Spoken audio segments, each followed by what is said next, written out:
You may be seated.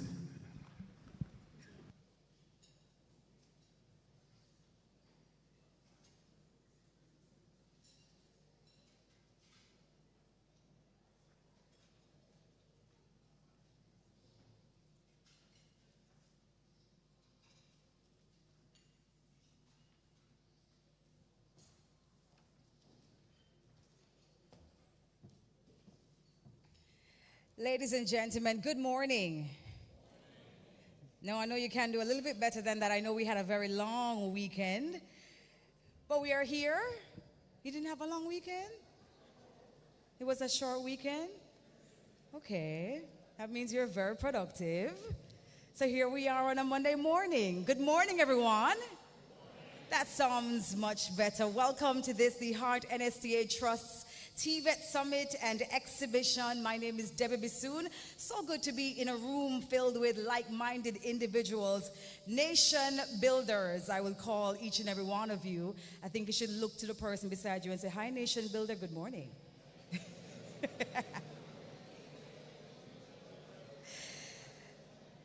I do believe we have a video presentation. Is it ready? Please press play.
Absolutely. Wow, what a beautiful video.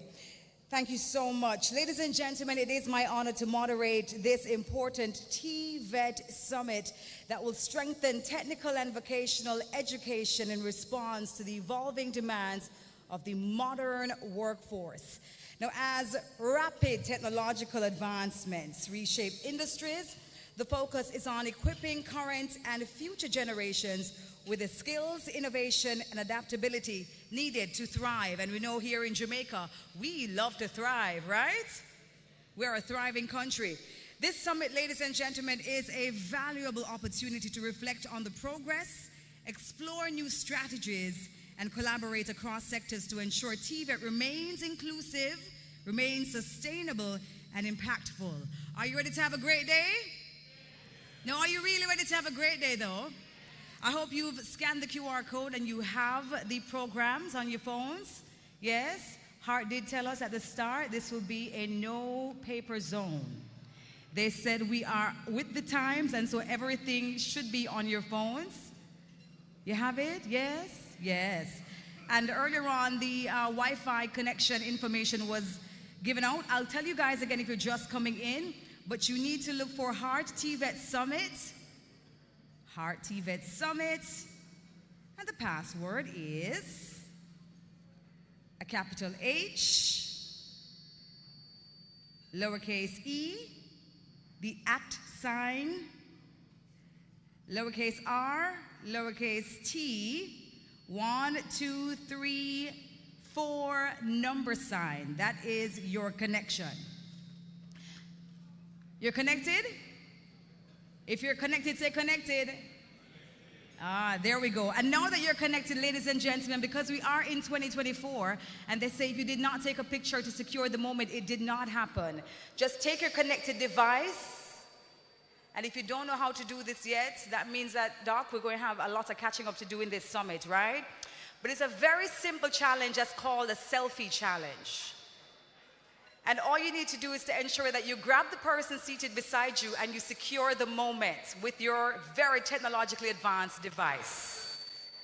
That's what we're about. And if Dr. Eglinton is about that life, we need to get with it. Look at her. Secure the moment, please. We want to make sure that we're tracking all the activities online. So when you take your picture and you're securing the moment, make sure that you tag the Heart NSTA Trust and you use the hashtag TVET Summit 2024. And if you don't want to take it, you have, exactly. You know what, Doc? I'm going to give the tables a challenge. The table with the most innovative selfie, a long arm selfie, I'm calling it, gets a prize. Table 1 has just entered the runnings. I like this. Table 1 has just entered the runnings. Come on, guys. Let's see those selfies coming in. I'm going to ask the social media team to track it and make sure that they're getting all the digital data of what's happening online. This is how you make them know that Heart is with the times. Come on. You have 10 seconds left in the challenge. 10 seconds. 9 seconds. Oh, I like this. We are checking and making sure the selfies are correct. The lighting is good. The angles are well. I like that. 8 seconds left. 7 seconds. 6 seconds. 5 seconds. The Heart social media team, they are a lean, clean machine. They work really well. So they're going to be testing and looking online to see who won. 4 seconds. 3 seconds. My second's running fast, right? They're hurrying me along, don't worry. 2 seconds. And you're out of time, and that is it. Give yourselves a round of applause for participating. Didn't do too bad, didn't do too bad. Now, ladies and gentlemen, we have to move on with the proceedings. We have a lot to cover for today. We want to acknowledge a few key individuals, starting with our newly minted Minister of Education, Information Skills and Digital Transformation, who will be joining us tomorrow. But we want to acknowledge her nevertheless. The Honorable Dr. Dana Morris Dixon, Professor the Honorable Alvin Wint, OJCD, Chairman, Board of Directors for the Heart NSTA Trust. Sir, welcome. Put your hands together, please. We also want to acknowledge Dr. Mark Smith, President for the Jamaica Teachers Association. Good morning to you, sir. Dr. Kevin Brown is joining us, President of the University of Technology. Also joining us this morning, Dr. Donna Powell-Wilson, Executive Director for the Council of Community Colleges of Jamaica. Also joining us and representing Ms. Gail Barrett, Vice President, Acting Vice President for JAMPRO. Ms. Sonia Linton, she is the Vice President of Exports. Good morning to you, ma'am. Thank you for being here with us. Mr. Simon Bartley, Honorary President, World Skills International Vision for Skills, is joining us this morning. And one of the hardest working women in Jamaica, ladies and gentlemen, our very own superstar, Dr. Tanisha Eglinton, Managing Director, Heart NSTA Trust. Thank you so much for being here with us, everyone. We also want to acknowledge quickly Dr. Asborn, I believe it's Asborn Pinnock, President for the Michael University College, who's joining us. Dr. Carol Rose Brown, Director for the TEF. Yes.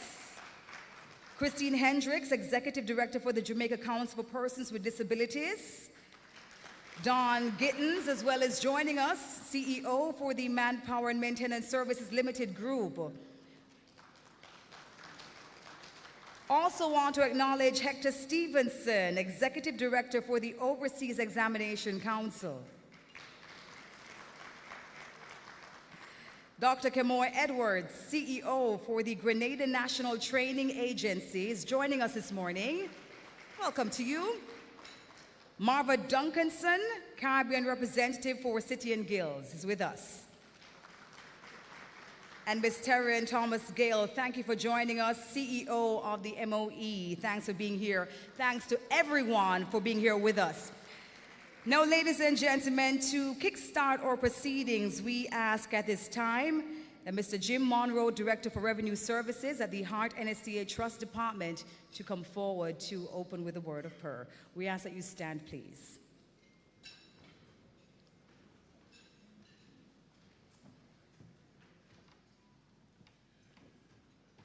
Good morning, everyone. As the servers and those who are the food court, just to hold strain for a few moments. I won't be long, but in respect for the Almighty God, just be quiet as we look to Him. 1 Timothy 2:15 mentions that study thyself to show thyself approved. And with this TVET summit, it goes to a higher learning in Jamaica. It speaks to the various levels, and you'll hear more about it. I won't talk about that. But just to recognize and to authenticate what God has said about studying. It is important, and what we are doing at Heart is important. So let us not take it lightly, but give Him all the glory. Let us pray. Father, we thank you this morning that you are our God and our Father, and it is because of you why we are here today. We thank you, Lord, for the leadership of Heart NSTA Trust. We thank you, Lord, for the visionaries over the past years that has caused TVET to be around and to be able to accomplish what it has over the years. We tell you thanks, Lord God, for those who have put this into action in so many different ways that we can see the success across Jamaica, the Caribbean, and the world. We thank you, Lord, that for this summit, this inaugural summit, it will be a success because those who have been selected to participate are well within their rights to share and to empower, to encourage. So we pray that today, Lord, that you will have full control over those who will share. And for those of us who listen and are informed and are encouraged to partake in more ways than one, that you will bless us all. We pray that all will go well today and tomorrow. We ask you, Lord God, to be in control of every single session, every single presentation. Every person will speak and share from their own experiences. For those who will be ambassadors, for those who will be there to pronounce across the world about Heart NSTA Trust, about the TVET. We thank you, Lord, for them. We pray, Lord, in the midst of all that is happening outside for the pending storm, that you will hold strain and give us a good 2 days that we can celebrate, that we can be encouraged. We pray your covering over this summit, Lord, that you alone will have glory at the end. We give you thanks as we pray in the name of Jesus Christ, our Lord. Amen. Thank you. You may be seated. And we say thank you to Mr. Monroe for taking us to the throne of grace. Indeed, the Lord has blessed Jamaica, blessed us to be here, and will be blessing us for the next 2 days. Now, ladies and gentlemen, I was saying to our next speaker earlier on that I do not recall a time when I've seen just how impactful the Heart NSTA has become. I've seen them in some spaces that we wouldn't necessarily be seeing them. I've seen them in soca events, seen them at beauty expos, seen them at car events, sporting events, and it makes me feel good because I myself one day just thought to myself, you know, I like things in the beauty industry, let me go to Heart. And I did that. And I must tell you, the experience was amazing. So I have to really give kudos to the team, the hardworking team at the Heart NSCA Trust for all they have been doing over the past few years, because the impact is felt all across this country and beyond, Doc. So ladies and gentlemen, at this time, we invite our MD to give us the official welcome. Please make her welcome, Dr. Tanisha Ingleton. Thank you so much, Ms. Debbie Bissoon. Let me take this opportunity before any excitement to acknowledge the newly minted Minister of Education, Skills, Youth, and Information, the Honorable Senator Dr. Dana Morris Dixon. She's not with us today, but could you give her a round of applause, please? And she would have been carrying the digital transformation and skills portfolio for a while, and that has now been expanded to the Ministry of Education. Mr. Simon Bartley, Honorary President of World Skills and our keynote speaker, could we also give him a round of applause? And of course, it would be remiss of me at this point not to mention our very own chairman, Professor Wint. A lot of us speak of him as a man of vision. I speak of him as a man of integrity. He is integrous to the bone. And I think that that has really benefited the Heart NSCA Trust and has impacted my leadership. And I want to take this opportunity at this time to welcome him. Welcome, Prof. We have with us Mr. Endel Johnson from St. Vincent, and we have the entire Kanta team here. The president of Kanta is with us. He's a newly minted president, having taken over from Anderson Eastman. We have with us, of course, Miss Dr. Courtney Thomas, president of Kanta. Dr. Courtney, yes, he's with us this morning. And I would say the entire contingent from Kanta is here, right, Dr. Courtney?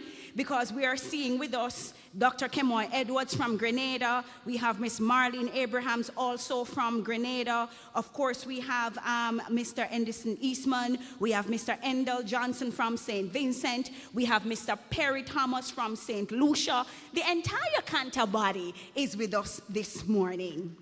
I want to also acknowledge Dr. Kevin Brown. And Dr. Kevin Brown is a friend of the Trust. Isn't that so, Dr. Brown?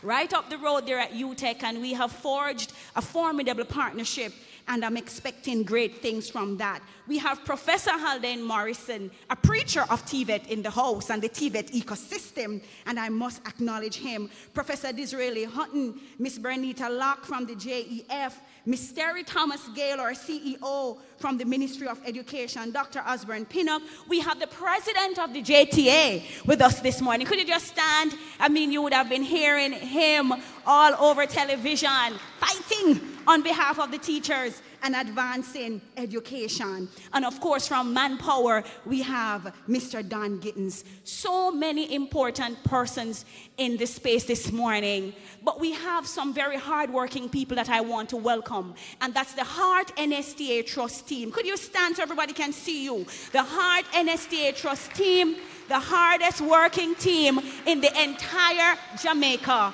I say that, Prof, without any apologies. This is a team and a force to reckon with. And what a day! It's our birthday! Happy birthday! We are all of 42 years old. And 42 is not no pian age. 42 is an age of maturity. It's that time in your life when you have that solid understanding of who you are and what it is that you want. And that is what we are celebrating today at the Heart NSTA Trust. For 42 of Jamaica's 62 post-independence years, Heart has been at the forefront, Prof, of national productivity and development in all sectors. And I'm not going to be long, Prof, but I want to take this opportunity to just let this audience know where we are coming from. HEART was established in 1982, 42 years ago, by the former Prime Minister, the Most Honorable Edward Seaga. And the first training academy operated by the Trust was the Stony Hill Academy in 1982. And following that, we opened the School of Cosmetology, now called the HEART College of Beauty Services, in 1984.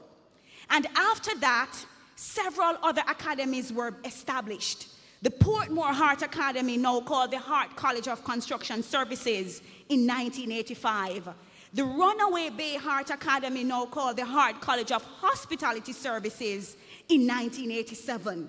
And then the role of the Trust was expanded in 1994, and HEART Trust became HEART Trust National Training Agency, that's the NTA, back in 1994.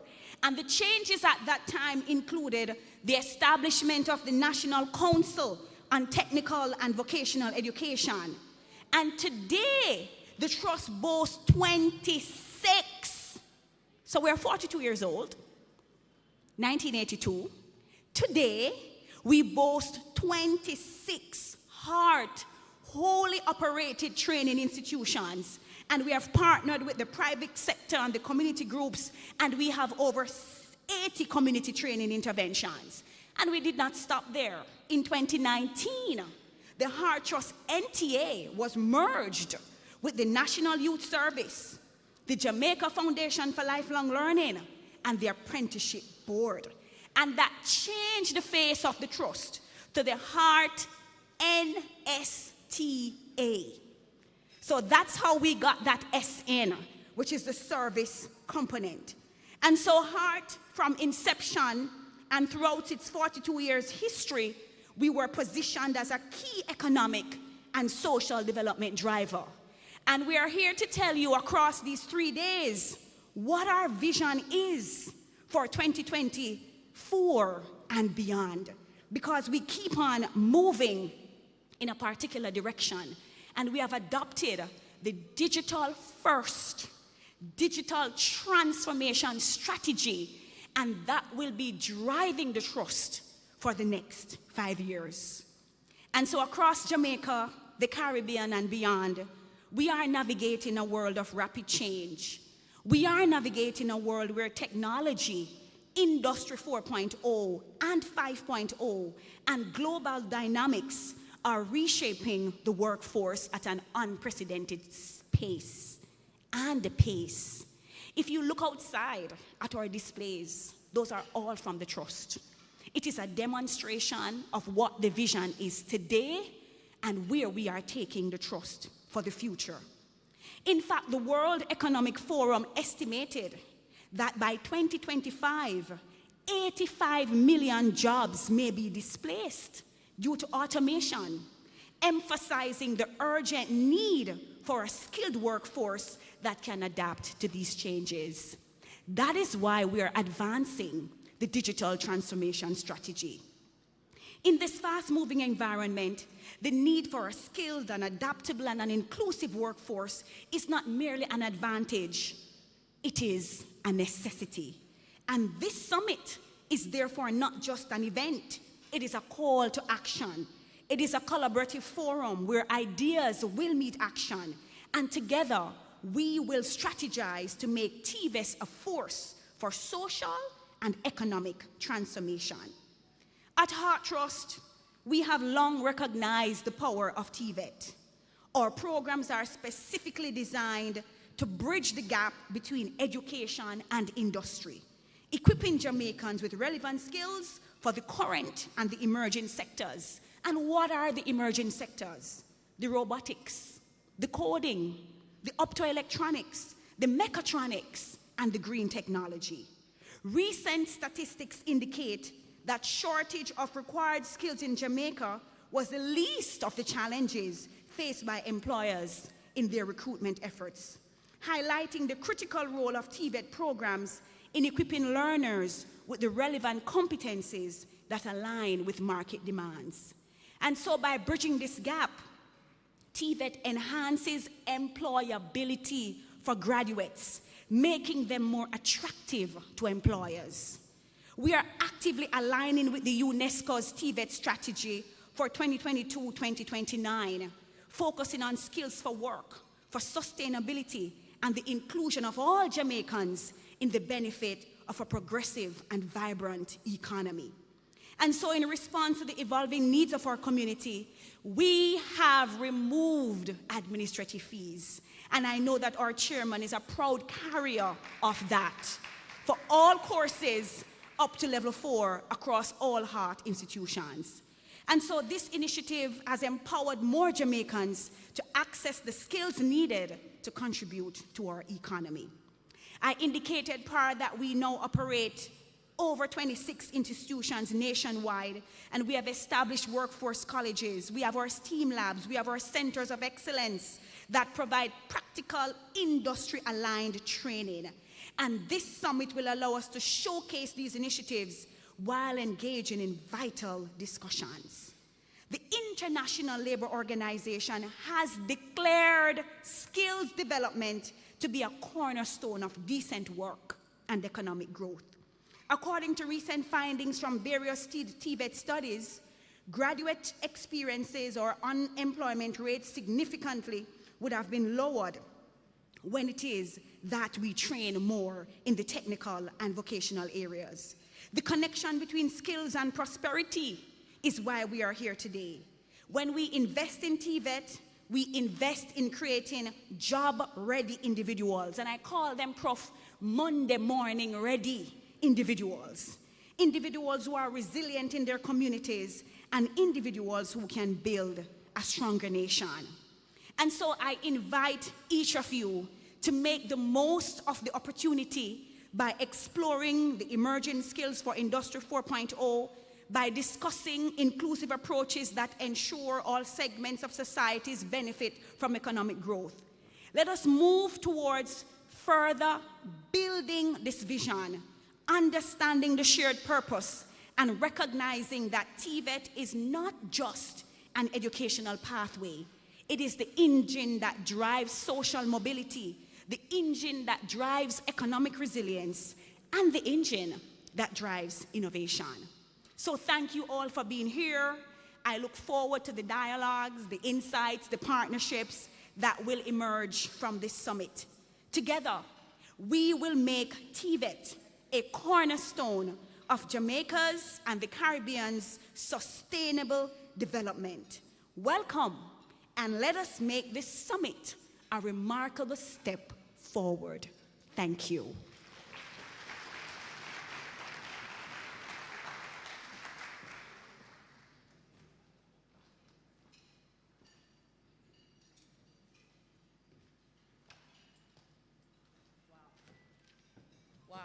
Ladies and gentlemen, put your hands together one more time, please. Dr. Tanisha Ingleton. Wow, what an energy. Oh my gosh, 42 years. Hearts, you guys have been doing it, creating big impact across this country. And not just making our people Monday morning ready, you know, but the entrepreneurs who have to be ready every single day, Doc, you know them. You all have had your hand on our people, advancing them and ensuring that we're not just playing catch up, because as Jamaicans, you know, we are used to being the front of the line. We do it all the time.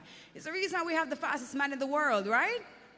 Yes, so that's who we are. We are proactive people, proactive thinkers, and doing things ahead and not just waiting to play catch up. So we're very happy that we have this summit here today. And thank you to the team at heart for 42 years. Give them another big round of applause, please. Great work. Now, ladies and gentlemen, our next speaker is the Executive Director for the Council of Community Colleges of Jamaica. Please make her welcome, Dr. Donna Powell-Wilson.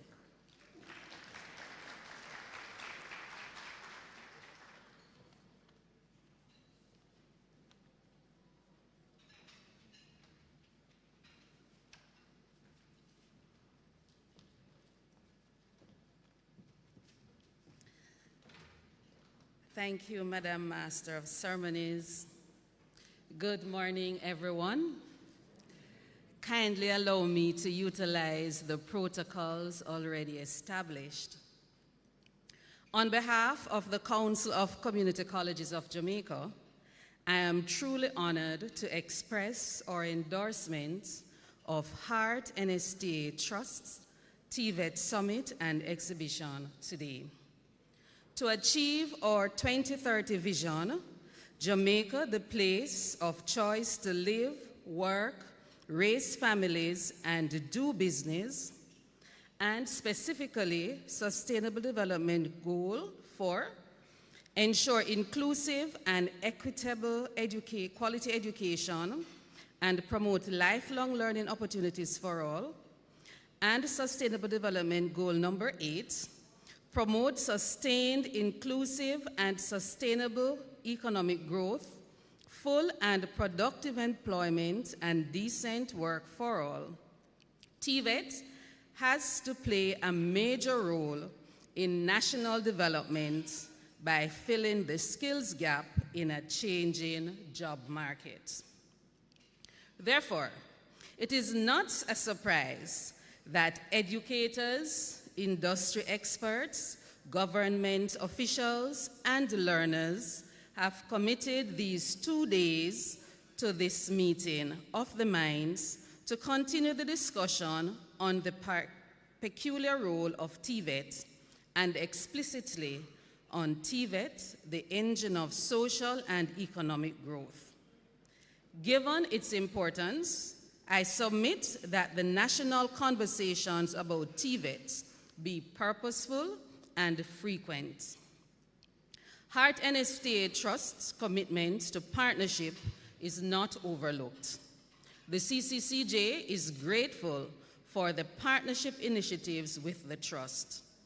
These include, but not limited to, 1, Heart NSTA Trust invaluable support and sponsorship to the World Federation of Colleges and Polytechnics World Congress 2024, hosted by CCCJ and held in Jamaica for the very first time in September of this year. 2, the Articulation Agreement for Learners, and 3, dual certification for CCCJ learners. The CCCJ is committed and look forward to the continued relationship with Heart.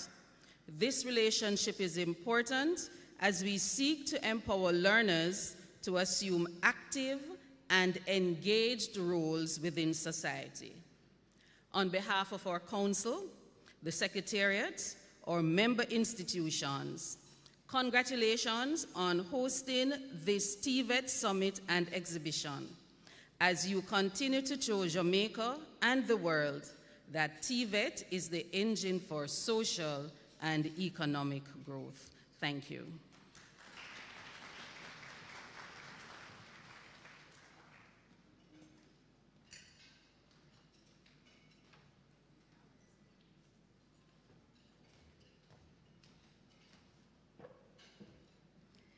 And we say big thanks to Dr. Powell Wilson for being here with us, ma'am, and thank you so much for your endorsement and your support of this, the first TVET Summit. Ladies and gentlemen, as you know, our people are as strong as their leaders, as their teachers, and so for sure we're very happy to have our next speaker with us who has been championing the cause, the concerns of our teachers. Please make welcome President of the Jamaica Teachers Association, Dr. Mark Smith, to bring greetings.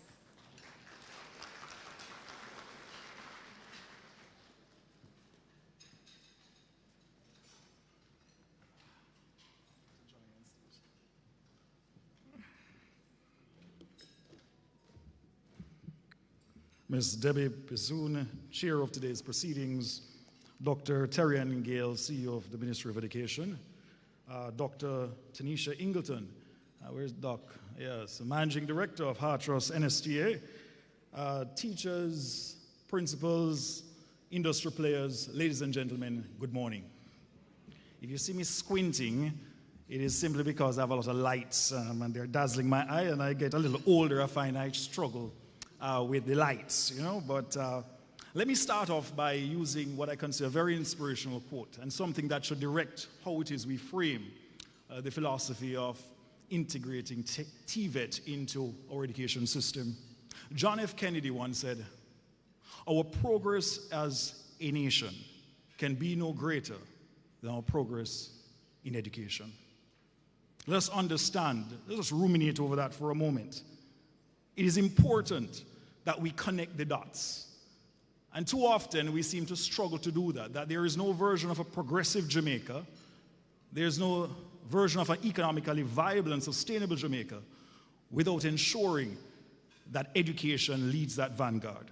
And so it is my pleasure and distinct honor to bring warm greetings on behalf of the Jamaica Teachers Association, our 20,000 members, and to say to the Heart Trust and STA and Dr. Ingleton and the team, happy birthday.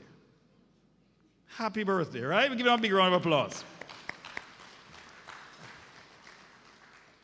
I commend Dr. Ingleton and the entire Heart Trust and STA team on the phenomenal job they have been doing in leading the transformation of the sector and bringing to our collective consciousness the importance of TVET.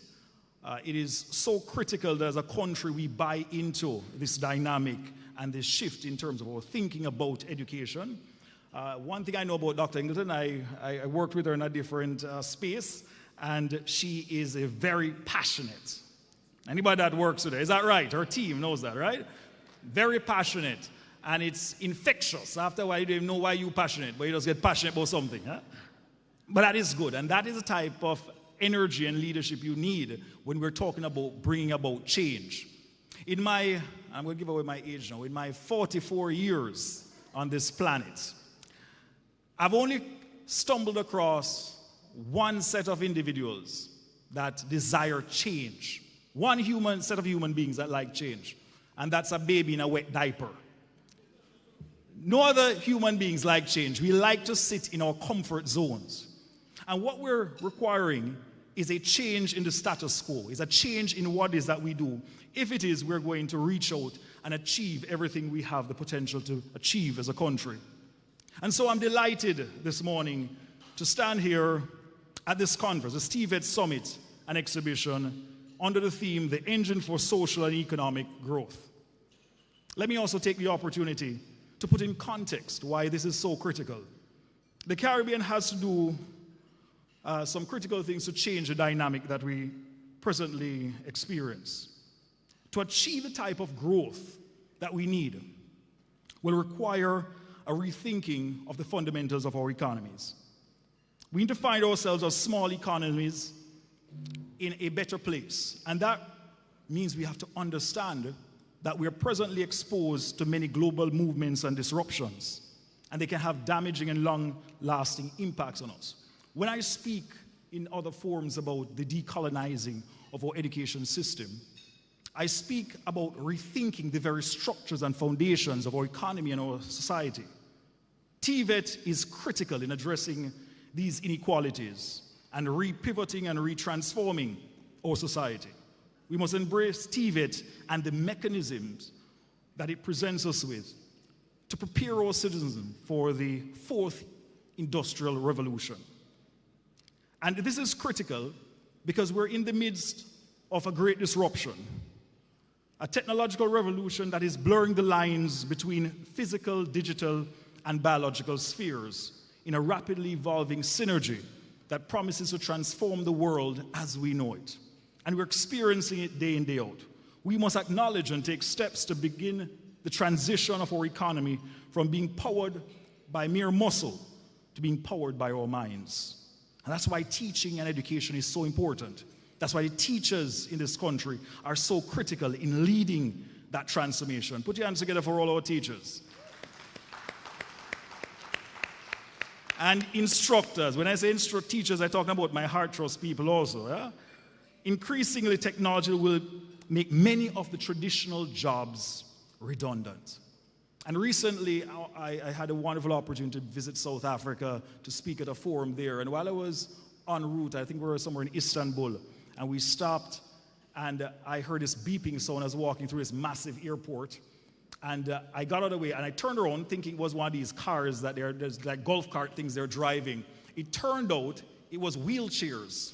Now in Jamaica, if you want to get somebody off a plane, you have some porter persons that push a wheelchair, pick them up and carry them to the place. Here were 6 wheelchairs driving themselves all the way down. They found the gate, they turned around, they had the names of the individuals on it, and so the persons were just assisted by one person to get into their wheelchair, and the wheelchairs went off and delivered them to their next connecting flight. That is the reality of the world. It's happening. We are in the throes of this change. So there are certain jobs that we think it must be there. I was at a Denny's the other day in the US, and while I was there, I just heard beeping, and my meal came to me with a robot. And I just took off the plate, put it down, and it told me thank you, and it went off. And so we have to start to think and rethink education and the fundamentals of what that education looks like. I give you one more. When we think about the whole concept of how it is that we will interact with technologies to make work and our productivity greater, we have to start looking. When we were in a dark place at Monroe College, the school was damaged. As I was driving around St. Elizabeth, I saw the power service people putting in light posts, and you'd have 6 men standing around with shovels and a pick and trying to remove the earth and put in this post. I went to Florida not too long ago, and there was one man and a truck, and he pressed buttons, and the post got up, a drill dug the hole, the post went in, covered it up, and he drove off. It's the dynamics that are changing. And this rapid change can assist us in overcoming what I call our smallness as a nation. But my heart is buoyed, and I'm excited because of the reimagining, the transformation that Heart Trust brings to this concept of education. The rapid development of artificial intelligence, quantum computing, mechatronics, robotics, 3D printing will change life as we know it. But we must ensure that we equip our students to take great advantage of this massive change and understand that TVET will be the vanguard that will lead this important economic transformation.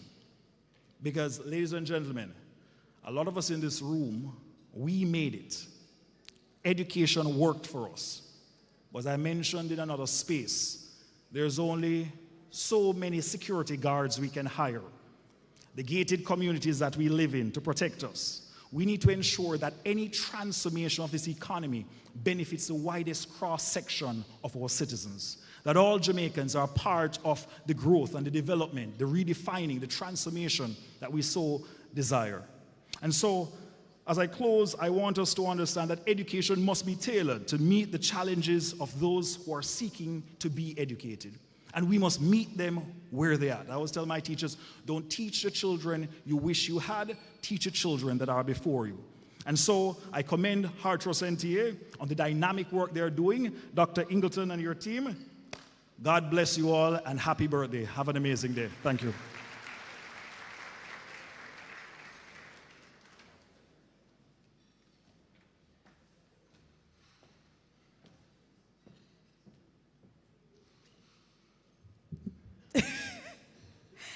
Ladies and gentlemen, put your hands together, please, for the very passionate Dr. Mark Smith, please.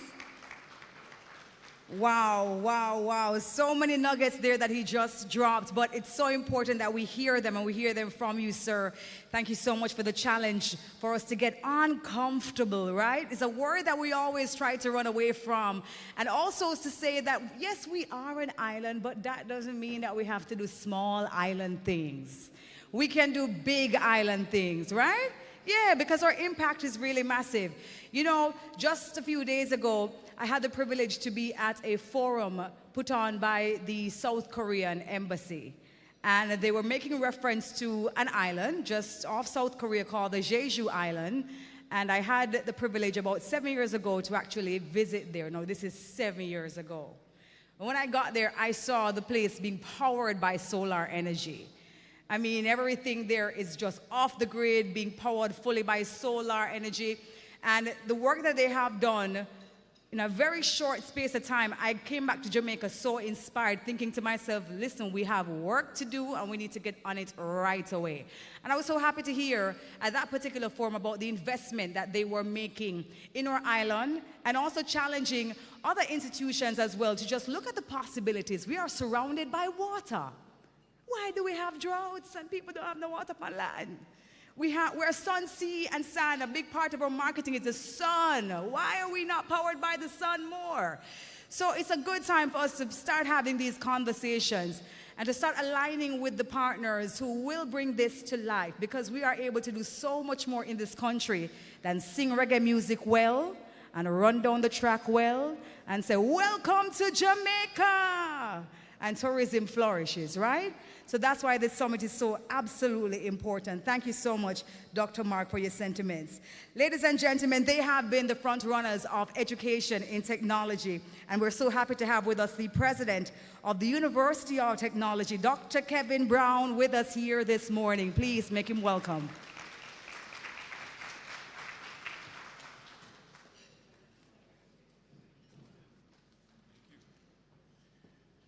Good morning, everyone. Wow, what a summit. Let me start by acknowledging Dr. Tanisha Ingleton, Managing Director and Chief Energy Officer, right? I think Heart NSTA is so lucky to have someone like you, truly a visionary leader, someone who is committed like myself to change the narrative on TVET. TVET is not the lesser child. TVET is actually the engine of our economic growth. I also want to acknowledge Professor Honorable Alvin Wint, Chairman for the Board of Directors for HEART, Dr. Mark Smith, who you just heard from, President of JTA. I know Senator Dr. Dana Morris Dixon is not here, but I still want to use the opportunity to congratulate her on her appointment as the new Minister for Education, Skills, finally together. So I want to congratulate her on her appointment. It's good to see education and skills combined. That's where they should be. And I know that she's going to have an impact, and I look forward to working with her.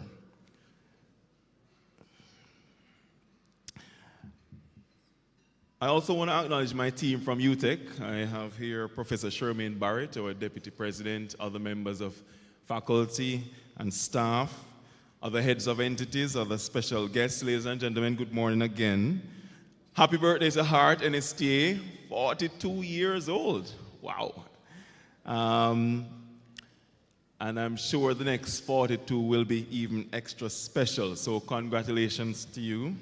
I'm really happy to be here at this summit, a very timely summit. And I want to use my brief time to talk about how HEART, NSTA, and the University of Technology will be working together to ensure that STEM and TVET are truly the engines for social and economic development. And if you ask Dr. Ingleton, she'll say the T in STEM is TVET. That's fine, we can share that. We believe it's technology, but we can share it with TVET, and I'm sure my Deputy President is saying, yes, it's TVET as well. So we are aligned. We're also two of Jamaica's premier public institutions. One is focused on skills development, and one is focused on STEM. But nonetheless, and in fact, UTech has a very strong TVET history as well. Now, Jamaica aspires to be ranked as a developed country. And to get there, we need a skilled workforce. A skilled workforce that is able to construct our roads, build our buildings. A skilled workforce that has technically skilled mechanics, engineers, and even garment makers. That's how other countries have ensured that they not only develop, but remain competitive. We need the mechanics, we need the technicians, the jewelry makers, the cosmetic specialists, because these individuals also go on to open their own businesses. They become entrepreneurs. So TVET is all around us. And when you think about it, for some of us, we can't do without them. When something breaks at home, who do you call? It's the TVET professional. All right? So they're crucial. And let me go one step further. Probably go out on a ledge here, Dr. Ingleton, and say that the tourism sector that we boast about so much, that makes us feel so proud, is built of TVET professionals trained at Hart NSTA.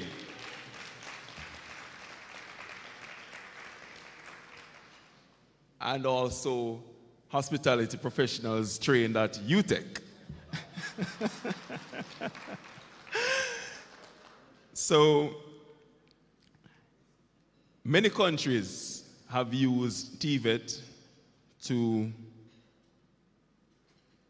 develop their countries. I want to remind you that countries like Hong Kong, Singapore, South Korea, Taiwan have invested heavily and successfully in TVET and have built out a highly skilled workforce. And Jamaica must do the same. UTEC is Jamaica's national STEM university. We believe in combining strong academics with practical and experiential learning. We're hands-on at UTEC. And for us, we take our mission of producing Jamaica's next workforce quite seriously, especially when we know that there's a shortage of STEM talent globally. One of our transformation goals at UTEC is to expand access. But here's the challenge. If only 27% of high school students enter tertiary education, we have a problem. We should be closer to 50%. If only 18% of students who sit CSEC pass 5 or more, then we have a problem. So for us at UTEC, expanding access is going to have to be beyond the traditional 5 CSEC passes. And so we are committed to using the National Qualifications Framework to ensure that every Hart graduate who wants to enter university can enter the University of Technology.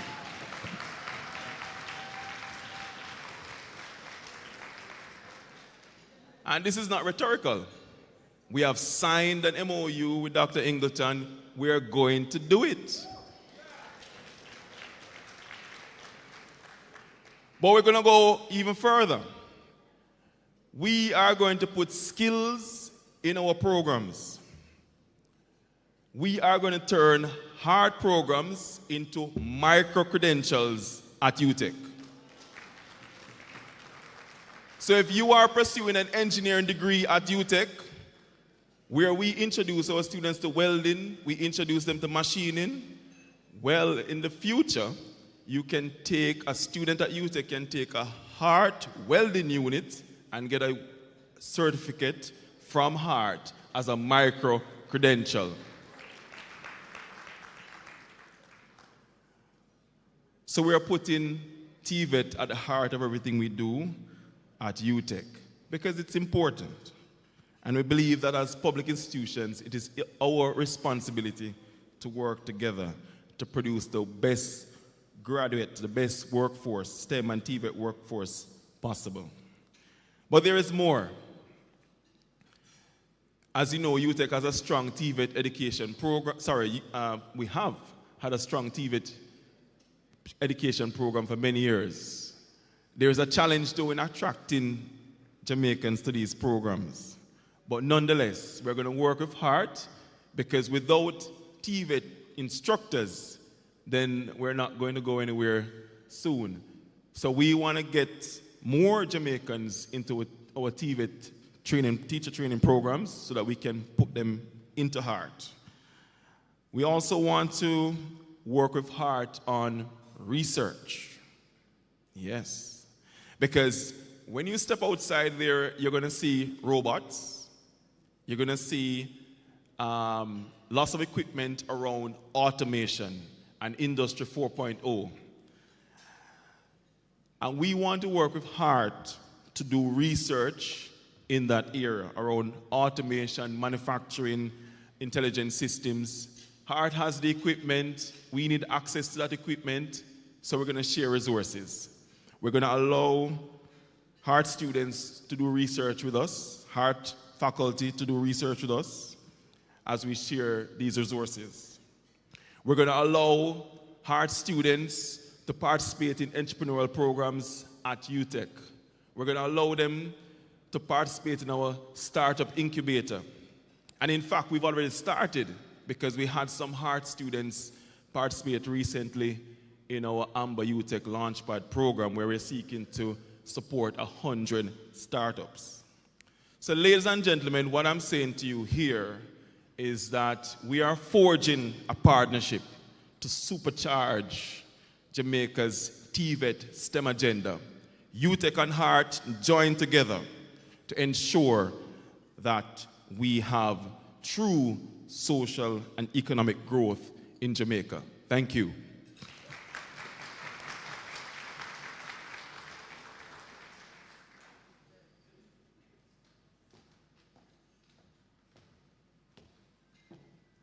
Wow, wow, what a big announcement. Please put your hands together again, please, for Mr. President himself, for UTech.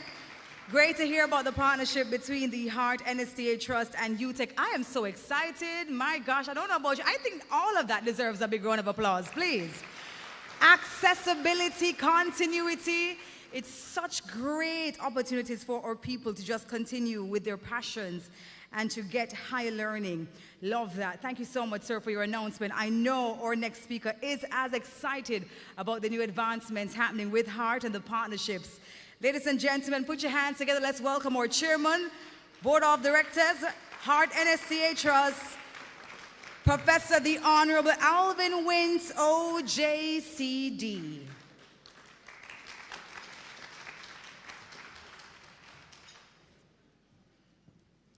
Thank you very much, Madam Master of Ceremonies. I want to join with our Managing Director, passionate and dynamic Managing Director, in welcoming you. I'm not going to repeat her welcome. You know that our time is far spent.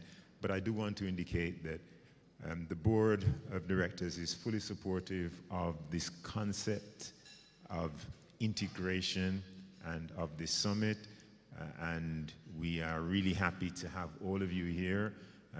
I recognize Professor Halden Morris from our board, who has been a champion of TVET. And we really recognize that this is critical for national development. About a century ago, business schools started the process of introducing case-based pedagogy to the instructional system. And it wasn't easy. Case-based teaching is difficult for teachers. They're out of their comfort zone. They have to think on their feet. They have to respond to questions. It's not a typical lecture format. And it's difficult for students because they have to be active learners. 35 years ago in a Boston-based university, a student got 0 for class participation, and she plaintively went to her professor and said, you know, I don't understand why I got no marks. I was in class every week. And her professor said, and so was the chair on which you sat. Active learning is critical. We understand this in our TVET systems. They're driven by active learning. They're driven by integration. They're driven by coordination. And that's what we are trying to do here at HEART. We talk about it as an ecosystem. We feel it's critical that we are the champions of the TVET ecosystem, and that ecosystem should integrate training from the primary school level to Dr. Brown, the university level. We feel very strongly about that, and that's why we're so excited to have you here represented at this conference as we plan to really create the TVET framework that is going to be the foundation on which the nations in our region, I want to recognize our colleagues from across the region, the nations in our region develop. So thank you so very much for being here. We look forward to the deliberations. We thank the speakers who have come. And Mr. Bartley, we're so sorry we've invaded on your time. We should be in the plenary session now. And so on that note, let me shut up, sit down. Thank you all very much for coming.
Indeed, skills pay the bills, right? I am Sharon Newsom, my Regional Director for Region 4. Professor the Honorable Alvin Wint. He is such a strategic, humble, and authentic leader. And today, Professor Wint, we want to say thank you so much for sharing in our TVET Summit this morning and endorsing what we're doing here today as the Heart NSDA Trust, and we thank you for your continued support and leadership. Thank you so much.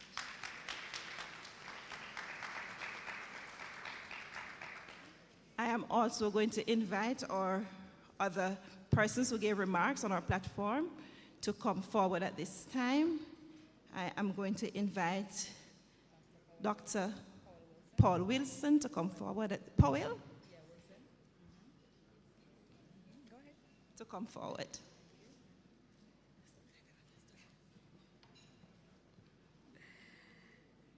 We're also inviting Dr. Mark Smith back on stage, please.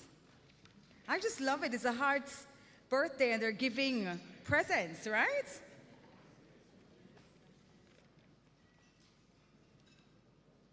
We're also inviting Dr. Kevin Brown back on stage.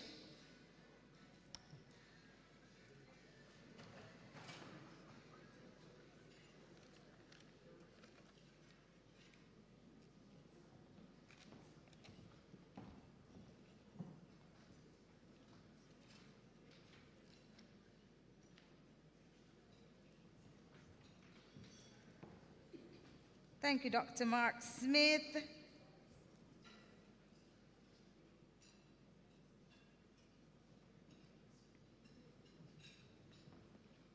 Dr. Brown, back on stage.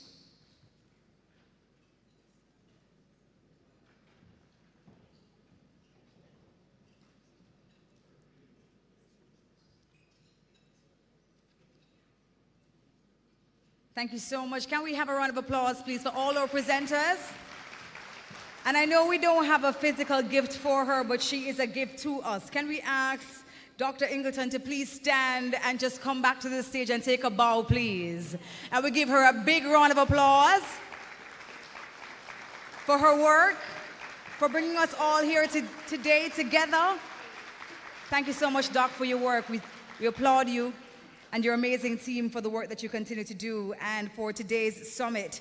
Now, ladies and gentlemen, TVET, we've been talking about it all morning long, is why we are here is essential for promoting lifelong learning and empowering individuals with skills that can help them to adapt to the changing job markets and the technological advancements. It's seen as a key driver, we know, for sustainability, for development, for poverty reduction and alleviation, and social mobility. So at this time, we're going to be hearing from Vice President. Well, she is representing the acting Vice President for JAMPRO. We're going to be hearing from Sonia Linton, the Vice President for Export. Please make her welcome.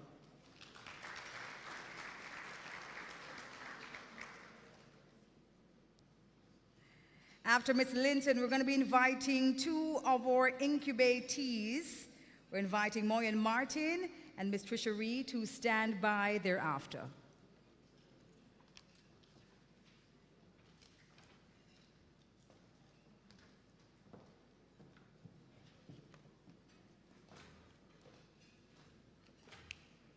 Thank you, Madam Chair.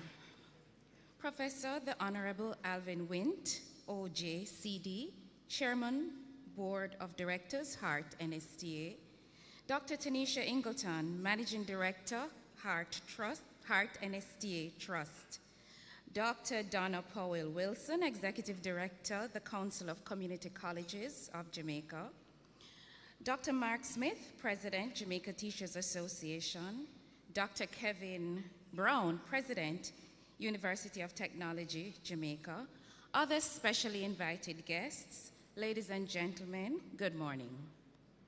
It is an honor to be here today to lend support to the Hart NSTA Trust. Together we share knowledge and best practices among leaders, managers, policymakers, and TVET practitioners. On behalf of the Jamaica Promotions Corporation, JAMPRO, I am pleased to endorse the TVET Summit and exhibition under the theme TVET, the Engine for Social and Economic Growth. Technical and Vocational Education and Training, or TVET, serves as a bridge between education and employment and is essential for social and economic development, especially in key sectors like robotics, constructions, auto mechanics, and agriculture, as it ensures that Jamaican labor force is not only prepared for today's jobs, but also tomorrow's opportunities. With this in mind, today's summit not only highlights the importance of vocational and technical education, but also demonstrates the commitment of the Hart NSTA Trust and the wider government of Jamaica in providing young people with opportunities to leverage the latest technologies to improve themselves and their communities, and ultimately to positively impact the economic development of our country, particularly given that these opportunities seek to also engender an entrepreneurial spirit, which is a key underpinning to Jamaica's economic growth. TVET is an agent for social and economic change. These programs can improve social mobility and reduce poverty by providing underserved individuals with the skills and knowledge necessary to improve employability, therefore contributing to national economic growth and overall productivity. They need not only access, but to also grow in higher value jobs. In the same vein, TVET programs also encourage industry collaboration, as partnerships between TVET institutions and industries ensure that training programs align with labor market needs, thus improving job placement rates for graduates and offering stable employment. We have seen where the Hart NSTA Trust has deliberately developed practical, competency-based training programs in collaboration with local employers tailored to meet the specific needs of the Jamaican job market. JAMPRO has long recognized the importance of a skilled, ready pipeline of talent in attracting and retaining meaningful and high-value investments across the country's rapidly growing and emerging industries. In fact, the many positive attributes of our labor market are consistent staples in presenting Jamaica's value proposition across our export-led investment sectors where we promote investments.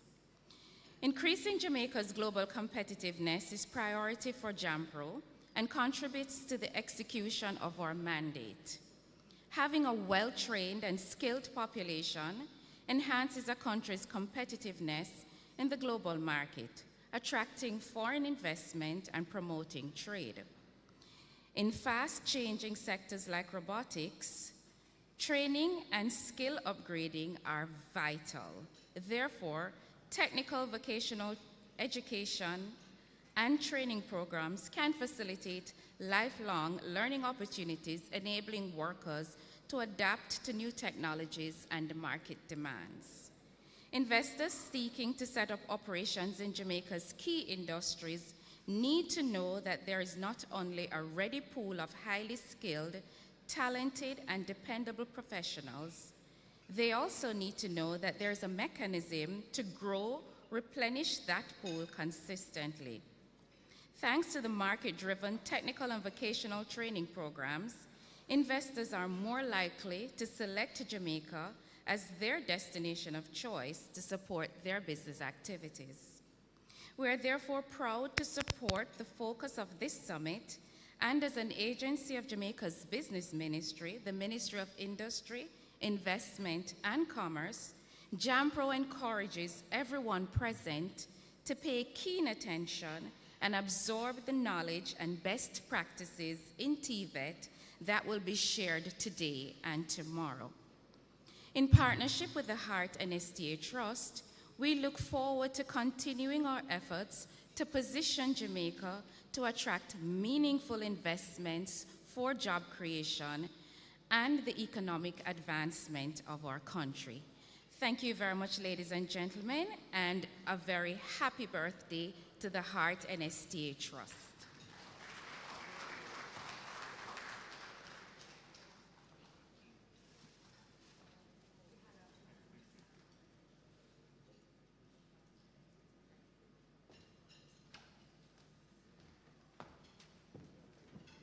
And we say big thanks to JAMPRO. Thank you so much, Ms. Sonia Linton, for representing JAMPRO this morning. We have a presentation. Yes, it's Hart's birthday, but we're giving gifts this morning to everyone.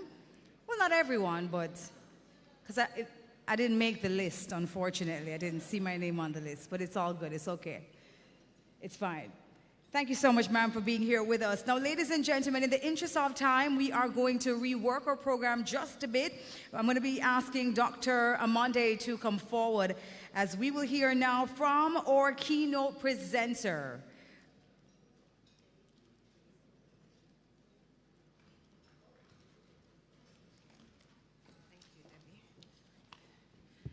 Good morning, ladies and gentlemen. Mr. Simon Bartley is Honorary President for WorldSkills International. He is globally recognized as an expert in vocational, craft, and technical education with additional expertise in areas of business and charities. He has chaired not-for-profit educational and industry committees and organizations, and is in demand as a speaker at international conferences as well as on television. In 2010, he was elected president for WorldSkills International in Kingston, Jamaica. I remember him most for striding through the halls and stadiums of international skills competition intent on motivating and inspiring young people with the message that skills change lives. As president of World Skills International, Simon has given long hours and traveled miles around the world. He committed to building the organization by expanding membership and spreading the message about the transformative power of skills. Under his leadership, 24 countries and regions became members of the World Skills Movement. Simon has a BSc in Engineering and Management from Durham University and a Master's of Management Sciences. He describes young people as the real heart of the World Skills Movement. He likes sailing, diving, skiing, reading political autobiographies and biographies.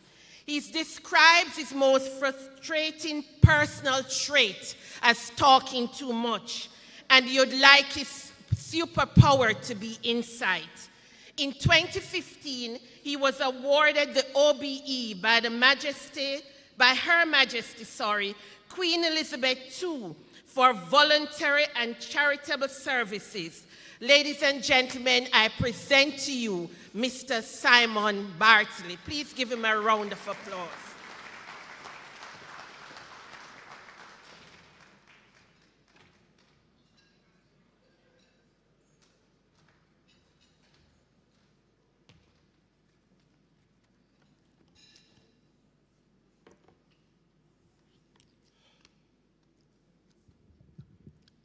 Ladies and gentlemen, one of the issues about coming and speaking at international conferences is that you find you know very few people in the room, and yet they're introduced to you from the podium by many, many individuals time after time. I too, like one of our previous speakers, have had the privilege of going to South Africa, where I learned the best get out that any guest speaker can use at the beginning of a speech, which is, ladies and gentlemen, welcome, all protocols observed. So please forgive me for not reading through the list of the most eminent people in an audience that I've spoken to for some years. I don't think I've been preceded by so many individuals or doctors, professors, chief executives, or other important people in life. It makes me feel that the overrunning of the session is very valuable because I can soon leave, get on my airplane and go home, and you won't have to hear from me much longer. The other thing that's fascinating about coming to conferences is when they change the order and the agenda. I've been sitting, being produced orange juice and coffee for the last hour and a half, and I thought, there's some entertainment coming which will allow me to do what I need to do, which is to go out to the bathroom before I stand up here and do 35 minutes in front of you. So, ladies and gentlemen, please do not take it amiss if I suddenly leave the stage and rush out through the doors. Don't take it about anything that you haven't been applauding me enough, or that I'm not interested in speaking to you. But I am indeed delighted and slightly humbled at being here. As was mentioned, I had the privilege of coming to the General Assembly of World Skills International as a pretty newly formed official delegate for the World Skills Organization for the United Kingdom back in 2010. Interestingly, my first involvement with Jamaica was as a brand new official delegate in Japan in 2007, when the vote was made to decide where to take the annual WorldSkills General Assembly for its meeting. And there was a vote, as we have in WorldSkills, being a democratic membership organization, between two countries who could host. Now, everyone knew that both countries were quite capable of hosting this competition. It was a decision of where to go. And the vote was between Singapore, another island, somewhere in the Southeast Asia region, and Jamaica.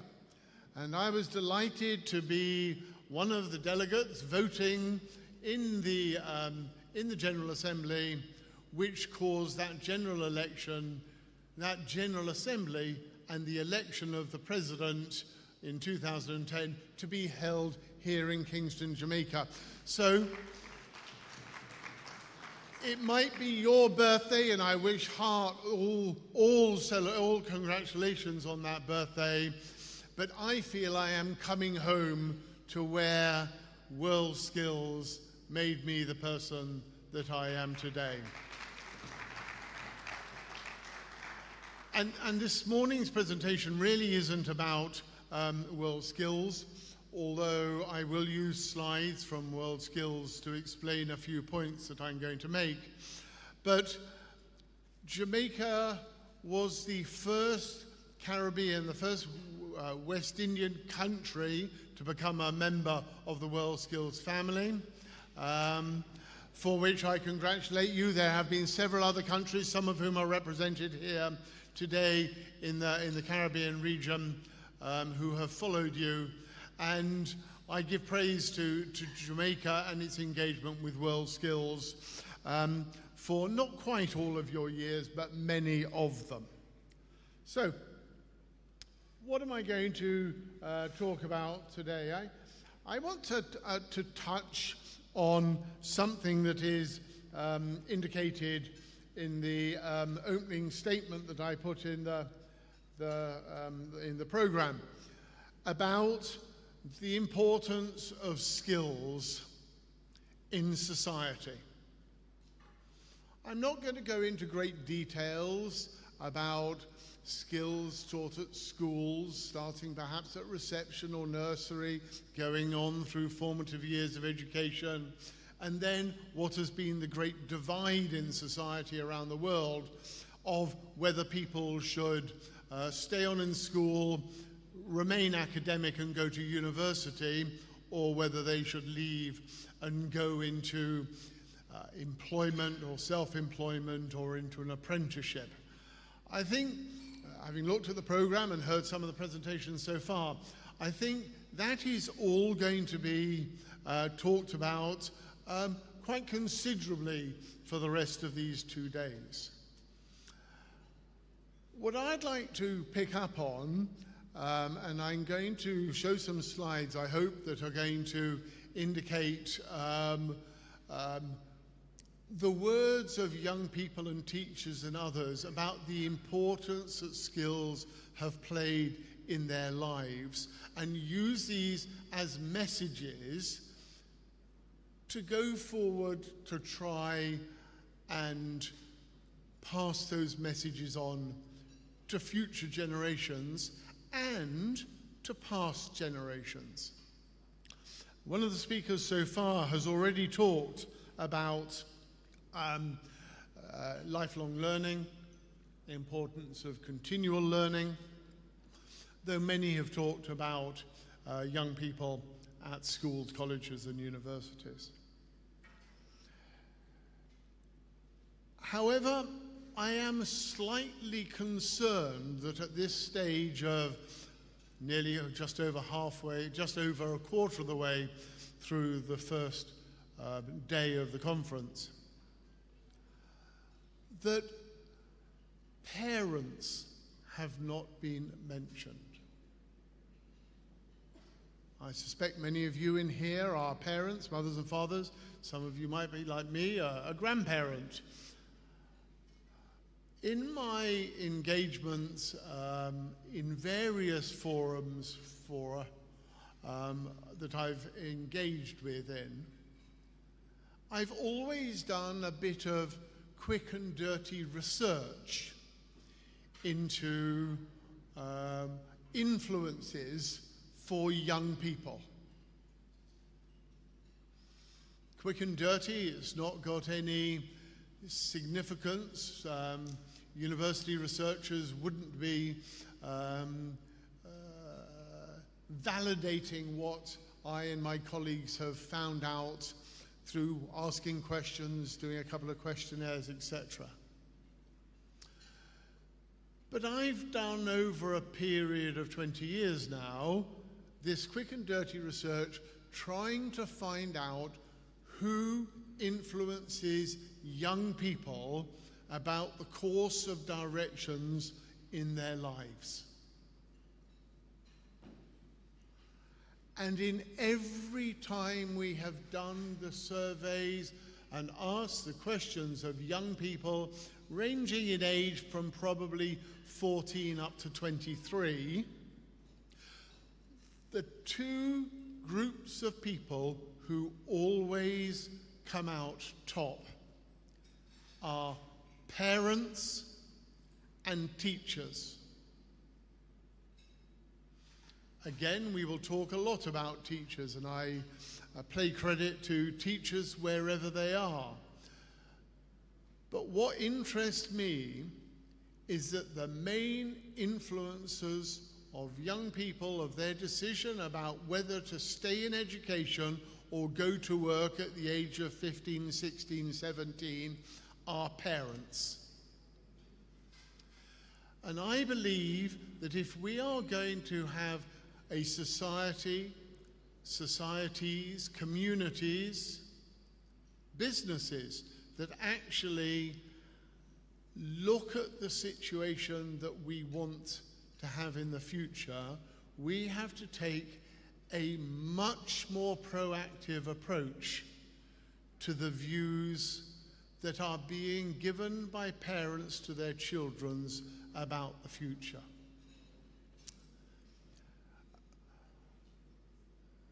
The same or similar dirty research that I've carried out looks at why parents make recommendations to their children of the type they do.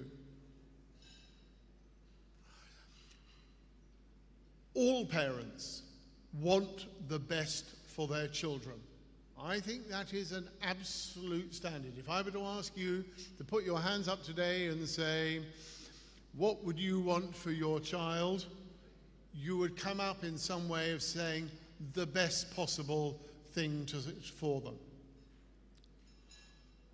Parents break into three groups when they recommend their children going to university.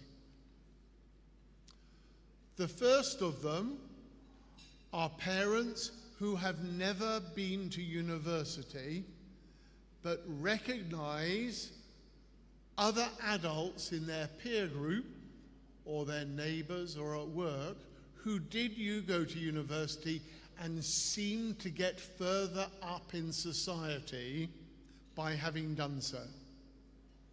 So that group of parents are automatically drawn to recommending to their children for whom they wish to do best that they should go to university. Now, I don't blame the parents for making that decision, but I do think we need to understand it. The second group of parents are actually parents who were the first generations of their family who went to university.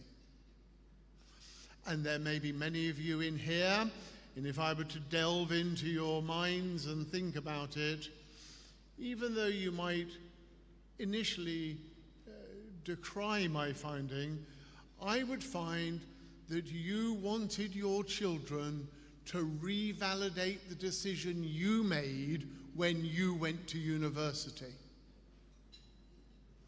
Parents who are the first generation who went to university in their family believe that however good, bad, or indifferent their career has been, that it is better for them than if they hadn't gone to university, and therefore that is where they want their children to go. Again, I don't decry that decision and that advice, but I do think we need to understand that when our children are looking at their futures and we are giving them advice, that we know where that advice is coming from. The third group of parents are the smallest group of parents, where it has been the norm for the mother or the father, the grandfather, the grandmother, the great-grandmother, the great-grandfather went to university themselves. And interestingly, in families where it has been the familiar norm to go to university, those parents are much more and increasingly much more likely to recommend that their child does not go to university, but looks at the other possibilities that exist out there in the marketplace for their children. That might be an apprenticeship, it might be into a job with skills development and training. It might be university, don't get me wrong. And the other thing we should never forget is that universities were founded on the principles originally that are the same principles as apprenticeships. We know apprenticeships, and I've heard City and Guilds are here today, and I have an involvement with City and Guilds, that apprenticeships are a blend of underpinning knowledge and practical application. I put it to you that universities were formed and create many of the professions of today on exactly the same model. If you look back at the numbers who went to the great universities around Europe, and I'll leave it at Europe at the moment, in the past, the degrees that young people took were things like medicine, engineering, the law, theology. And if you look at the makeup of those professions, they all consist of underpinning knowledge, normally a degree, and practice, normally time spent with an employer on site, if I call it that. They might be slightly different. They might be sandwiched, short-term, long-term, medicine, of course. They mix the underpinning knowledge and the practical experience through 6 or 7 years at medical school. In engineering, you do a 3 or a 4 year degree, and then you go for a training development course elsewhere. But I really do think, as an aside, and I was talking to some of my colleagues on the table down here, that when we talk about society and change of society and how we're going to move forward, we need to destroy that antagonism that exists in so many places between academics and practitioners, both of which have over the last 30 years, 40 years, thought that they are the right route to go. And I am heartened by what I've heard already this morning in the various introductory remarks, that this conference and the work that you're doing here in Hart and in Jamaica is actually working to break that down. Because at the end of the day, every young person who is making up their mind at 14 or 15, with whatever influences their parents or their teachers are giving them, is going to go to the world of work. And actually what we need to be doing is making sure the 15, 16, 17, 18-year-olds are getting the right advice, the right influences, rather than being part of a competition which has no logic to it to decide whether they go to university like their parents might want and pay for, or go into work, which their parents might want or pay for. The middle ground of young people who are bright enough to either go to university or to be in the world of work is full of tremendous people. And I hear from university vice-chancellors, I hear from college principals, I hear from employers, why are we fighting over the same group of people and increasingly trying to make them do what we want them to do? If we want a society that is going to move forward, where every young person achieves what they can with their natural God-given abilities, we need to give clear information and not use those young people as punch bags or a tug-of-war rope in order to try and pull them into institutions or into places that are not going to be the best place for them to go to. And yes, I say in my remarks in the program, what we do with those young people is what is actually going to be critical to, let me put it as, a nation's economy, a community's well-being, a family's sustainability, and a young person's ambition. We all know, whether in Jamaica or in my case in the United Kingdom, that young people who are forced or even voluntarily with bad information go into the wrong choice of careers never, ever, ever achieve what they could have done beforehand. And I praise Heart and this conference in bringing to everyone's mind that self-evident truth that we need to treat young people in a way that is going to maximize their potential. I spoke at several World Skills closing ceremonies. The phrase I use, and this isn't because I'm coming to the end of the speech or I need to go to the bathroom or I'm anxious for lunch or I think you're bored, I use the phrase is, young people are our future. I have met the young people, and I believe our future is safe in their hands. And if we, and by we I mean Heart, I mean we as people from university, people from industry, we as in parents and grandparents don't understand and believe that the future is in the hands of our children and that we are there to guide, not instruct them, then we are lost. So I do give enormous credit to Heart, through its chair and chief executive, for making this conference. I just wish that there were some representatives of parents here, other than yourselves, who could engage. I said I'd come back to the issue of teachers, and I reciprocate the views that have been said about teachers, about how critical they are. In World Skills we have a saying that we have the children once, we have the experts and the teachers many, many times. If we fail to have the right teachers, we don't only fail 1 year of students, we fail 7, 10, 15, in the case of my maths teacher when I was at school, 45 years of teachers. I have to say I failed my maths, so I don't know how I became an engineer.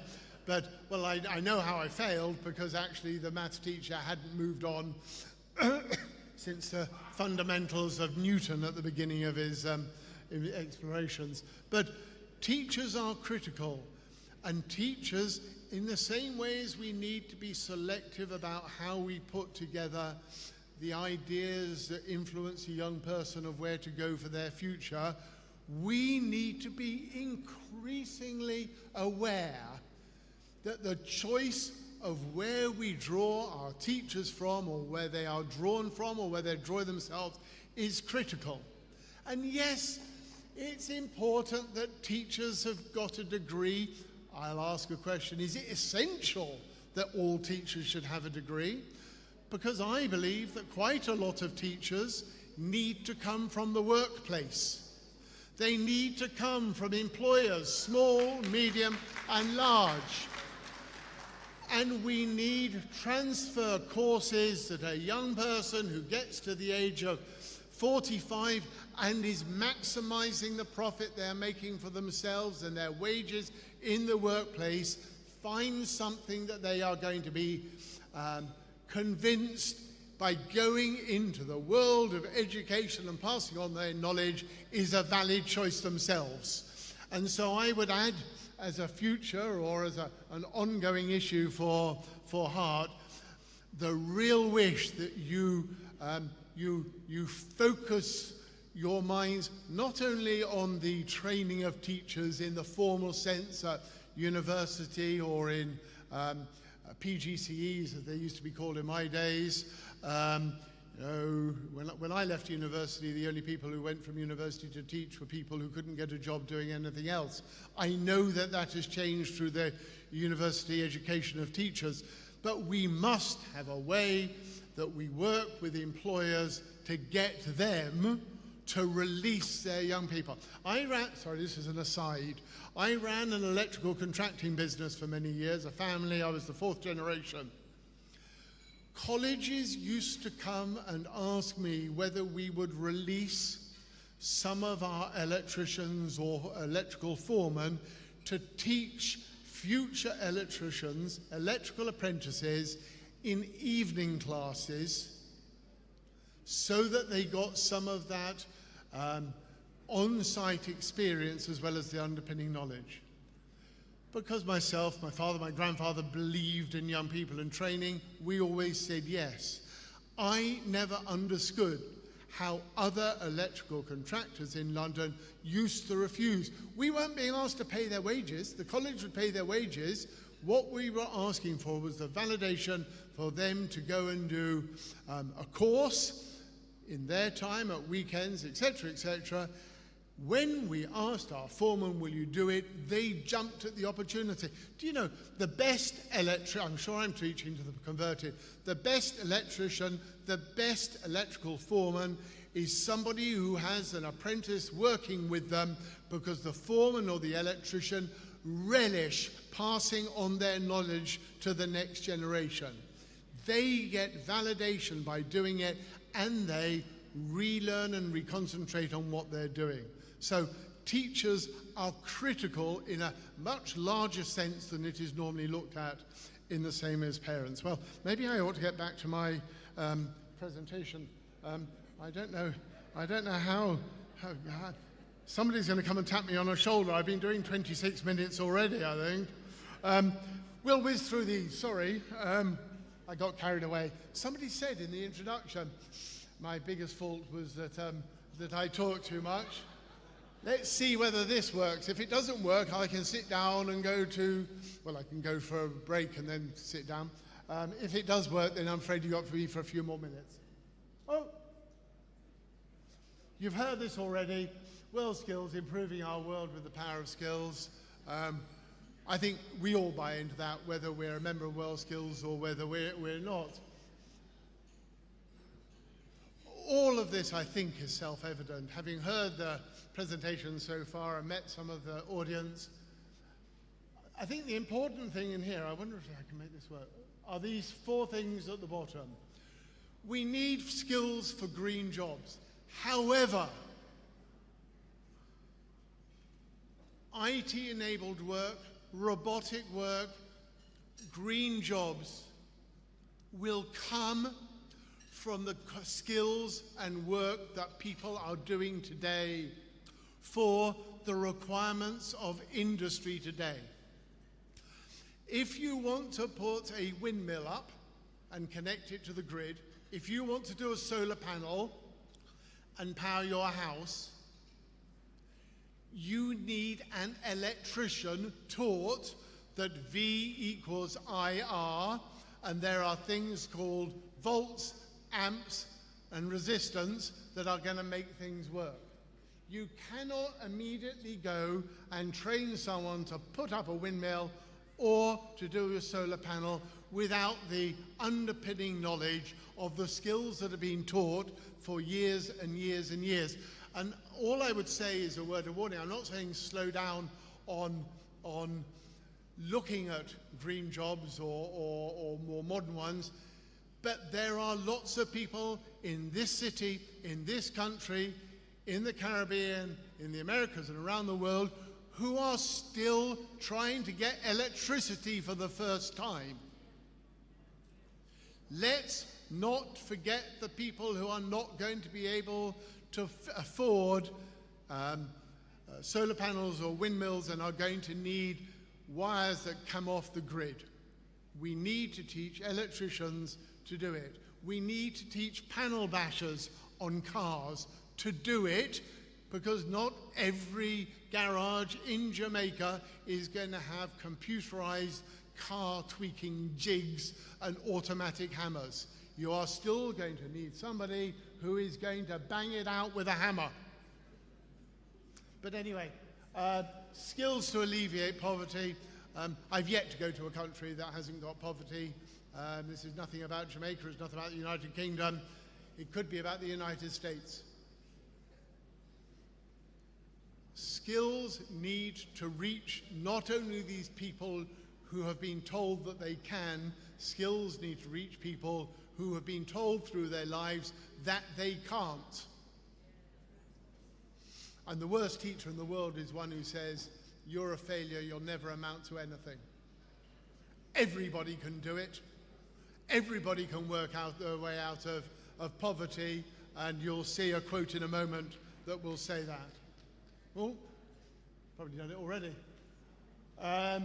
Restore economies. I was very careful about using the words developed or underdeveloped. I tell you what, skills are as much needed in every developed, so-called developed country in the world as they are in undeveloped world. You know, I go to Korea, which is probably one of the most highly skilled countries. 40 years ago, they were a recipient of world aid. Now, they put as much money into the world aid bucket because they've used skills to build their economy.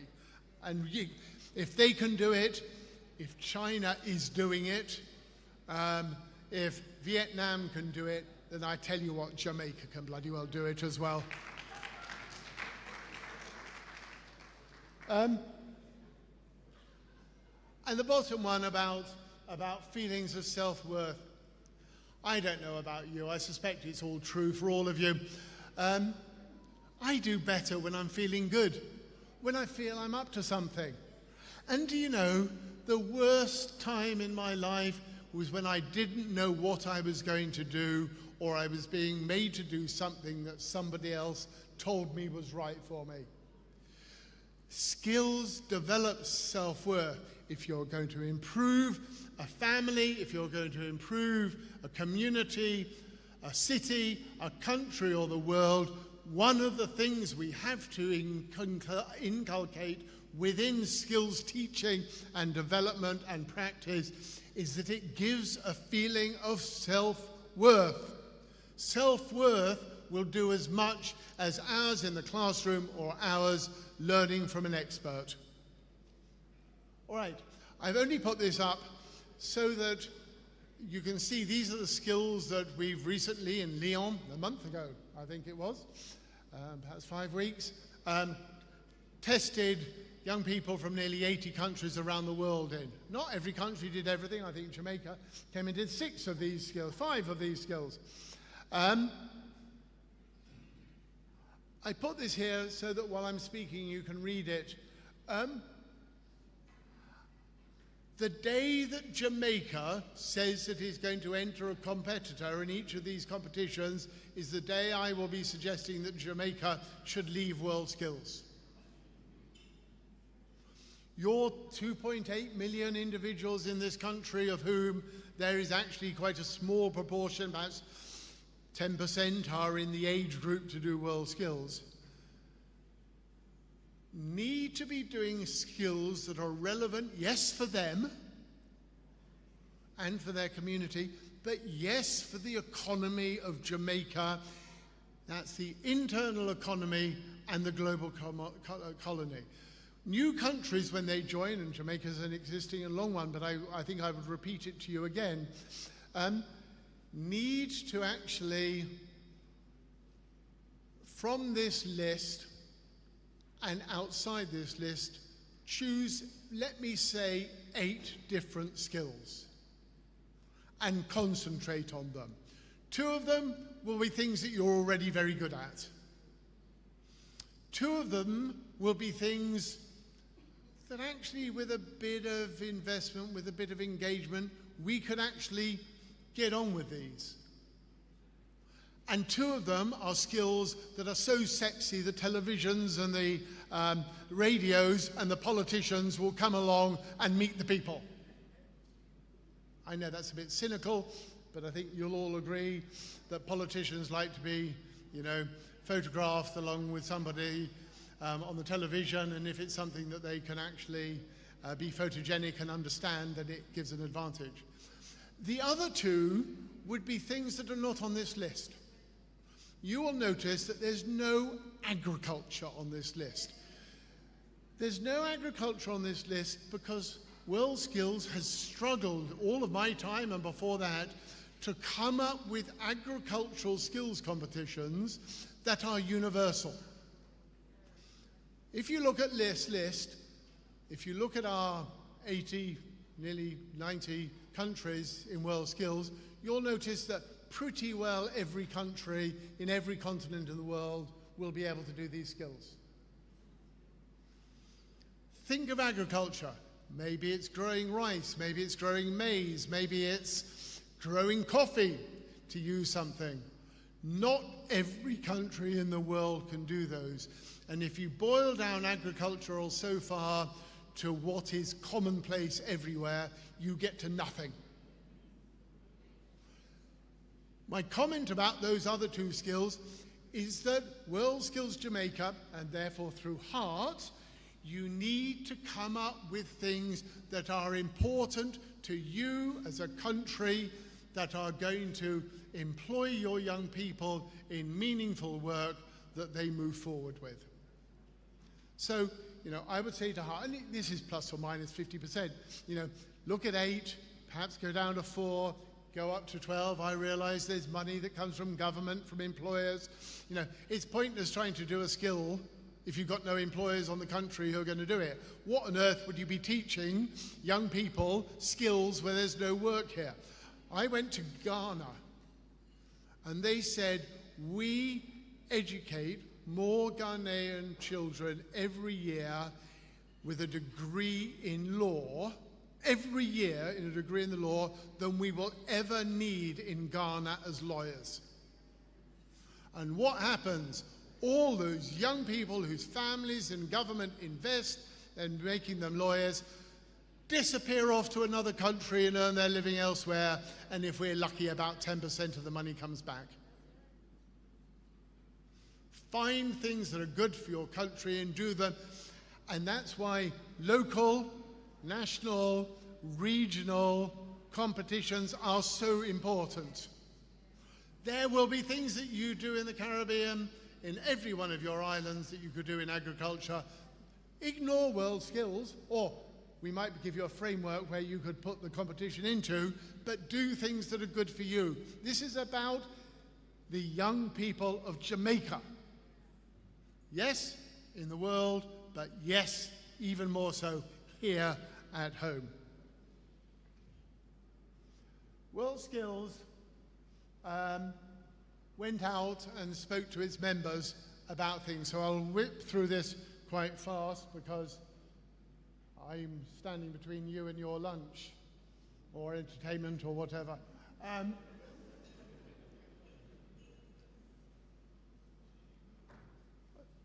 what I want you to look at are the things on the right-hand side, which are actually bits of paper, of work that have been said about it. We need, I mentioned parents earlier, we need to persuade parents that TVET is a realistic and attractive option for them to recommend their children. In Sweden, by engagement in skills competitions and in their equivalent of HEART, they have begun to persuade parents that allowing their children or recommending their children to do TVET is an important thing to do. You know, might not seem a lot, 55% to 62% in 3 years. It's now gone up to 72%. It works, but it isn't, you know, a tug doesn't change the direction of a supertanker by going it at full speed out of the fog and giving it a large push by bumping into it.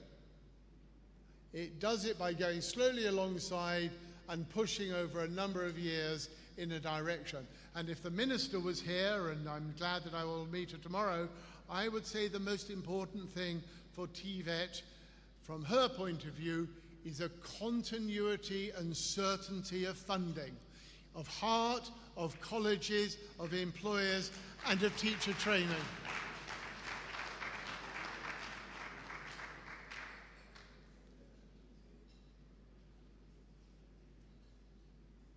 Similar sort of thing from Canada.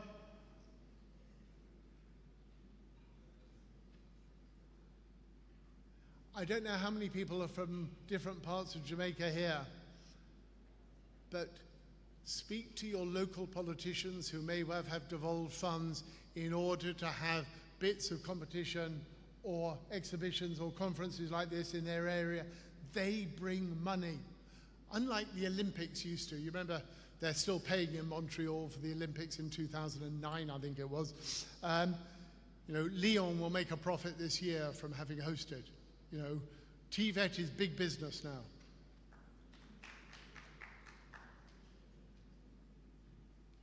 Inspiration days. Getting young people involved in careers.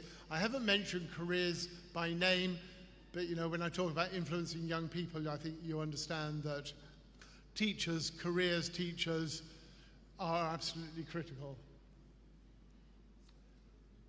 Read this.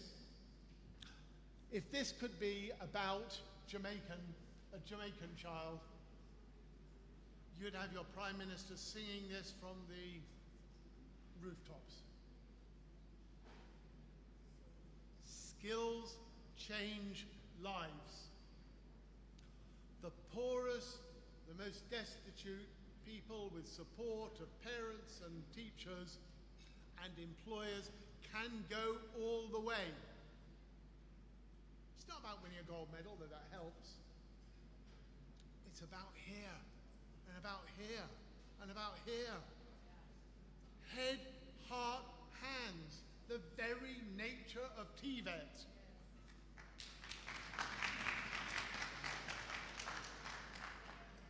Leo is amazing. You ought to have him come and speak at your conference, not me. You know, he's cheaper, he only comes from South America rather than across the pond.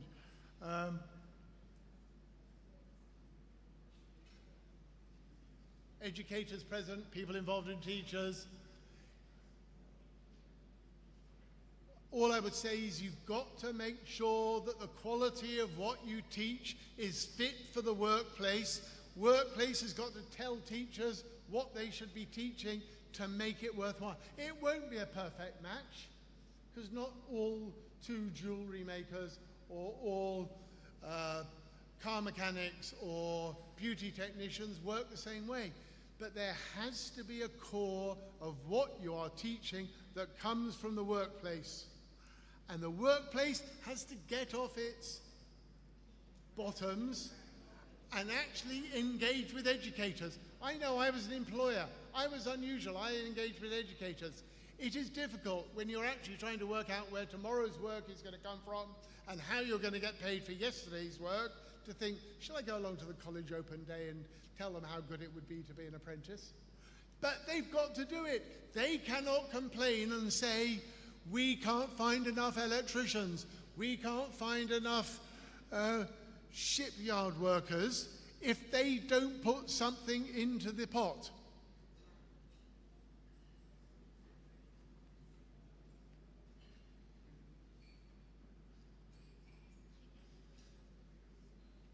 Not so far away, Costa Rica. National Learning Institutes. Well, you're doing it anyway. I've heard the amazing statistics about heart that have moved on, of having centers of excellence and colleges. You know, all of this works in the right direction. Sustainable impact, that's what we're talking about.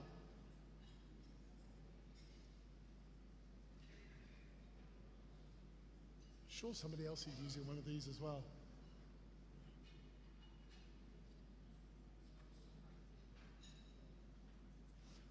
I had an apprentice who went on and became a cabinet maker, a fancy woodworker.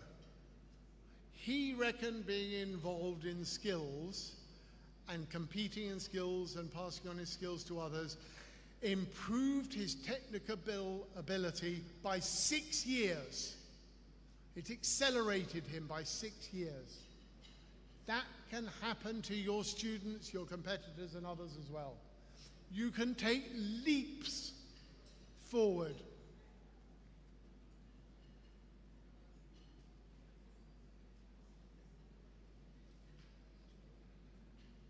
Well, the last sentence of that one, sorry I moved on too fast. My message from another young person: follow your dreams. Not blindly, but follow them. That's what parents and teachers and employers need to be putting into our young people.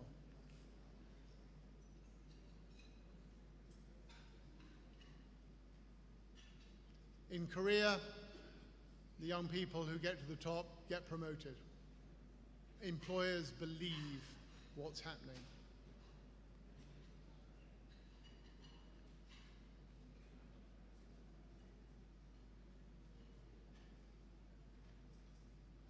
Look at this. A competitor from Italy found that mental strength, endurance, and teamwork he developed during competitions have been indispensable while running his family-owned business. I'm willing to bet in Jamaica at least 80% of the people who work are working for small and medium-sized businesses, however you define them. That is the engine of growth of the economy of Jamaica. Get your young people on that path. Jamaica will bloom like the flowers that you grow so well.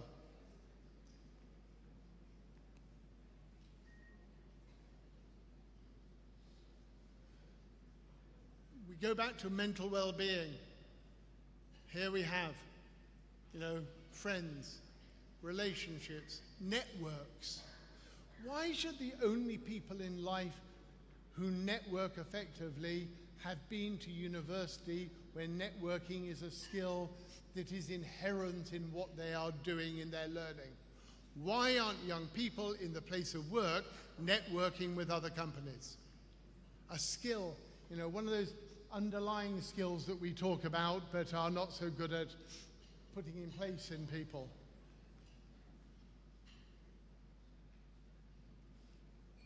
If you can do it in Iran, you can pretty well do it anywhere.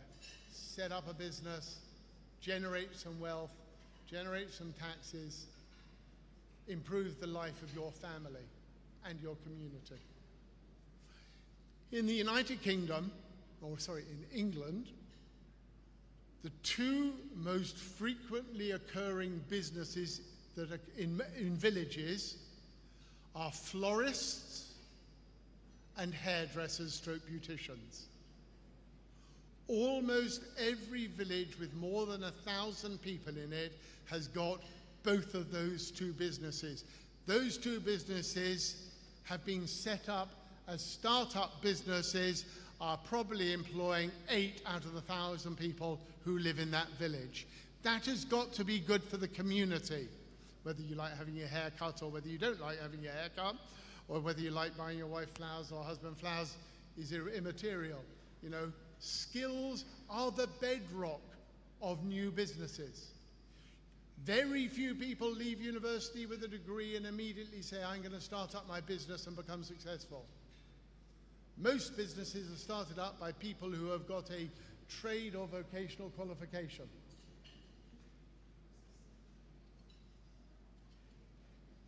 You can get these slides and look at them as you wish.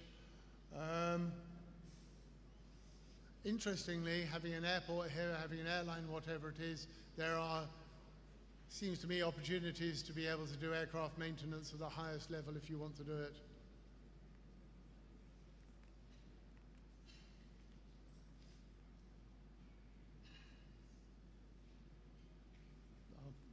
Because I'm short of time, I'll move through. But yes, engagement with employers.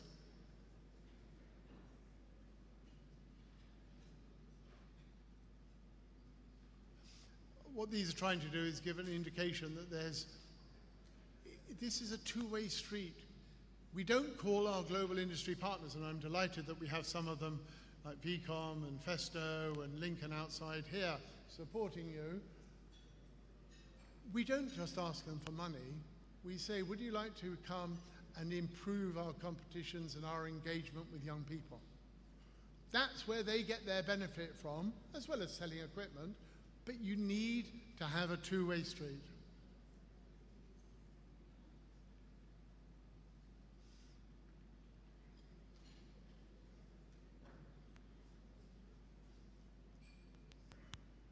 Skills really works when governments get involved, but stay out. If that doesn't sound stupid, you know. Kenya is a fine example. I had the privilege of meeting the president of Kenya, who happened to be doing a state visit with the president of Germany at the time. Skills Kenya will work because at the very top of government, and I mean even when the president changes, at the very top of government, there is a belief in skills. That is what you've got to make sure that you have here in Jamaica.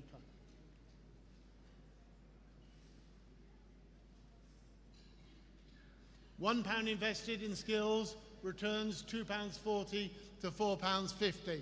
You want an argument for government? Tell them that. Prove it to them that if you improve skills, you improve the tax take. China's a lecture on itself. So let me just finish by saying, improving our world with the power of skills is Will Chill's mantra. I think it should be all of our mantras. And the power of skills, and this is my last sentence, skilled individuals improve the life of their family. The improvement of families create the improvement of communities. And communities are what make up nations. And actually, nations are the world. So, ladies and gentlemen, thank you very much. My apologies for going on too long.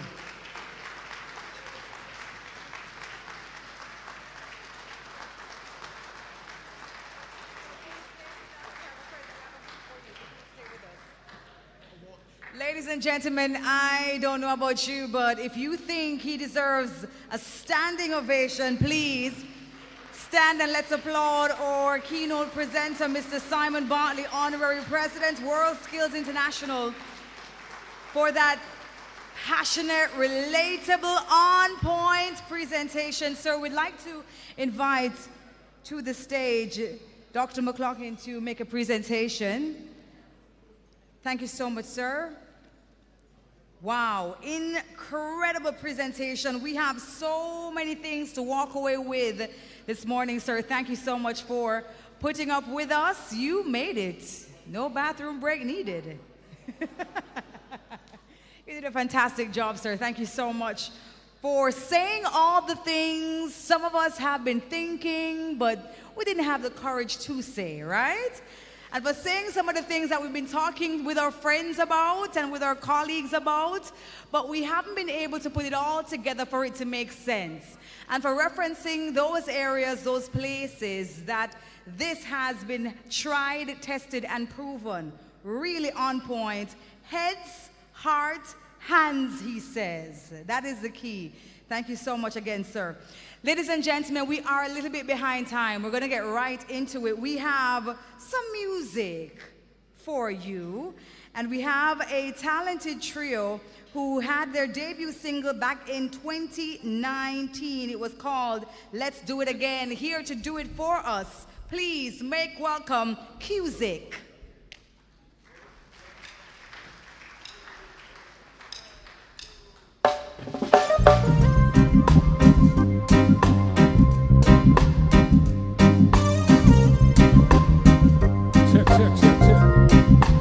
Good morning. Heart and STA. Cusick in the building. Whoa yeah. Can't fall asleep when it's time to stand, yeah. Loyalty and respect still full dribble in that bar. Lots of love we show to all the people. No rectangle will keep the circle small and then real people, no real. Feed out for real energy. Real people, no real people. And if you no real, then the fraud I go show. Bad vibes no have no place down your soul. That's right, someone no belong your soul. Stay far, don't bridge the energy. Actions not words, declare the enemy. Real people, no real. Feed out for real energy. Real people, no real people. Hey. And if you no real, then the fraud I go show. Sure, as we step in once and one start shuffle up. Now make I contact them a Fiji and a muscle up. Greet everyone with love and happiness. Hesitation under them breath. Real people, no real. Feed out for real energy. Real people, no real people. And if you no real, then the fraud I go show. Check it. Humble lion is still a lion. Careful of the wolf of play sheep. Boy. Forgiveness for the forgiver, yeah. Being kind no make you weak. Real people, no real. Feed out for real energy. Real people, no real people. And if you no real, then the fraud I go show. Friendship, lasting loyalty is what we're talking about. True that. Not the fake kind, pretend kind that never stick around. No, sir. No material required in this friendship. Trust, love, and respect. Man, it's everlasting. Hey, real people, no real. Feed out for real energy. Real people, no real people. And if you no real, then the fraud I go show. Hey! Excuse me.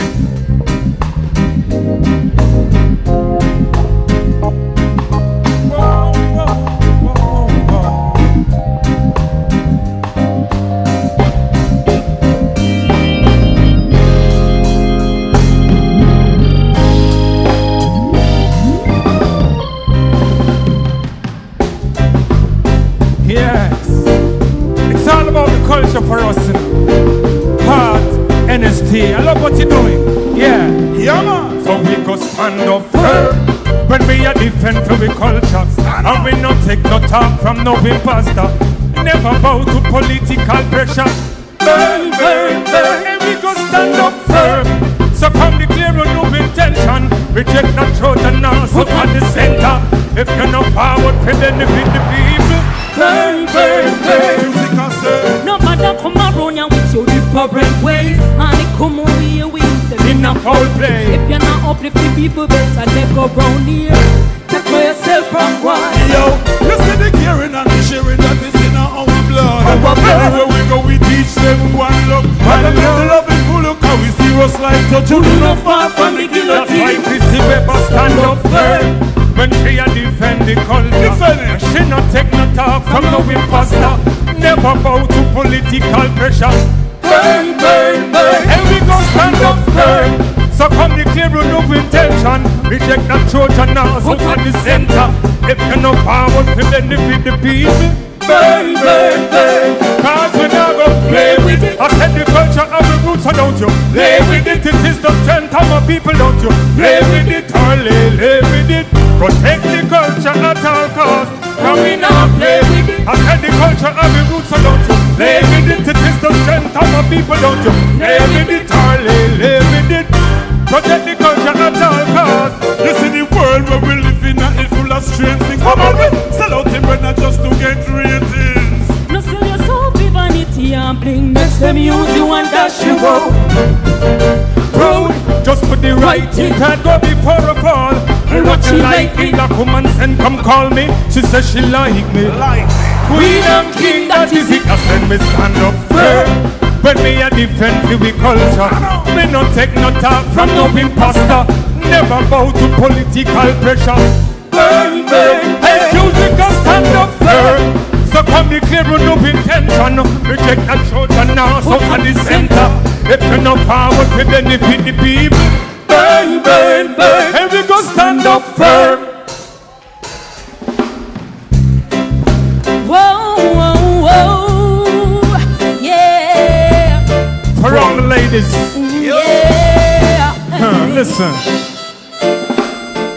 Do you still get butterflies for me? Does your heart skip a beat or two? Cause I'm still head over heels for you. Head over heels. You are the roses in my garden, and I'm the chocolate on your lips. Sweet love is all I need from you. Yeah, yeah. You'll be forever my lover. Take what you desire. I'm giving you the best of me.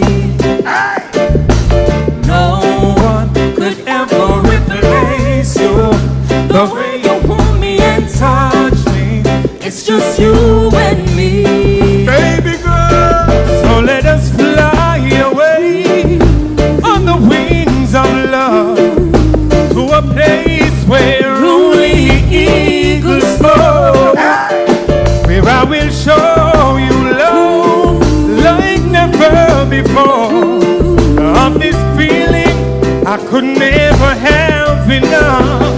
Music love, well if for the best you give me, when I the best me want. me can't fit tell me still love you, I'm straight with it. Me no forget the good times every day, me reminisce. Butterflies in my belly from the first time we kick. No text, no take no thing, One no one, no take no thought. the love that we have still burning like a top, baby girl.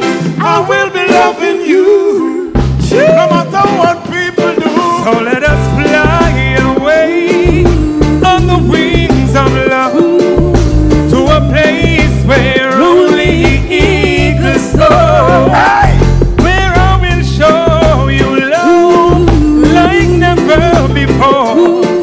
Of this feeling I could never have enough. Where I sit down, baby girl. So do you still get butterflies for me? Does your heart skip a beat or two? Cause I'm still head over heels for you. Head over heels. You are the roses in my garden, and I'm the chocolate on your lips. Sweet love is all I need from you. Yeah, yeah. You'll be forever my lover. Take what you desire. I'm giving you the best of me. No one could ever replace you. The way you hold me and touch me, it's just you and me. Baby girl, so let us fly away on the wings of love to a place where only eagles soar. Where I will show you love like never before. For this feeling I could never have enough, baby. Oh yeah. Oh yeah. Oh yeah.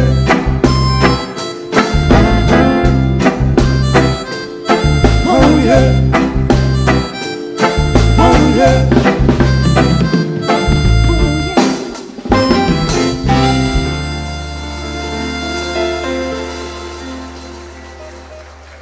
Thank you. So listen, something good is about to happen. NSTA, art, trust. Or I say it in the reverse, let me say it properly. Art, NSTA, trust. Yes. Yes. Yes. Something good is going to happen. Thank you. People talk, sometimes you cannot help it. Time after time I cry, some things will never change. Don't live in fear, believe that you will make it. Sometimes you gotta be alone to live again. Everything you gave and everything you felt won't take an ounce of power or change the way you are. Something good is about to happen. Something big, I'm excited for it. Something we've been waiting for, and I know we'll make it together. Look how far man I come from, down in the dungeon. Perseverance and inspiration. Now a victory, straight jubilation. And the version and eyes of the nation. Step it up, no never let it up. Music divine, just can't get enough. Mama come, papa come, everybody gather round. Music in every town. Big energy, big melody. Music, what a synergy. Sweet victory, it's no mystery. One unity, not a the remedy. Something good is about to happen. Something big, I'm excited for it. Something we've been waiting for, and I know we'll make it together. Something good is about to happen. Something big, I'm excited for it. Something we've been waiting for, and I know we'll make it together. Stronger together, in any weather. Waterproof, no need no umbrella. Heavy, heavy, not a feather. Can't change me out like how them change cheddar. I'm at the thing, unless you want the link. Now sell out when we under the pressure. We'll leave them a fling, but music have the thing. Make them know that we ready for whatever. Something good is about to happen. Something big, I'm excited for it. Something we've been waiting for, and I know we'll make it together. Something good is about to happen. Something big, I'm excited for it. Something we've been waiting for, and I know we'll make it together. It's the guitarist.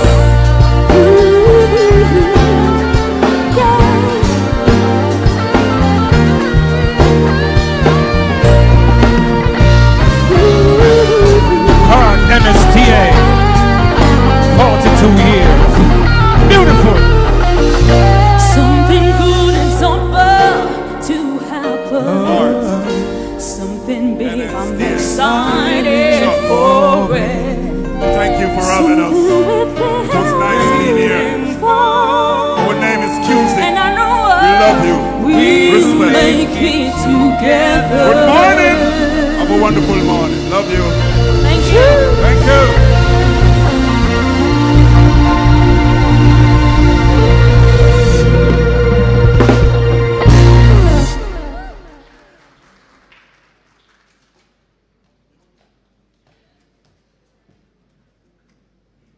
No, I know you can do a better job than that. Please give them a round of applause, please. Cusick, thank you so much for giving us such great entertainment today. I believe they're going to be with us for the next 2 days. So, ladies and gentlemen, we are going to continue with the proceedings. Just want to say a big thank you to our partners, the Ministry of Education, the Tourism Enhancement Fund.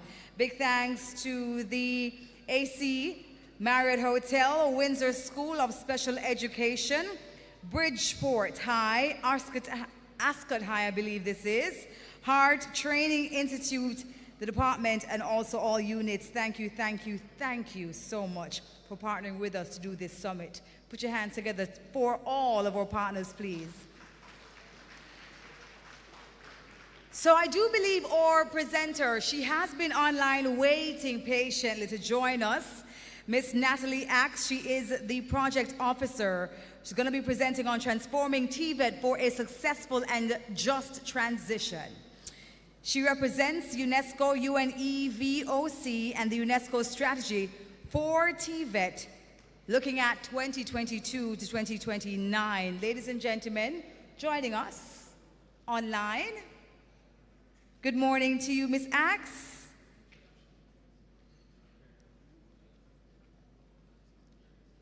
Are we able to connect with her?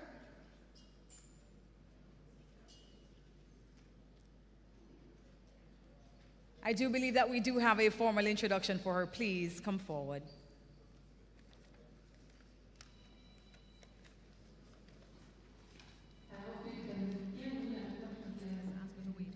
Yes, all right. Good morning, ladies and gentlemen. Please permit me to introduce our next presenter, who will be presenting online today, as was indicated a while ago. The UNESCO strategy for TVET 2022 to 2029, transforming TVET for successful and just transition. So Miss Natalie Axe joined UNESCO UNEVOC in November 2020. She serves as regional focal point for the UNEVOC network in Latin America and the Caribbean since May 2024. She is project officer in the Bridging Innovation and Learning in TVET, titled the BILT project, where she leads the bridging line of BILT. And in that context, she is responsible for the organization of BILT bridging events and the renewal of the BILT online platform with the aim of strengthening the community and peer learning component of the project. Among other things, Natalie also coordinates the implementation and dissemination of the BILT self-reflection tool for TVET providers. Ladies and gentlemen, please welcome online Miss Natalie Axe. Okay, thank you very much. Thank you, Ms. Walder, for your introduction. And thank you to the Heart Trust for inviting UNESCO UNEVOC to speak at this important event. I hope you all enjoyed the entertainment and are ready for a presentation. So just allow me to greet in particular the chairman of the Heart Trust, Professor Alvin Wind, and the managing director, Dr. Monisha Egerton, as well as Dr. Kevin Brown, the president of the University of Technology, which is, by the way, our second UNEVOC center in Jamaica. I would also like to greet Dr. Mark Smith, president of the Jamaica Teachers Association, and Dr. Paul Wilson, executive director at the Council of Community Colleges. Dear members of the various industries in the room, TVET practitioners, instructors, teachers, and of course the youth and learners, lifelong learners represented in the audience today. I was invited to speak about UNESCO's TVET strategy 2022 to 2029. And I would like to complement our presentation with some information and impressions on how UNESCO UNEVOC in particular implements this strategy. Just allow me to set the timer to keep an eye on the time. Let me share my screen.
So let me move to the UNESCO strategy for Tibet, which was sort of the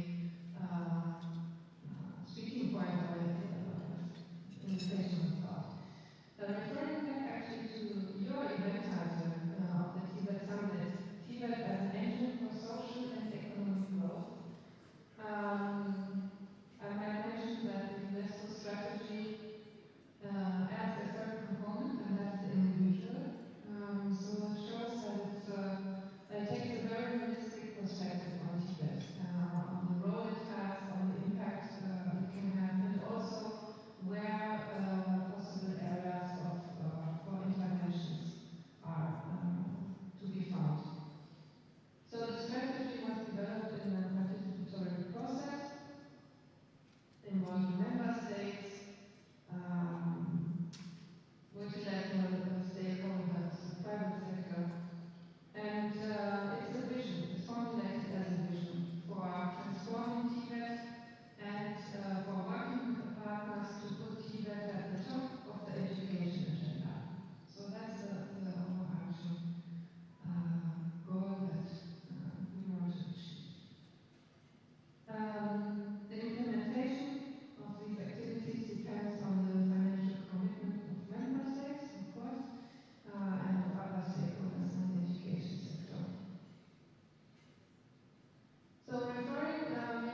is, for example, creativity as a skill set. Part of this work is also youth engagement. So there are various campaigns and formats where the youth is on board, where we promote dialogue between youth and other stakeholders, including the policy level, to reflect their views, to have their voices heard in the improvement of the TVET. And of course, at the bottom you see some cross-cutting interventions that are equally important. We have policy learning at all levels, national, regional, and global. We have data collection, research, and analysis. There are still huge gaps in these areas when it comes to TVET. Non-disciplinary, and of course networks and partnerships. And I think you can see that at the same time these cross-cutting interventions are a prerequisite to work on these main lines of action to carry out these activities, and also a vehicle. When we think of promoting networks and partnerships, for example. Okay. So I think this hopefully gave a bit of overview of how the TVET strategy is structured, which priorities it sets, and also how it envisions TVET now and for the future. Just very briefly, it also includes some very concrete targets. What was formulated is that 80 countries will be supported to develop and implement policies and strategies on skills development. So we are talking about an 8-year period, right, from 22 to 29. And 80 countries will be supported to scale up STEM education. This includes 36 countries in Africa and 8 small island developing states. Then there's a target of 4.8 million young people being equipped with digital skills, especially through the Global Skills Academy. I have a slide on that later on. And the overall target is actually much higher. And you see that some of the tools or frameworks that I mentioned already are also repeated here, like this quality framework of micro-credentials, or the taxonomy of digital skills, of green skills, and this global skills tracker. At the same time, gender equality and equitable access to TVET are transversal throughout all these targets and activities.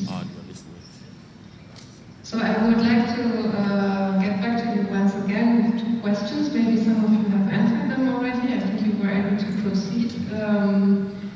The first one is an open question, generating what cloud, what you think are the needs, what is most needed to put TVET at the top of the education agenda as the strategy formulates. Let me just move back to the results. So 164, 65 responses already. This might also be interesting for you in the next 2 days. Maybe you want to get back to this prioritization or the collection of terms in the discussions of the sessions that are still to come. So, of course, we see funding resources at the very center being the largest terms in this word cloud. Okay, still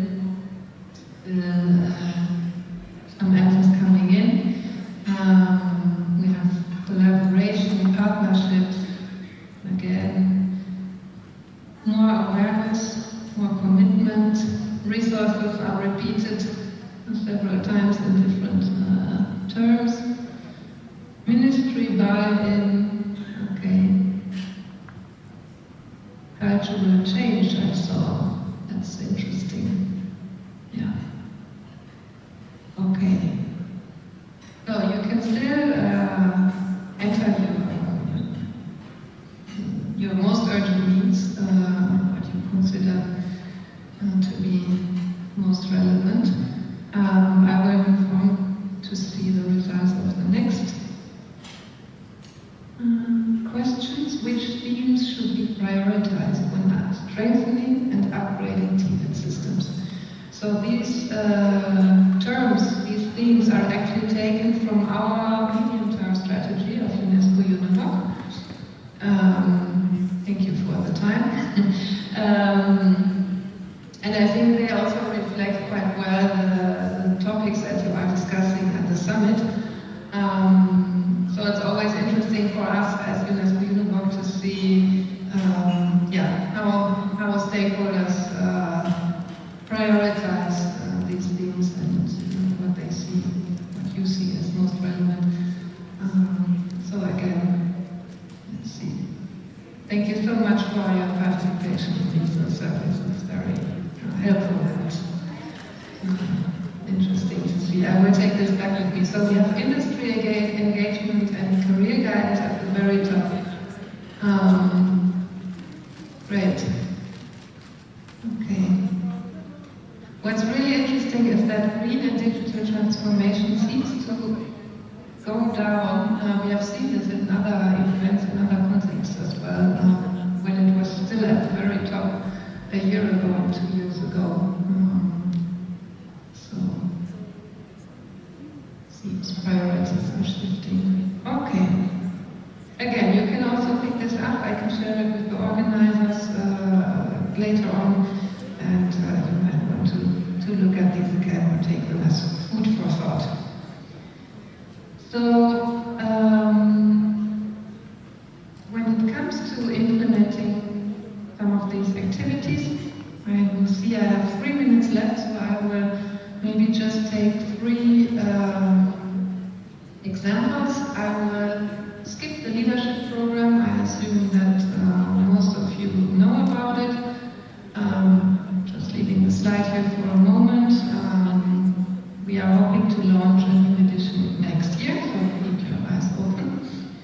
I want to mention a few words about the Global Skills Academy. This is something that, an initiative that was launched in the framework of the Global Education Coalition, which was formed as a response to COVID-19. And it's a platform to match the offer of private sector and also public sector stakeholders with institutions and with learners in all member states with a wide range of training offers. You see we have a very ambitious target of equipping 10 million young people with digital skills, but also this offer includes green skills, entrepreneurial skills, mentorship programs, for example. So I encourage you, again, I put a QR code to the webpage in case you are able to scan it from the room. You are encouraged to contact the team and explore this opportunity because it's a really nice one where learners receive certificates for the courses that they have gone through and where there's a high quality in the offer. Let me move on. One to mention is the IHUB's innovation framework. We currently had a project in Brazil this year where this methodology was applied. Again, if you are interested in looking at your institution's capacity to innovate, whether it's at the institutional, organizational level, and also referring to the curriculum on innovation, you are invited to contact us, the colleagues working on this. There are options to apply this methodology. It's a workshop combined with an online tool for self-assessment and for developing action plans to enhance the institution's capability to innovate within the TVET space. Let me see, I will skip the build project. And maybe lastly, I will mention the Co-Action Initiative. HEART has actually led one project in the Co-Action finished his last year about results-based management.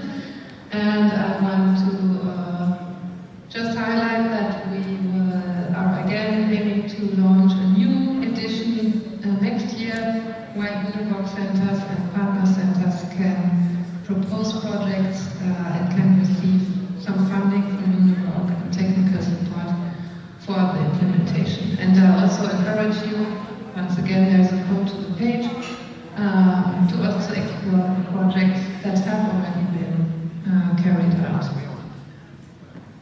So I think in the interest of time, I will stop here and just leave on this slide on the screen to promote World Skills Day, our celebration for the youth and by the youth every year. And I thank you very much for your attention and hope that the presentation was of interest and useful. Thank you.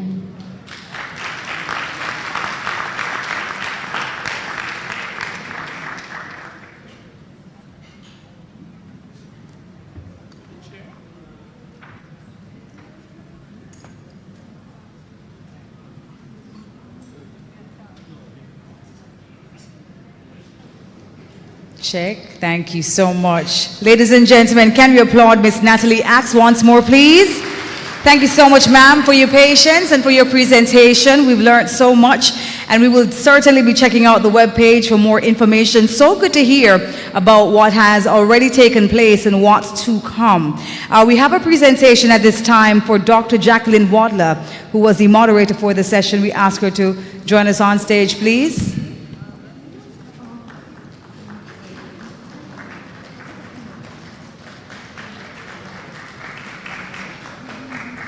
Dr. Jackie, you didn't expect the gift?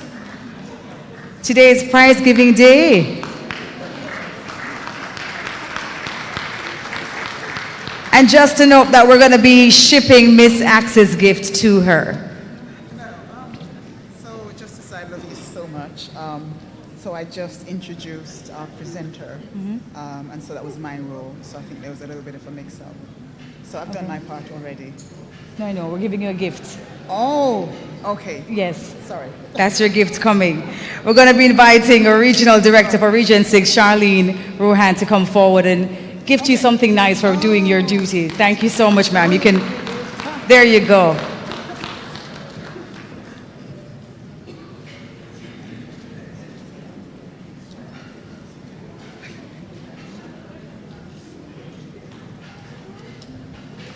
Thank you so much, Doc.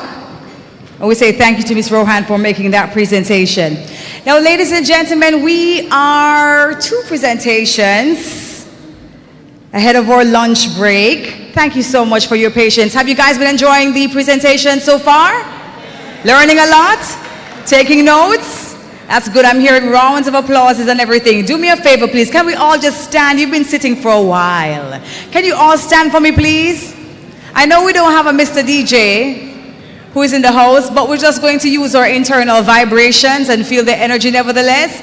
And then we're going to stretch all the way to the roof. Stretch it out. There we go. Stretch it out. Stretch to the sides. This is where we get very familiar with the person beside us. It's okay if you want to hug them. It's a safe space. We're family here. Yes? And then for those who can, reach to your ankles. That's why I said for those who can. If you can't, your knees are fine. And if you can't get to your knees, just rub your thighs, rub your thighs, rub your thighs. Don't worry, we'll get it. Just want to make sure you're still with us. All right. I think we are ready. You may be seated. Don't worry, we'll get some music later on. I have a dance party. So we're going to move on to the next presentation. We're going to be looking at education in the era of AI, strategies for advancing TVET and the future work. We're going to be inviting Dr. Elaine Holloway to come forward to introduce our presenter.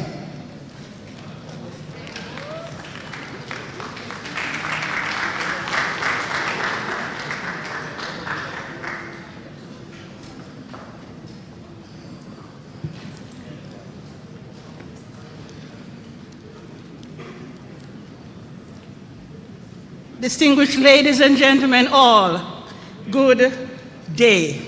Let me know Recording It sounds a little too late. Education in the era of AI, strategies for advancing TVET and the future of work. I am sure we know that we're in a world where AI and automation are rapidly reshaping our industries. And so the urgency for TVET and, importantly, education to adapt cannot be overstated. And so this afternoon, I am very delighted to introduce briefly our presenter for this session. Dr. Rohan Jawala is indeed a remarkable figure in the field of education with over 30 years of experience spanning the Caribbean, England, and the US. He has made significant contributions as an educator, a curriculum developer, and a researcher. His extensive work includes authoring a book, multiple book chapters, and numerous articles. Additionally, he would have delivered over 100 presentations globally, including 48 keynotes. Dr. Rohan Jawala research focuses on artificial intelligence, critical AI literacy, and inclusive curricula. And he has played a role in significantly shaping international AI policies. He's also a mentor to a number of faculty at the American Association of Colleges and Universities, AI Pedagogy Institute. His YouTube channel, which has over 15,000 subscribers, delves in the role of technology in education and promotes equitable learning environments. Ladies and gentlemen all, please welcome Mr. Dr. Rohan Jawala to presenting.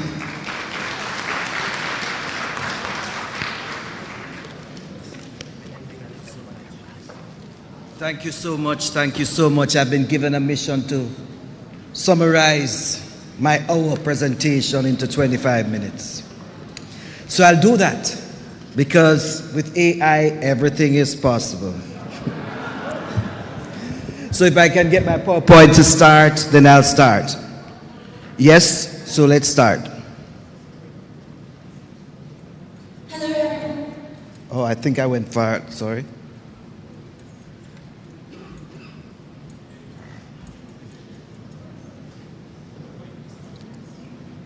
Hello, everyone. I am Susan, an actor.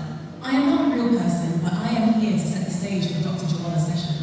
Dr. Jawala would like to apologize for not having a Jamaican accent on me. However, in the future, a Jamaican accent will become available. So, welcome everyone. As we navigate the complexities of the modern world, it's essential to prepare our learners for an unpredictable future. All right. So let me start off by saying, I want to start off with a story, because the story is important.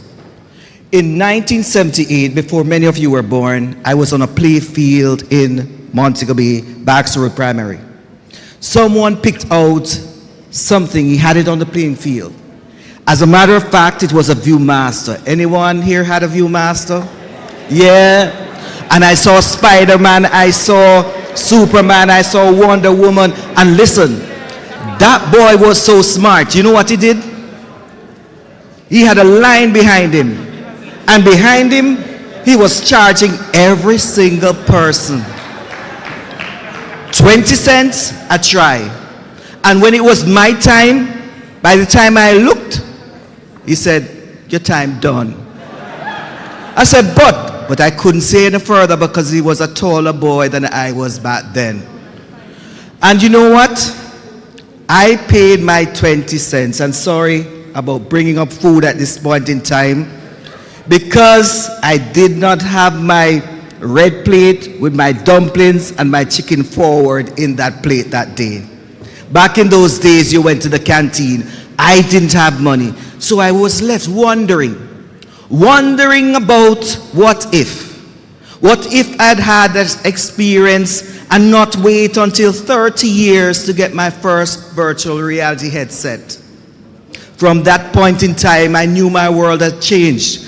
I no longer said to my wife said to me, I'd like to go to Paris. I said, I've been there. She said, when? I said, last night. She said, how? In my virtual reality headset. So the bottom line is, we're changing education. Education is changing. And as a matter of fact, when it changes, we have to adapt to it. When it changes, we have to make sure that we embrace the technology and the hardware. Yesterday and the day before, I'm in my VR headset and I'm doing squats and I'm following the trainer. That is how things are changing.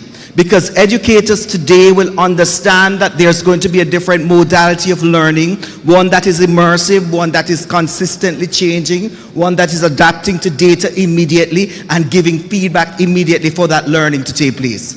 Learning cannot take place without us advancing our skills.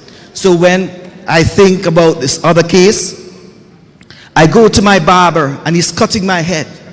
Not off my head, but my hair. And he's cutting my hair and I say to him, we have a good conversation. He said to me, you know, Rohan, I'm thinking about changing jobs. I said, what are you thinking about? He said, you know what, I'm thinking about changing my job to something else. So I wanted to go in because I'm really interested. He said he wanted to become a truck driver, so he went for his commercial license. So I said to myself, should I tell him or should I not?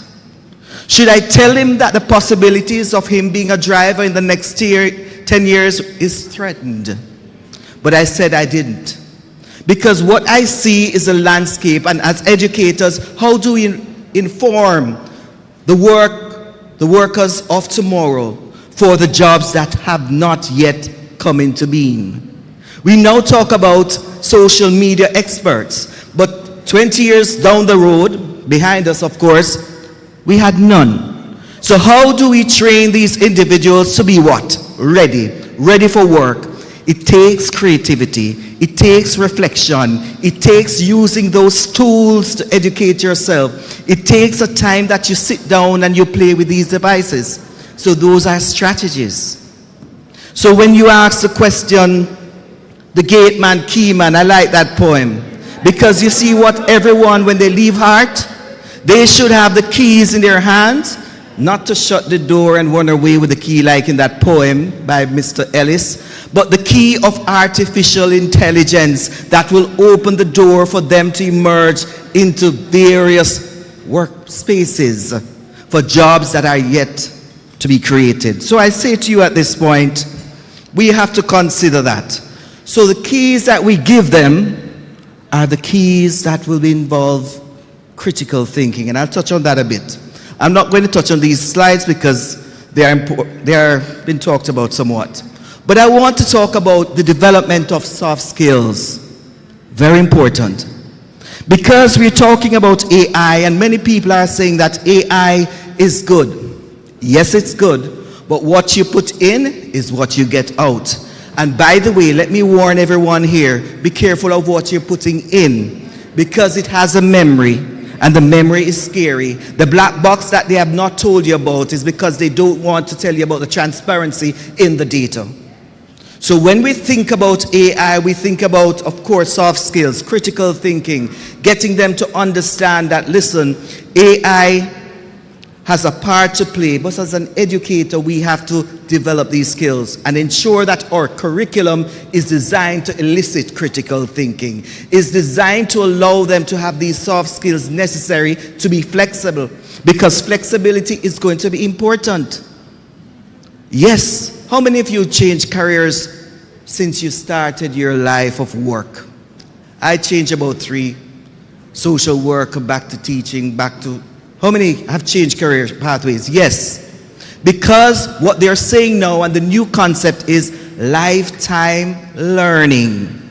You're learning for the lifetime. So, as someone said this morning, we forgot the parents. I think if I wanted to come back into hard to learn a skill to do plumbing so I don't have to ask expensive plumbers around, then that would be a nice time for me to move in. It's a lifetime learning. I want to change my career. All right, so we have to understand as teachers, if we're thinking about moving ahead, we have to think about how we're using data. Data is imperative. So when you read and you see that that student is having a problem, you make the necessary change using data. You're using data also to predict what skills need to be brought into the curriculum, and that's important. And I touched on lifetime learning. Of course, immersive environments. Understand that you will have to navigate in various learning environments. Online, virtual, blended, and so forth. It is changing. It is changing to the point that when I get up in the mornings, which I always say, my wife always say, have you prayed yet? Before I look on my media feed to see the news on AI, which I stop doing now and start praying, because I need that guidance, right? So back to the point, I'm going to move ahead now. I want to take a little look at this because it has a powerful sort of movement in it. But I won't say anything, just listen. Hello, good morning again. Good morning once more. What's on your mind today? Well, I want to say that I'm in lovely Jamaica. The country is wonderful. In front of me, I have some wonderful people. We're talking about AI, artificial intelligence, in, of course, training and development. Isn't that a wonderful topic? It sounds absolutely fantastic. AI and training development are such impactful topics, especially in a vibrant place like Jamaica. What's been the focus of your discussion? We're looking at artificial intelligence as it relates to industry, for example, building, in hospitality management, of course, and a lot of other areas that have to deal with TVET. That's a crucial area of focus. AI has so much potential to revolutionize industries like hospitality management and technical vocational education and training. From automating routine tasks to personalizing customer experiences, AI is reshaping the landscape. What specific applications or challenges are you discussing in these areas? Well, I don't want to go around the line discussing challenges, but I want you to make a prediction regarding the next 10 years, if possible, using the information that you have on where we need to be as it relates to AI, specifically in the Caribbean and in the context of Jamaica. Got it. In the context of Jamaica and the Caribbean, the next decade could be transformative for AI integration. We might see smart tourism. AI could revolutionize the hospitality industry with personalized travel experiences, AI-driven customer service, and smart accommodations. Education transformation. AI-driven personalized learning could revolutionize education, catering to individual needs and bridging learning gaps, especially in remote areas. Thank you so much. I have to go now because I have to move on with the presentation, but I want to say thanks. And could you say something to the audience in Jamaica to let them know that you can speak also the dialect? All right, could you do that? Of course. Big up on the sound, with people.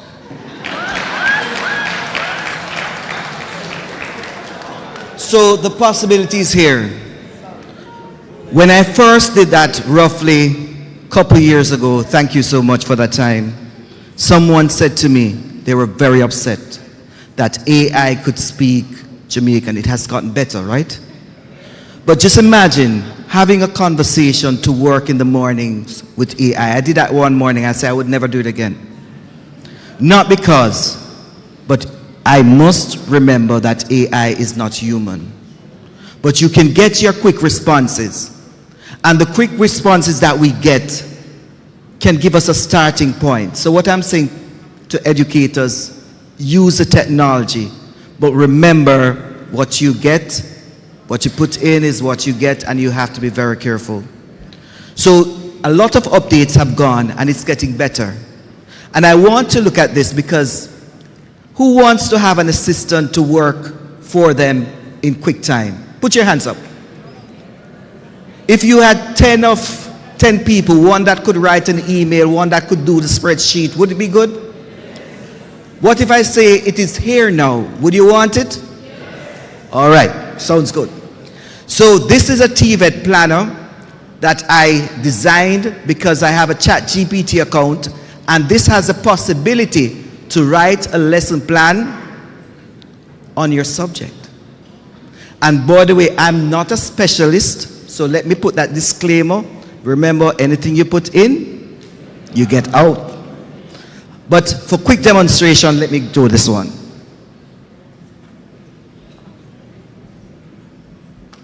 Oh, sorry.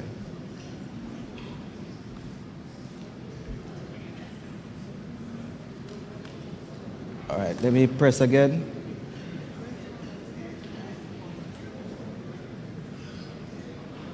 All right, that is, let me do that one more time.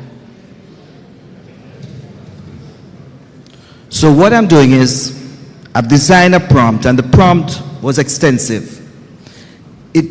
Based on this, it requires you, before you put your information in, to respond to these questions. I did not have the time. I'm not a specialist, but what I did was to just put the prompt in. Then I put plumbing, because I've had some plumbing issues back in my hometown in Montego Bay. I'm not a plumber. I'm trying to solve something for the last 6 months. And I ask it to tell me about pipes on their sink, and I'm typing. That's a typewriter or the computer. And it's a 2-hour lesson, of course, quizzes, and I don't plan lessons for 2 hours. It's always shorter. But for demonstration, and what it comes back with is going to be impressive if you have never seen this in operation before. All right, materials to be included. And also, what else did I say? I just put some stuff there and set it off, and it's going to generate that plan. There you have your lesson. All you need is to go through, edit, and you have it right there. There it is. Do you like it? Have you tried it? Yes, but this is specifically designed. Now, I want to show you another thing. So, this is a ChatGPT that is designed for TVET. I am trying to work on something else, but just imagine. You send someone outside to work on a site. You ask them to do some plumbing activities, and they come back with something looking like this. Would you hire or fire? I would train. All right. So I know that was a trick question. I should have taken you there. But what I'm saying is, the ability for AI now to scan that picture based on years of work, because the pictures have been done a lot, picture computer vision has been established now. So you have that description of what has taken place here and the remedies. All right, so there we have it. So therefore, there's a barcode. We are working on something, my daughter and myself, to come up with something that is more accessible. But I want to show you this one. I wasn't prepared, but I thought it's important for us to really take a journey, to show you how you can use technology to do something. Let's go.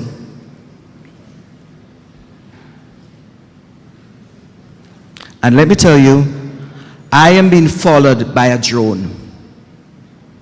In my hand, if I had 10 of these this morning, I would have sold all of them. Around my table, most people wanted to buy this drone. That drone is following me everywhere I go. It has a facial recognition system that allows it to track me everywhere I go. Now, this might seem somewhat, how would you apply to teaching and learning? I would apply it in several ways. There it is, the drone. Let me just show you. You're seeing it. It's following me. And what I've done is, this image is a computer-generated image overlaid on me. That technology would have cost roughly thousands of dollars for me to do it. Now I can get it done for $15 a month. I have maybe 2 or 4 minutes, but I just use 10 seconds here or so. That's how it is. So that's computer. So what I'm saying is when we look at this, we have the possibility. We have the possibility that we could use this to say, all right, you know what? I'm going to put on a protective garment, but I want a camera person. I can't afford to get a camera person, but I allow it to track me as I get dressed. I'm examining some circuits that someone has developed, and the person is showing me. I can send the camera out to them, use it, facial recognition, show me the background, and see how we have done. You're doing an excavation and you want to walk through and show these areas, you can get that done with the drone. The drone has the possibility now to track you wherever you go. And it can work inside. It's a small drone, and if you can guess the cost, you won't get this drone, but it's under $200. And the power for that to bring into the education realm is outstanding. All right? So as we go forward, I want to say that I went to Brazil last week, came back, and I want to kind of end around this slide because I think it's important for me to share you this information. Last week I was in Brazil. There was this big investor. He had invested over $600 million in artificial intelligence. But I was alarmed because at that point, he had designed and developed something that could track the facial features of students to tell if they were engaged, if they were troubled, if they were having cognitive difficulty accessing the information. And the issue for that too was that teachers would be tracked in the same way. I disagree with that. So when we think about technology, we have to think about the ethics. We have to think about how we're deploying it, or privacy. So as I encourage you to use technology, just be careful because we don't know what is behind the system. So for teachers, for educators, where will we be in another 5 years? I can tell you this, you will be programming a lot of things just by using words. So what you want, you will put in a chat engine or something, language model, and you'll get it back. So you'll be creating your rubrics, your questions, your lesson plan using artificial intelligence, and you'll be verifying it too. You will also be engaged in talking to artificial intelligence, but don't become friends with it because it's not human. And I say that because I'm remembering a case in Orlando, in Florida, that this 14-year-old boy ended his life because of AI. So it become a part of you. You will be wearing the technology as it relates to artificial intelligence, and you will have to plan your own professional development to personalize your pathway. You will also assist your students in understanding that they can have a personalized learning pathway by using AI. And once you get that understanding that you have a part to play in the mentorship of your students, and alongside that, you'll have to sometimes pay for a little AI tool. I want to show you, as I wrap up, these are some applications that I use. But I want to point out one application. Have you ever used Microsoft 365? Have you ever used it to create a PowerPoint? Have you used it in Word? The one that you just put a prompt and it creates that PowerPoint? You have access to that, which is good, because the possibility are endless with these. So these are some of them: ChatGPT, Claude, Midjourney, Runway. Descript is ideal. You put in your script, you get a voice, and you can create a video. Or you can put in a video, edit it using words. And Synthesia, that's what I showed you earlier with that person talking. There are many possibilities. So as I finish off, at this point, I would love to say to you at this point, for educators, for institutions here, the first thing is to have an AI strategy. And that could be linked to your government policies and so forth. Have your AI policies, outline what you want to do, get parents involved, get educators involved, get stakeholders involved. That's key.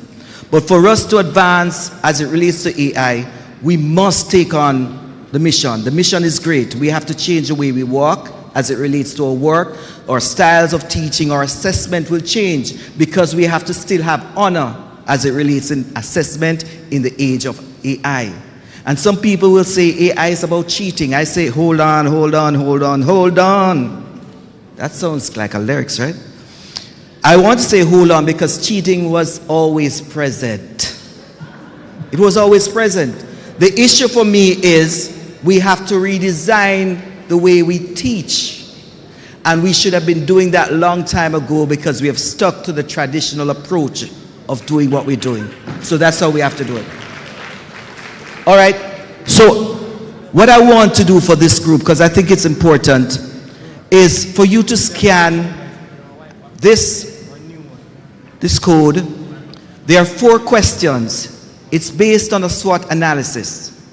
And if I can get responses to it, I will complete a full report that will outline and summarize using another application I've developed that will give you some strategies for where heart or any other situation that we have here will need to move forward. But as I end, let me say, AI is not for some, but for all. In addition to this, we have to fund teachers to get the tools. It costs $20 for one tool. If you add up my list, I don't even count it again. It's about maybe 100 or 200, but that has given me the window into the world that is coming. And let me tell you, there are greater technologies coming.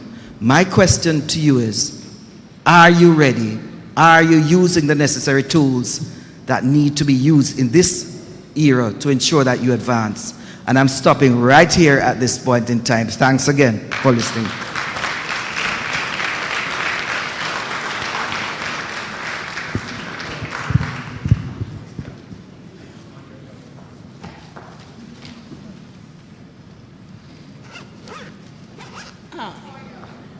That was wonderful, I think. Dr. Joala, I really want to thank you for sharing with us. Your presentation came at lunchtime, but I'm sure we all will agree that it was well worth it. I want to, on behalf of the Heart NSTA Trust planning team and all the persons here, just share with you a token that is representing our appreciation of you coming and sharing with us today.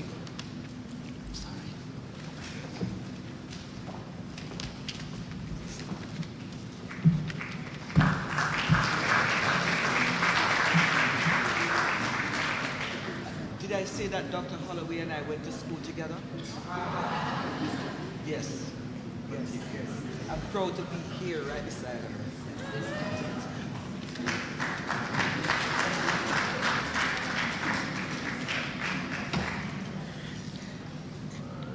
I know I did say thanks, but one of the common thoughts that I would have heard running through all the presentations is really the need for change at different levels, and I'm sure you all will agree. And the persons who work with me know I cannot complete without sharing an acronym. And the change here, I think, and I would have heard throughout, the need and the opportunities that are being created, creating opportunities, harnessing innovation, adapting skills, nurturing collaboration, guiding ethics, and most importantly, empowering all of us, not just leaders. Thank you so very much.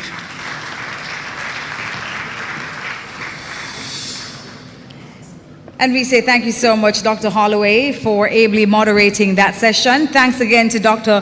Joala for the presentation. We learned so much food for thought in this era of AI. Now, ladies and gentlemen, we are diving straight into our next presentation. We're inviting at this time Dr. Sasha Shimhue to come forward to moderate the next session.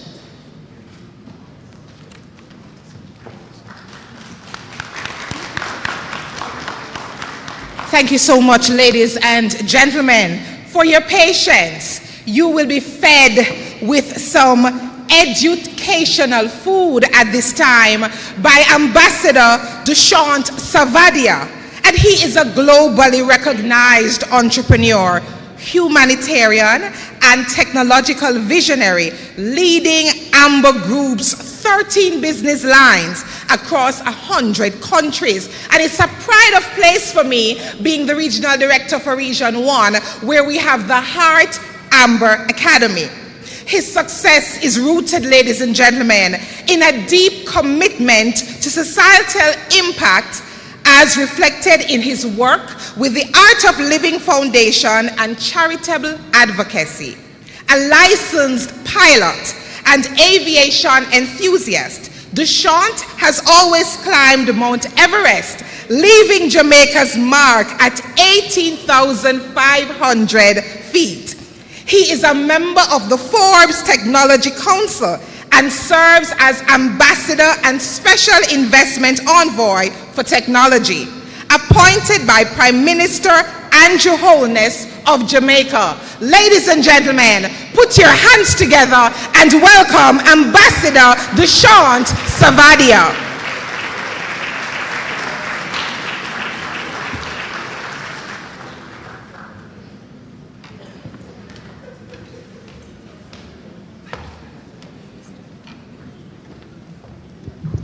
You know how much pressure it puts on the speakers when they get a roaring introduction? Good afternoon, everybody. I really know you've not had lunch, but we can show a little more enthusiasm, right? Good afternoon. Now it seems like we are all in the room together. You know, I'm not going to go through any PowerPoint presentation. That's not my style ever. Because I think you've gone through a lot of information today already, a lot of valuable information, breaking down all the different aspects of AI, breaking down different aspects of what upskilling really means to the next generation. But while everybody is speaking on what is possible, what should happen in the next few years in Jamaica or across the world, I want to start with recognizing what is happening now. You know, we normally forget that where we are is already a much better place where the rest of the world is in comparison. How much advancement Jamaica has already gone through in the last 1 year. You know, there has been a AI council that was set up last year in Jamaica, which did a massive deep dive. I'm not a part of it, but I've been following that group very closely. That this task force for a year now have been going through finer details of ethics in AI, upskilling of AI, etc., etc., etc. And their first report, or the main concentration of the report, was how do we put AI skills in schools itself through the part of the mainstream curriculum inside the school. So there's a lot of work that has already happened in AI in Jamaica. I want to kind of give some appreciation to all the people who have spearheaded in whatever way possible in Jamaica to bring where AI should be and where it should be. But it's not just about AI alone. You know, we're forgetting something else very big. You know, we keep talking about AI, we keep talking about skills, but none of the AI, none of the skills will actually matter if we do not develop the soft skills of our people also. Yes, no? You know, we so much forget that without adapting foundational soft skills, your ability to be at ease with yourself at all times, your ability to stand in front of anybody with confidence and speak your heart, your ability to digest information that is coming in truckloads from all sides and you've got very little time, your ability to memorize all that is happening around you, that it alerts you when the time comes what to do, what not to do. Your ability to be pleasant regardless of your conflicts, regardless of your situation. All of this matters and AI can't fix it. AI will not, ChatGPT cannot fix it. Nobody can fix it other than you yourself, right? So one of the most critical aspects to me, the foundation of upskilling is upskilling ourselves. are we at peace ourselves? Do we have the ability to bring peace around us? Do we have the ability to digest knowledge and use it wisely for the greater good of the society? If we can't fix all of this, then there is a lot of things that we need to fix first before we get to professional upskilling also, right? So, to say that, to me, the first thing is about self-upskilling. How do we create more room to live stress-free, to be able to create a workforce of the future which knows how to handle their negative emotions better. Workforce of the future which knows how to handle and resolve conflicts without escalating it and making it huge for their own colleagues or their peers or whoever.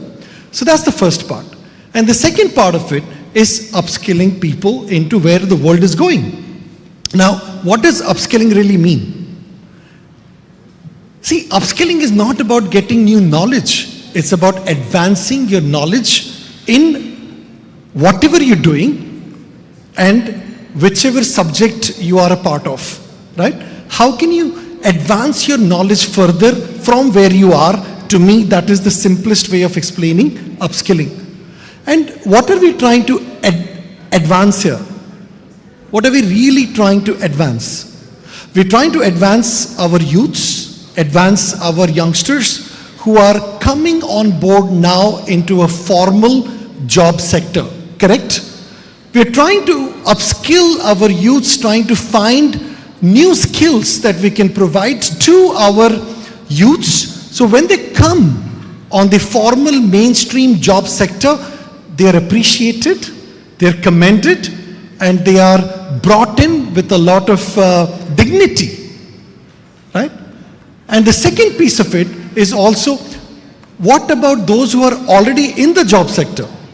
You've been in a job for 5 years, 10 years, 20 years, 30 years.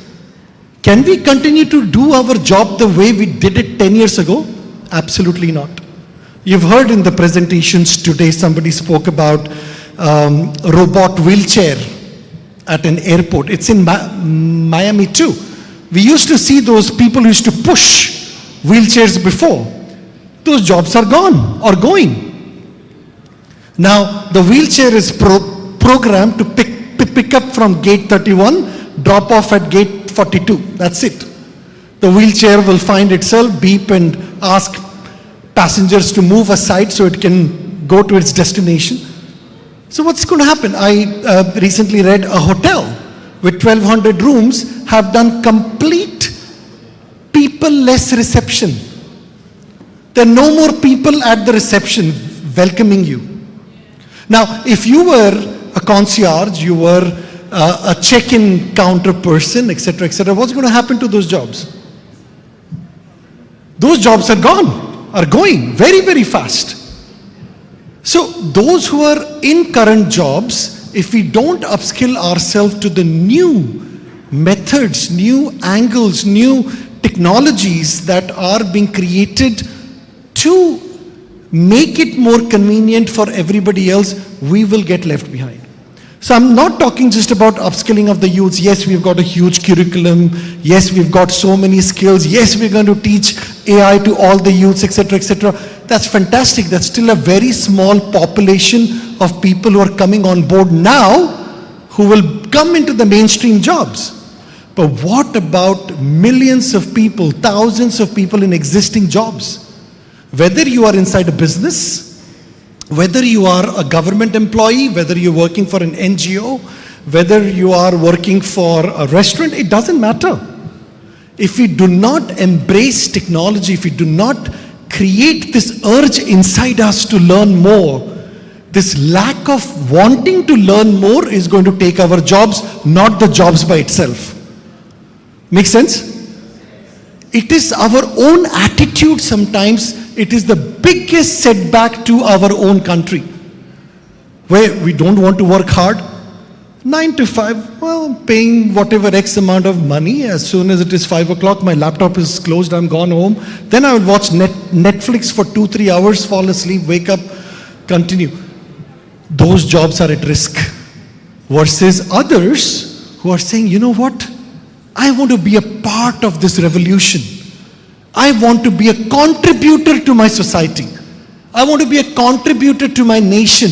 And I'm going to do that by first me as an individual upskilling myself, not just mentally, emotionally being resilient, but I'm also going to dedicate some time to learn some more skills that are available. And I tell you these days, an 8-year-old can set up a PlayStation by himself with no effort. With absolutely no guidance. They will switch on YouTube and they will watch and they will configure the entire PlayStation by themselves. Right? It's incredible how much learning is already available. The question is, are we taking the time to go through those learning tools available to us free of cost? There's no charge. Like, air and water, and we've not paid for it for years. Digital education has also become so available and absolutely free. I'll give you a case study that happened in Amber and Hart just a few years ago. About 3 years ago, I woke up one day, I set up a meeting with the Prime Minister, and I said, PM, the world is going to rapidly change in the next 3 years. We need to build an army of software developers in this country. Army. I'm not talking about 10, 12, 15 here and there. I'm talking about an army of developers. You know why India, Poland, Philippines, all these growing countries grew so fast? Because they empowered the locals. They empowered youths. They empowered anybody who wanted to get more education to come on board the digital journey. And I tell you, it is so easy to learn. So what I did, I said, you know what? I'm going to take anybody who's interested off the street. I don't care. As long as you can tell me 2 + 2 is 4, you're in. That's it. As simple as that.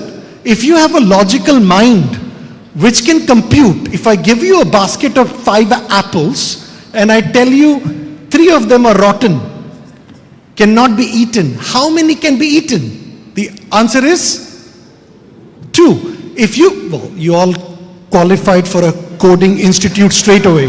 Congratulations for all those who said 2. But that's the reality. Coding and learning AI skills is almost like learning Spanish, learning French, learning another language. Instead of learning a human language, you're trying to understand how the computer understands your commands. That's all. It's not rocket science. I met with Prime Minister Narendra Modi of India just a few weeks ago with our Prime Minister. And if you look at how India has developed the IT skills, it's become almost 60% or maybe less, I don't know the exact numbers, but it's become a huge supplier of workforce all over the world. From nowhere, in 10 years it just grew like this. Why? Because they focused on IT skills first. Not skills that don't earn much wages. We also have to be careful as an economy. Our dependency on 2-3 things only for the last 50 years is not going to be enough to push growth and to push economic flourish of our own country. Make sense? So it's very important that we start looking at this. So we started the Amber Heart Academy 3 years ago. We've graduated almost 300. We're graduating, and this is, again, we were piloting, trying to understand how this works, how the kids would take it or not. And I tell you, November 22nd, I think that's the right date, November 22nd, we're graduating 300 students in Jamaica, fully trained on cyber security, data analytics, and web and mobile development in various batches. We've done that. Jamaica is not behind. Please do not assume with all these wonderful speeches that we've got a long way to go before we start doing something. No, Jamaica is already on the trail of doing a lot. Already doing a lot. And we need to now make sure that the rest of us who have not embarked on this journey yet, have not created that learning attitude inside us, we punch through the hole and we develop our skills. So not just these youths who are learning these skills, every single adult in Jamaica have to be digitally literate in the next 5 years. That is the commitment we need to take as Jamaica. Make sense? This is how I would like to see Jamaica in the next 5 years. All of us. If I ask you, Mr. So-and-so, can you write me a business plan around this issue? Within 5 minutes, you should be able to come back with a business plan because you don't have to write it. You need to know what tools are out there which can write it for you and how to give instructions to those tools.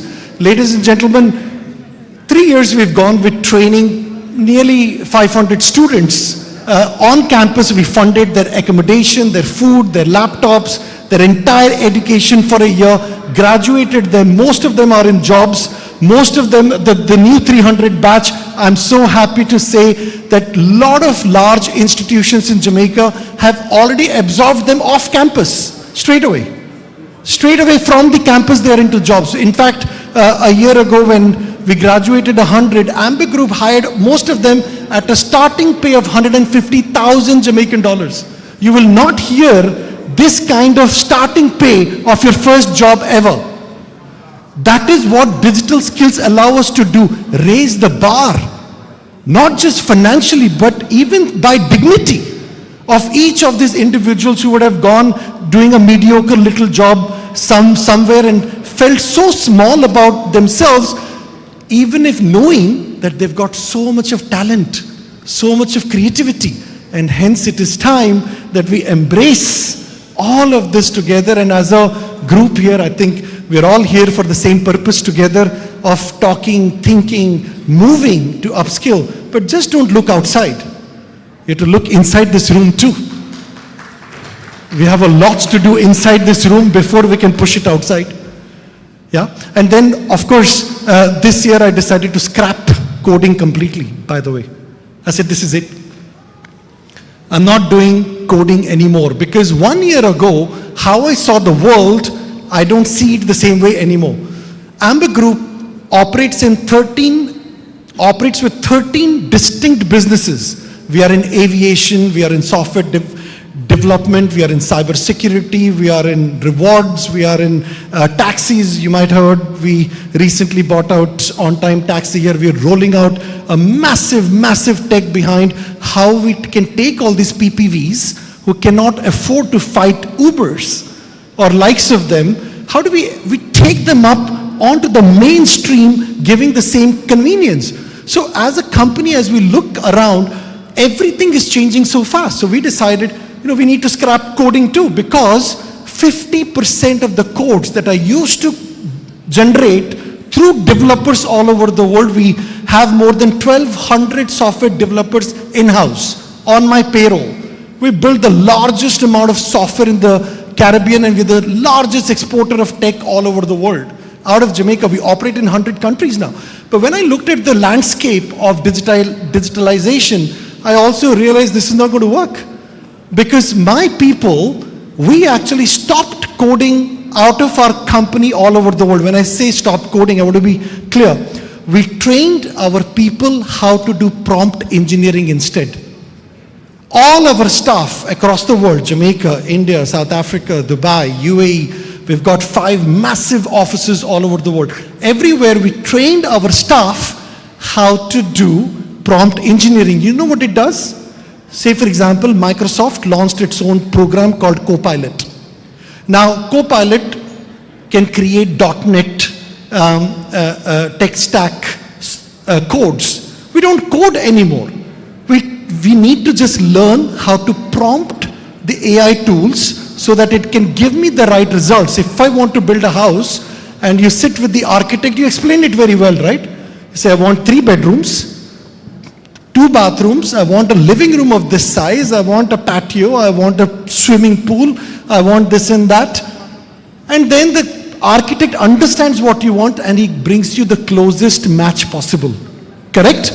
And then you look at the design, you also have to have a brain to see whether this design makes sense. What I gave instructions, is the output similar? If it's not, you correct it a little more. And once you've corrected it and you like the design, you give the thumbs up to the architect and say, you know what, go for it.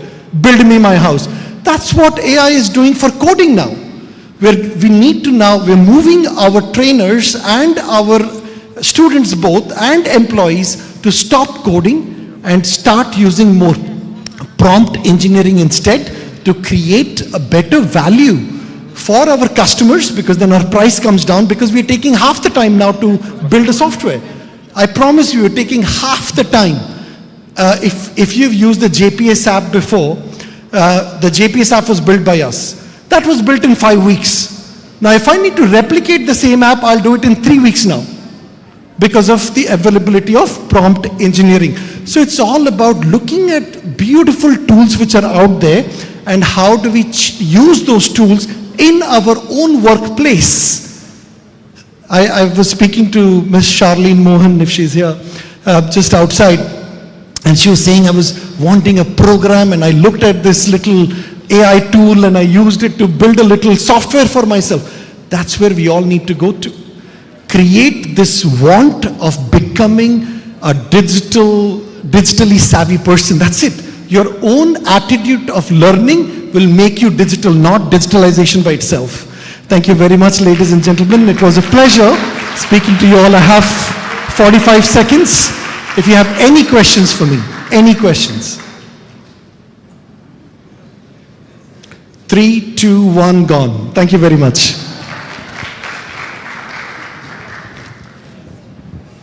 Let us put our hands together again, ladies and gentlemen, for Ambassador Savadia, who reminded us of some important tidbits and nuggets. One, we have to ensure that we learn and unlearn the foundational soft skills. He also mentioned the importance of upskilling, not just for ourselves, but that society can be better. He also reminded us that we have to remain current. And then you said, our own attitude is what will determine how productive our society will be. We thank you so much for your words, your guidance, and most importantly, for speaking from the heart. So from my heart to yours, a token from the heart, NSTA Trust. Thank you so much.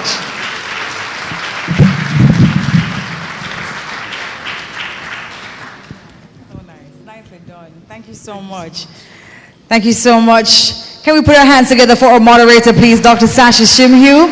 Thank you so much. And again, we thank the ambassador for his presentation. Ladies and gentlemen, yes, it's lunchtime. But before we get into lunchtime, right, we had from this morning 2 MSME incubatees, and they are here. We've asked them to make their presentations as brief as possible, but we're going to ask them at this time to quickly come to the stage, please. Unfortunately, we only have 2 minutes per presentation. This is an endorsement of the TVET program.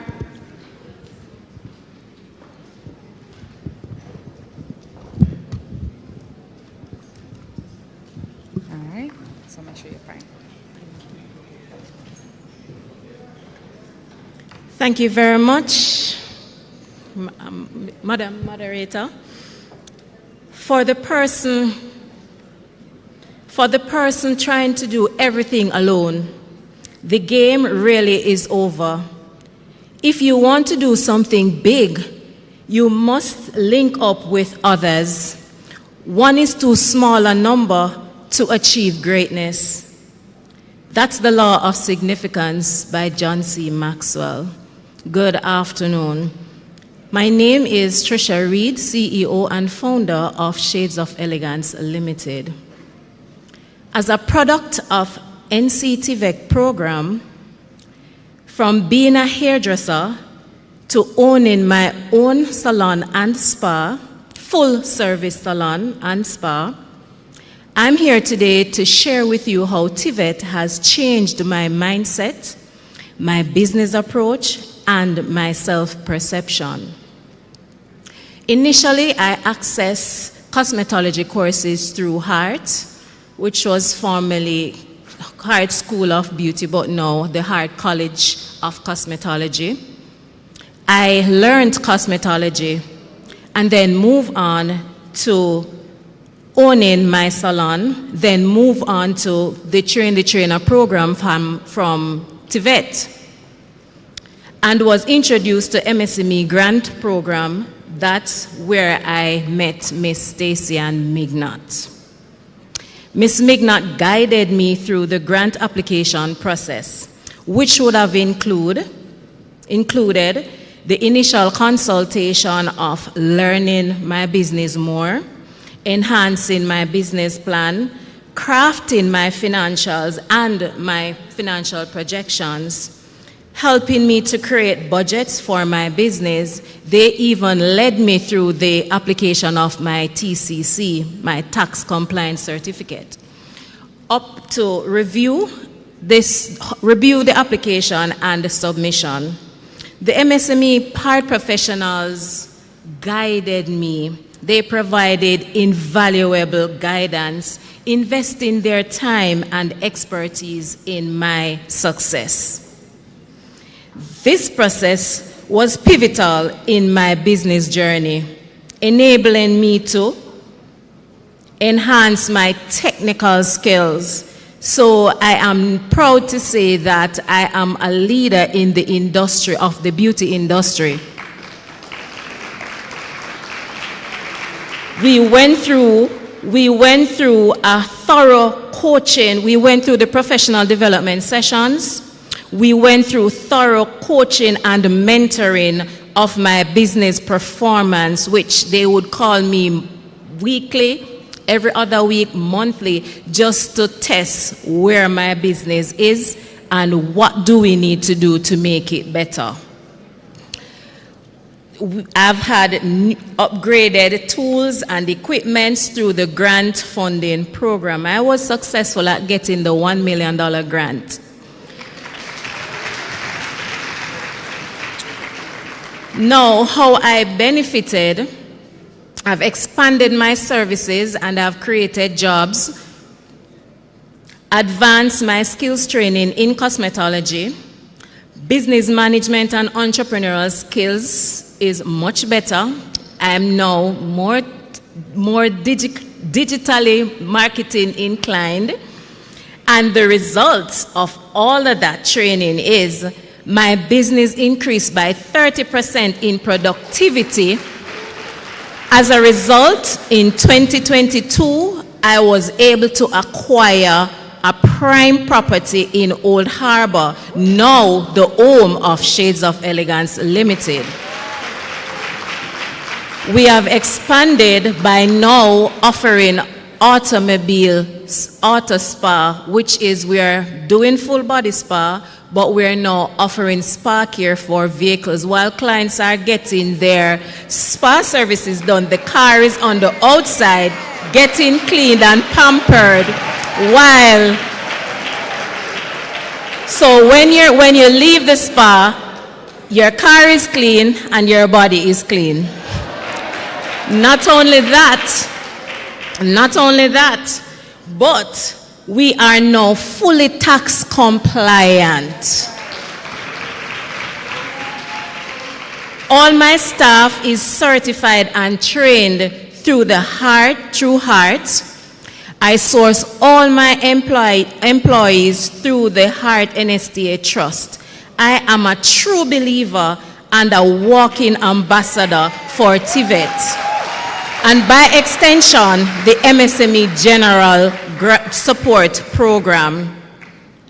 I am a proud IRD. I'm not just an entrepreneur or a business owner, but when I was much younger, I decided that I am going to be a meaningful specific to my society. I don't want to be a wandering generality. So I now extend my services to TVET. So I'm a proud IRD of the Standards and Development Unit.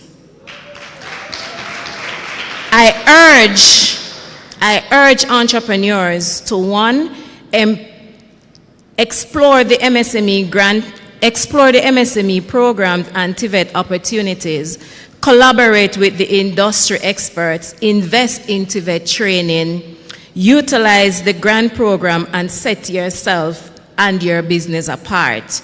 Together, let Heart NSTA Trust and TVET help you to drive economic growth and achievement and greatness. Thank you.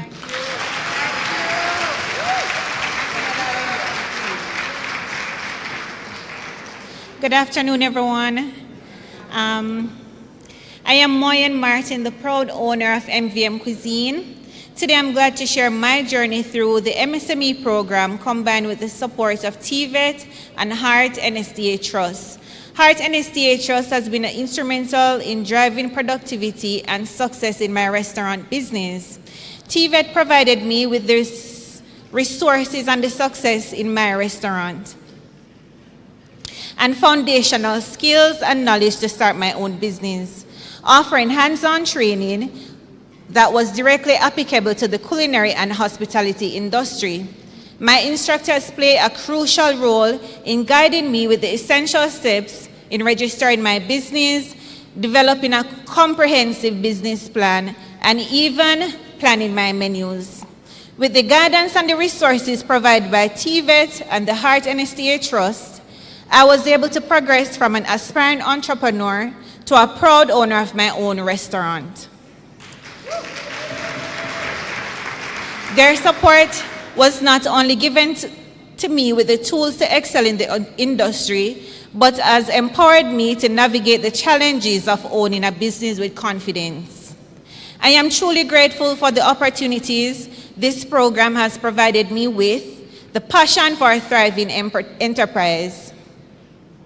The incubator program has provided me with an invaluable mentorship and professional development in preparing for the real business world. Being a part of the incubator program can be transformative, especially for entrepreneurs like myself who are navigating the early stage of business growth. My environment provides structured support that help me to overcome challenges to make informal business decisions.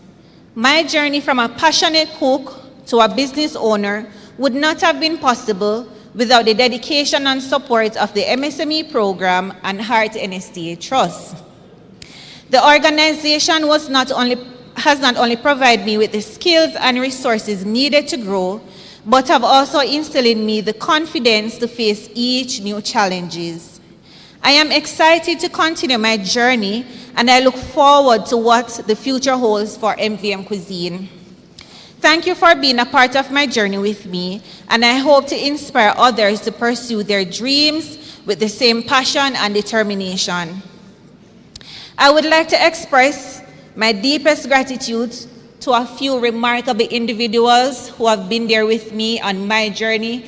Miss Stacy Mignot, Miss Nelisha Nash, she's right at the door, Mr. Shaw, Miss Aline, Miss Pessoa, Miss Forbes. Those are the persons who helped groom me to be confident, to stand right here in front of you, speaking with such confidence and, strength. I really appreciate this program. Thank you.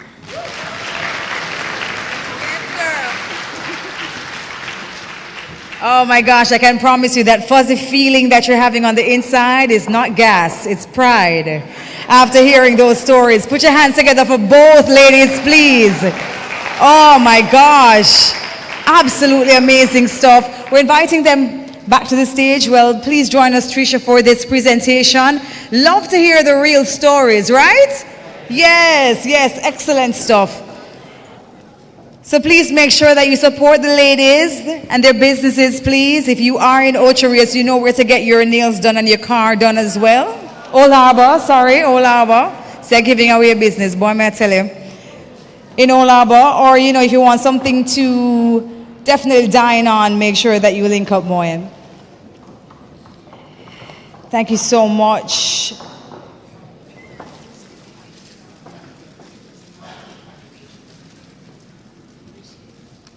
Big smiles for the camera. There we go. Thank you so much, ladies. And finally, before I release you off for lunch, we have this QR code that's on your tables. We're asking you to just kindly scan it for us, please. And throughout the course of the day, you can fill it out. You can rate and rank your presenters. You can give us your honest feedback on there, all right? But at this time, it's really lunchtime. Yes, you did good. Give yourselves a big round of applause for being an excellent audience.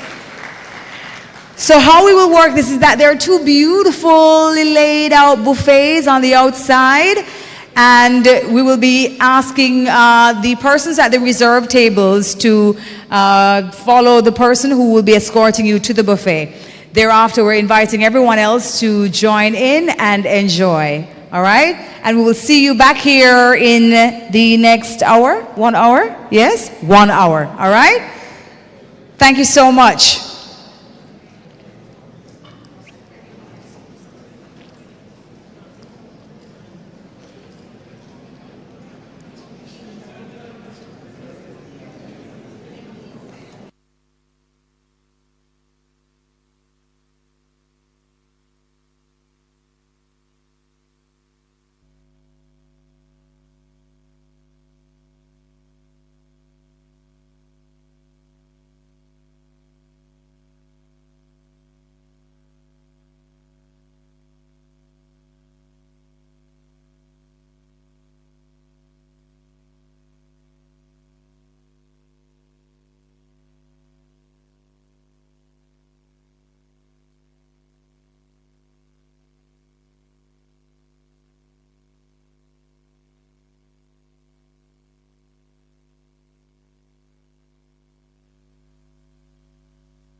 Audio check. Thank you so much. Ladies and gentlemen, I know we're still enjoying the last bit of dessert. We're also enjoying some good conversation, but we are ready to resume the rest of our proceeding. How was lunch? Lunch was good? Yeah. That sounds like a healthy dose of ethnic fatigue. I hope not.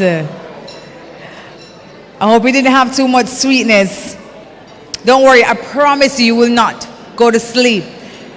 So ladies and gentlemen, I have some quick announcements for you concerning the next sessions. We are going to be splitting up based on what your interests are. So we are diving into the skills training for green jobs. Now this one in particular is happening right here in this room, looking at bridging the gap between education and industry needs, all right? We're going to be asking Dr. Aston Spencer to help us to moderate that session. So this is what's happening inside this room. We're calling this room Rock City 2 and 3. All right, again, this one is on skills training for green jobs. Happening at the same time, this session is happening at the Blue Mountain Room. Again, this one is happening at the Blue Mountain Room. It's called Preparing TVET Instructors for the Emerging Trends and Innovations in TVET. All right, this one is happening at the Blue Mountain Room. The Blue Mountain Room is next to the hotel's reception desk. Okay, there we go. So you can find your way there if you are interested in this session, Preparing TVET Instructors for the Emerging Trends and Innovation in TVET. The other one is happening at the Innovation Room. This one is Equity and Inclusion in TVET, Engage in Diverse Groups. The Innovation Room is to the left of registration, right? It's that room that looks like a theater, the Bosi Room. Okay, all right. So the Innovation Room, that's the room that's looking at equity and inclusion in TVET, Engage in Diverse Groups. We're inviting Marlon Johnson, moderator, to make his way on over there at this time, please. And then we also have happening at Rocksteady Room 1, the future of hospitality, innovating for a new era of guest experience. This one will see a presentation by the Executive Director for the Tourism Enhancement Fund, Dr. Kerry Wallace, and will be moderated by Ms. Marsha Grant. This is Rocksteady Room 1, and Rocksteady Room 1 is right there, next door to us, all right? So we're inviting everyone, please head on over to your respective rooms at this time as we get underway with the next session. Thank you. Also, we are just reminding you about the QR code that's on your table. You want to scan it for us, please? We need to hear from you. We need to hear from you so we can have another summit for next year. So we need to find out your thoughts on the... okay, good. All right, I'll hold it steady. Let me hold it. I believe there are some papers that are on your table. The QR codes are there. Go ahead, scan it. And it will take you to some questions. I know it may seem like a lot of questions, but we need to hear your feedback, all right? We want to be able to pitch Summit 2 next year. And you get to give us your feedback on all the presenters that you've heard thus far and the ones who are coming up.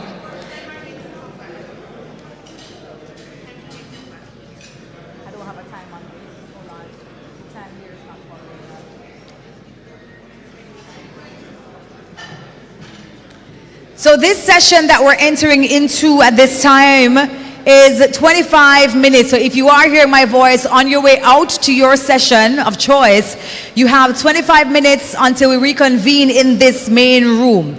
All right? So I guess this is everybody who is sticking with us. Am I right? Yes, all right. Okay, while you enjoy your last bit of cake, I'm going to inviting our moderator, Dr. Aston Spencer, to come forward to introduce our presenter, please. We're looking at skills training for green jobs. It is a good time to have this discussion. Thank you very much, Ms. Bissoon. Good afternoon, everyone. Our Master of Ceremonies just reminded us that we do not want any ethnic fatigue in this room this afternoon. So let me go again. Good afternoon, everyone. Right, you're hearing me. I'm happy that you decided to stay in this room for this presentation because this is a very important subject area that will be dealt with by our presenter. Skills training for green jobs is essential in preparing a workforce that can meet the demands of the green economy, which prioritizes stability, environmental stewardship, and renewable resources. This afternoon, we have with us Mr. Juan Pablo Quintero Castrillon.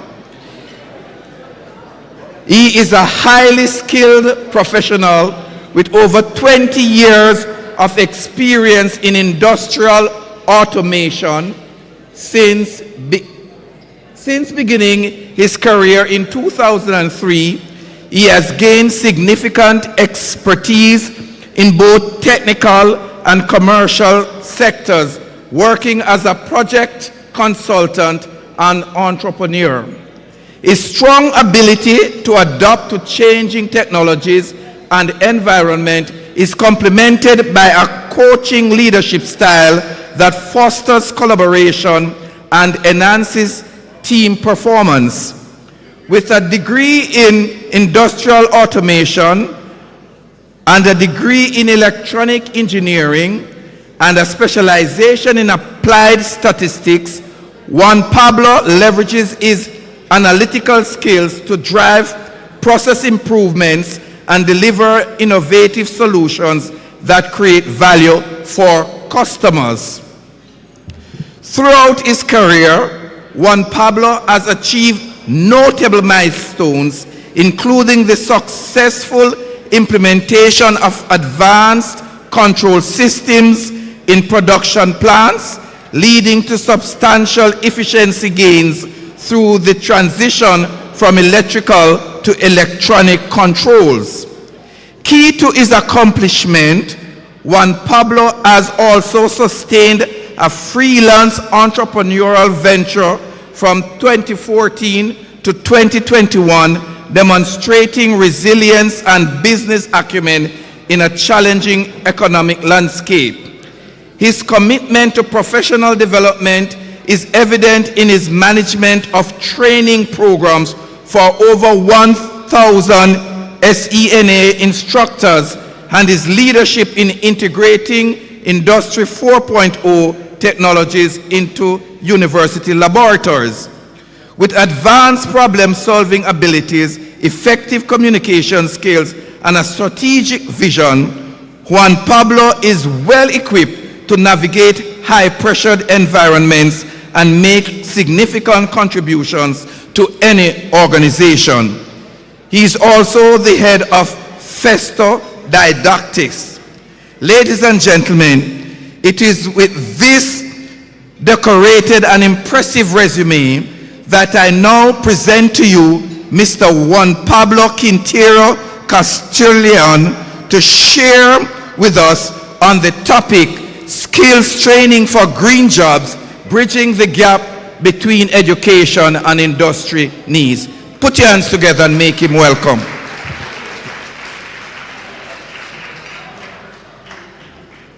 Thanks. Hey everyone. How was the lunch? Good? I can hear it. Good afternoon.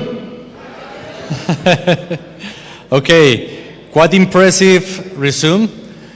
Even I am impacted because I never heard it before.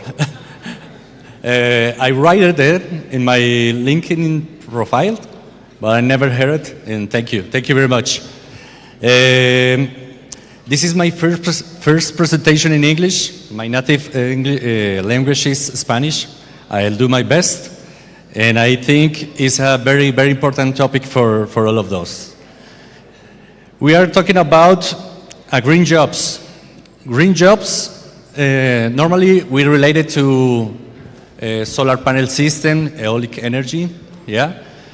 But I think the green jobs is more ambitious topic because everything has to go to the green, to sustainable. So when we are talking about green jobs, I think in the future, all we have to be green. All we have to be sustainable. And all we do has to do with that. So let's get into the presentation, please.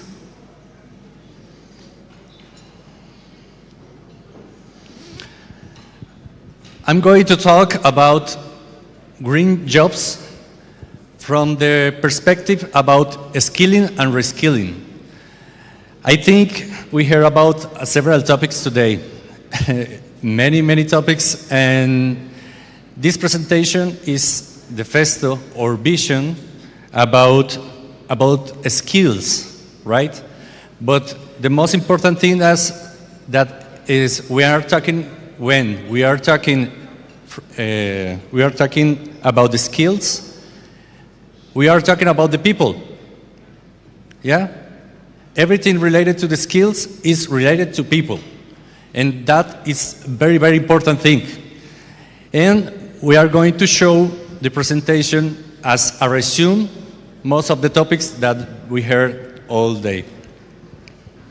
So what is Festo? Festo is a Germany company, multinational company, and next. It's a multinational company from Germany. We have, next slide please. Sorry, my mistake.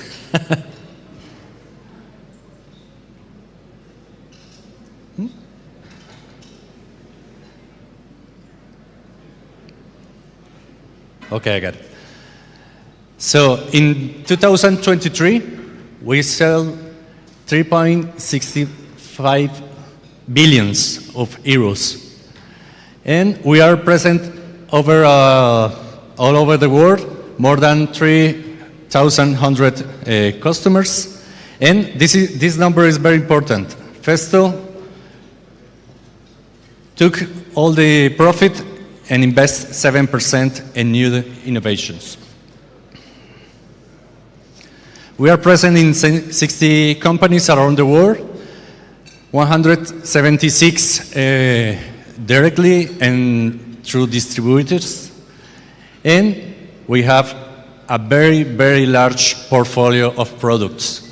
But mainly, as Festo, we work in automation market. And everything is related to automation regarding production. So everything you see, a can, a car, there is a Festo element inside the production line making something automatic, right?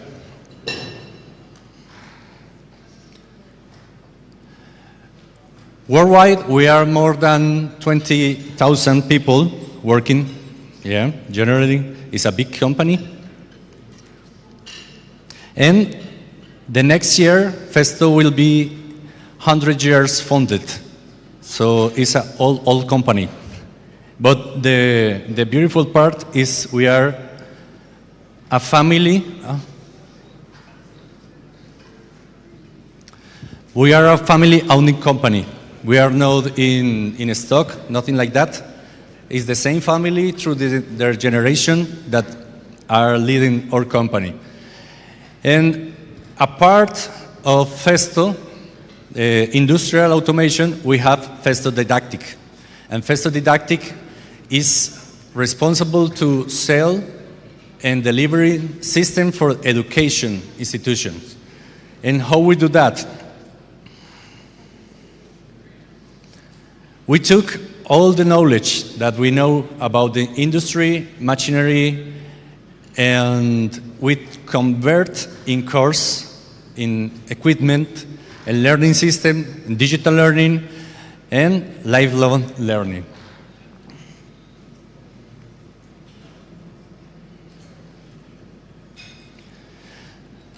This is our holistic view of learning, took it to the industry, to the educational institutions.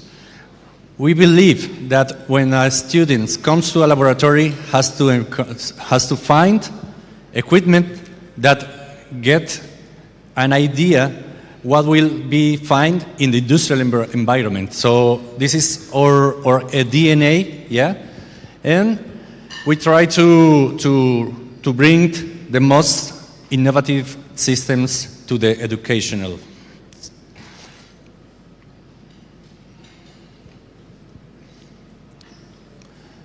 Okay, let's get to the green jobs. When we're talking about green jobs, immediately we focus on energy consumption. And as you see in the table, this is up to 2015, you see that the energy consumption increase. And it's very interesting to compare, for example, North America, South America, and Asia Pacific, as you see how they constantly grow their energy consumptions. This means that these areas of the world has a very, very high growth about his production, his economy. So we can relate economy to the energy consumption in their countries, right? So this is very important because it comes with a cost. As you see, we are generating more energy, right? But at what cost? We have an increase on emissions and change environment change that we are suffering right now. Climate change, world warming, everything. It seems that it's related to these energy growing consumptions.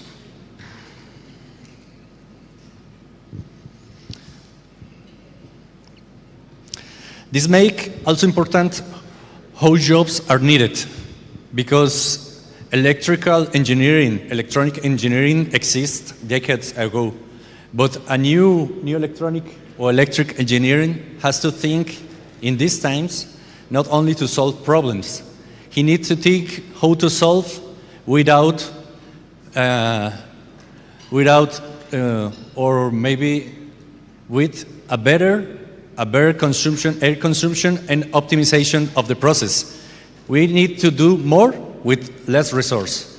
I think everything we do and everything we need to do in order to do to that idea.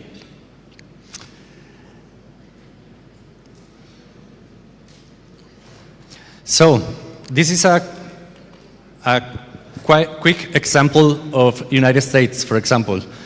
Between 2020 and 2021, the jobs increased 2.8%. But in a huge market like United States, that means more than 24,000 jobs related to energy generation. And that means the people that are studying right now in electrical skills are going to need it in solar market, wind market, coal, nuclear, everything else related to that. The same thing is about energy efficiency, because maybe we can grow more quickly than the energy consumption could provide, yeah? So we need to do more things with less energy. So the energy efficiency is a very important topic today. So all this makes an idea how we need to develop the new professionals, the new people, because they have to integrate the technical skills, but we need another kind of skills that help us to resolve these kind of problems.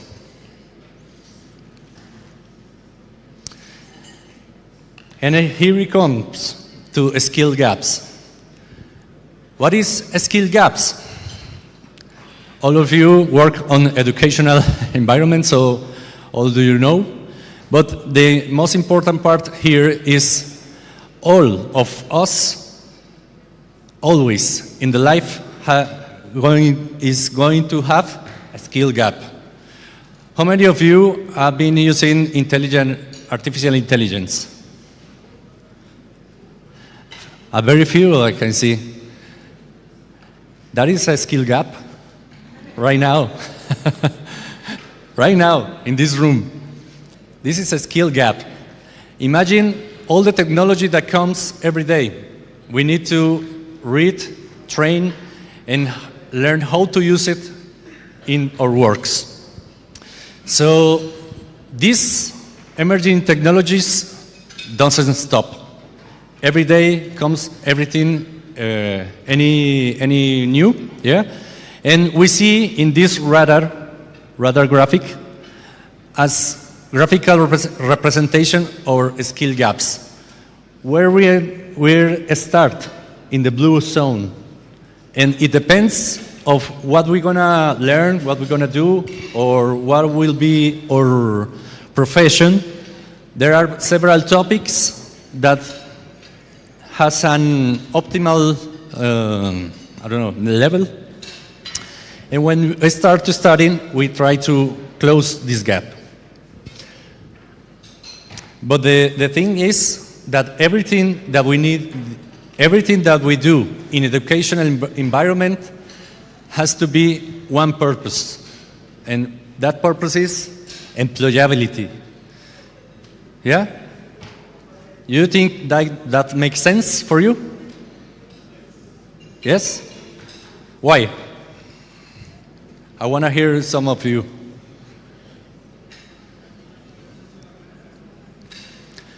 Everything that we do in education has the purpose of ensure employability and prosperity.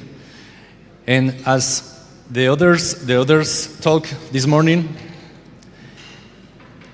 when we think in a people who want to get trained in some skills, that skills have to be applied in the real life. And that is the end of the learning path. When you start to study, learn, and you can apply to a job that you can do it. That is the closest circle of the education. Yeah? So this is very important for education. We need to never forget we are looking for that target, employability. And as Festo, we do system that you saw out there that helps the teachers and the students to close the gaps. Everything here is designed in several practices to get a student develop a knowledge and can develop a skill.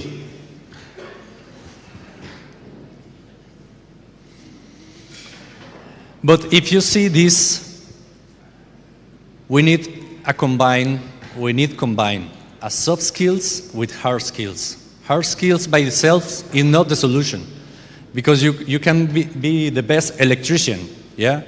But if you cannot take this knowledge to another areas, maybe you should lose your job in the future, because they're going to need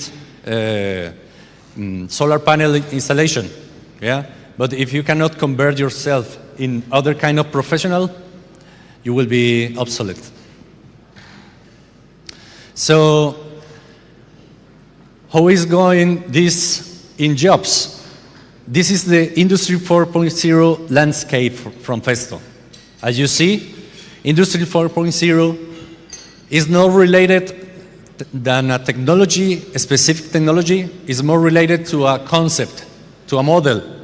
As we see here, we have several technologies like digital twin, like M2M, is communication between machines, and other ones.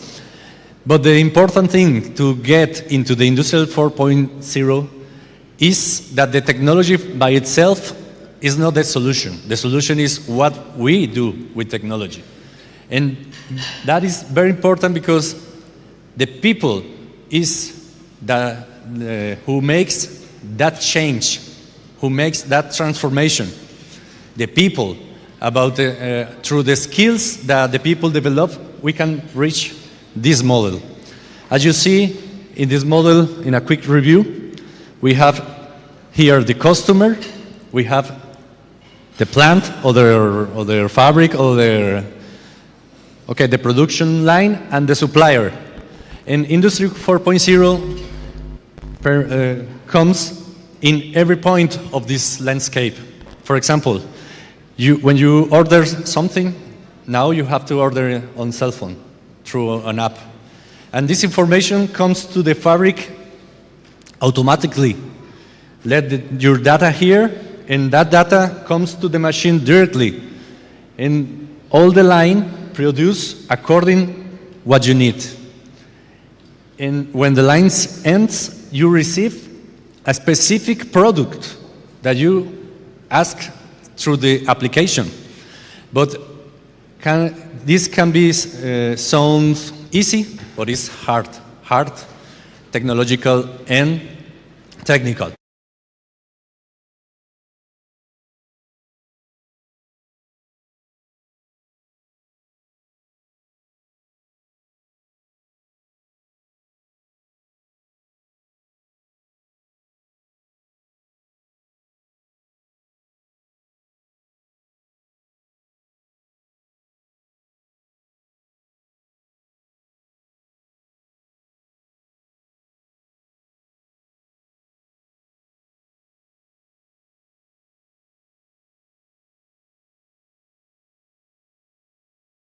In a complete solution in order to solve a real problem in industry.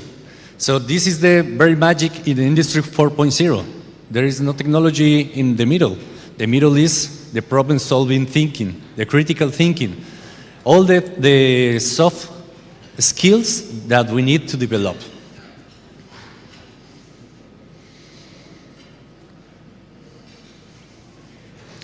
So, taking this to the education environment, what we need? We need a student, obviously, a student that comes to our institute.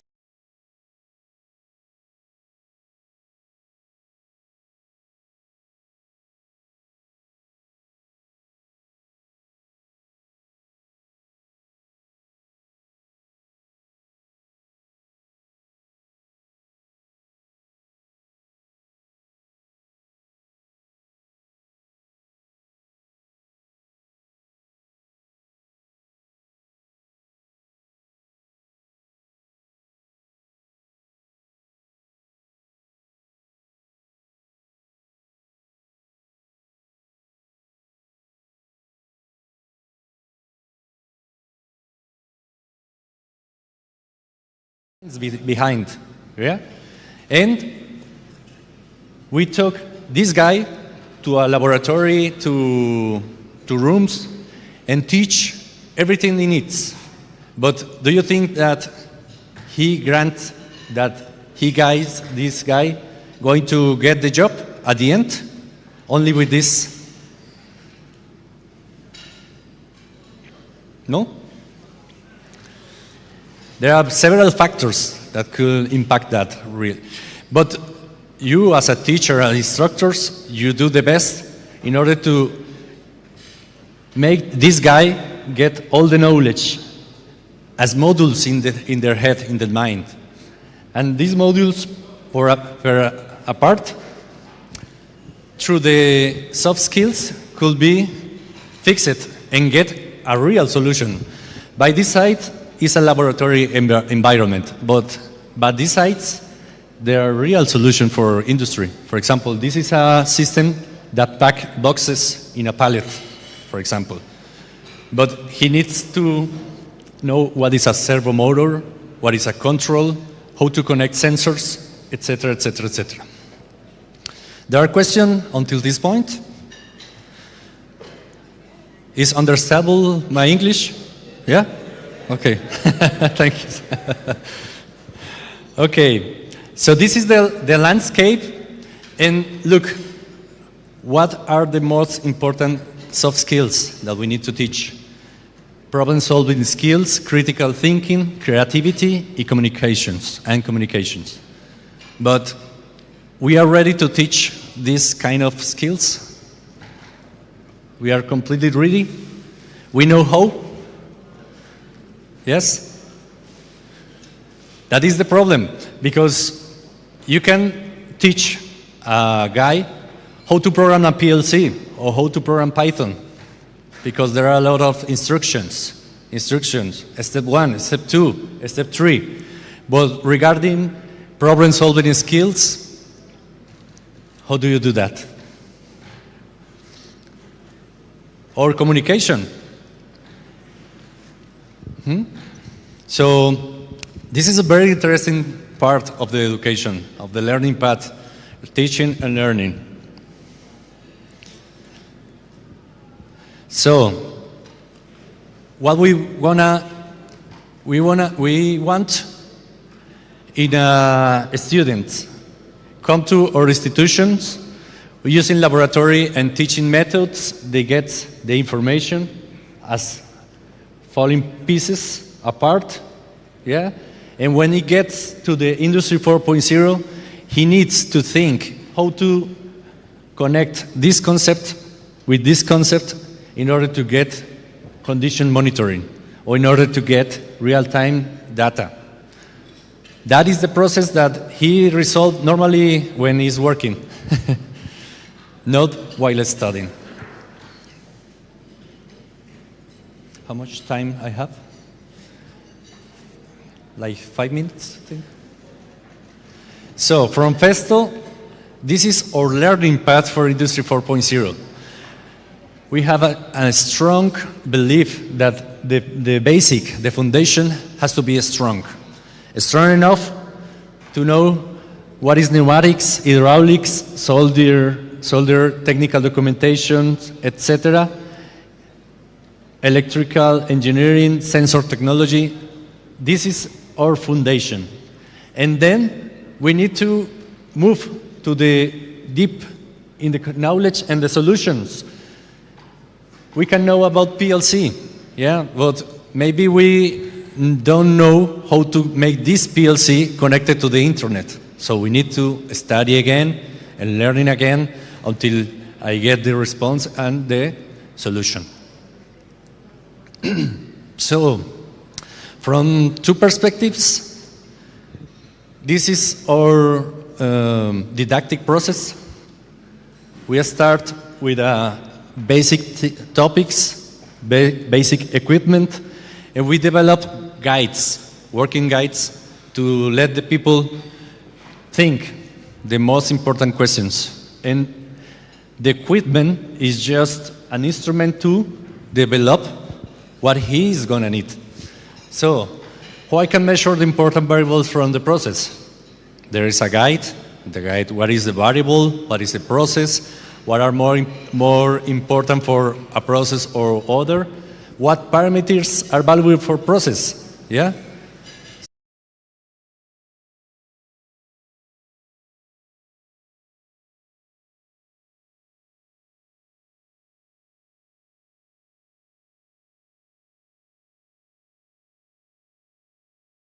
And we have to teach this in order to get this guy, this girl, with the very strong foundations of automation. And comes to our finest line. This is a learning factory for education. You have one out there, a little bit more small.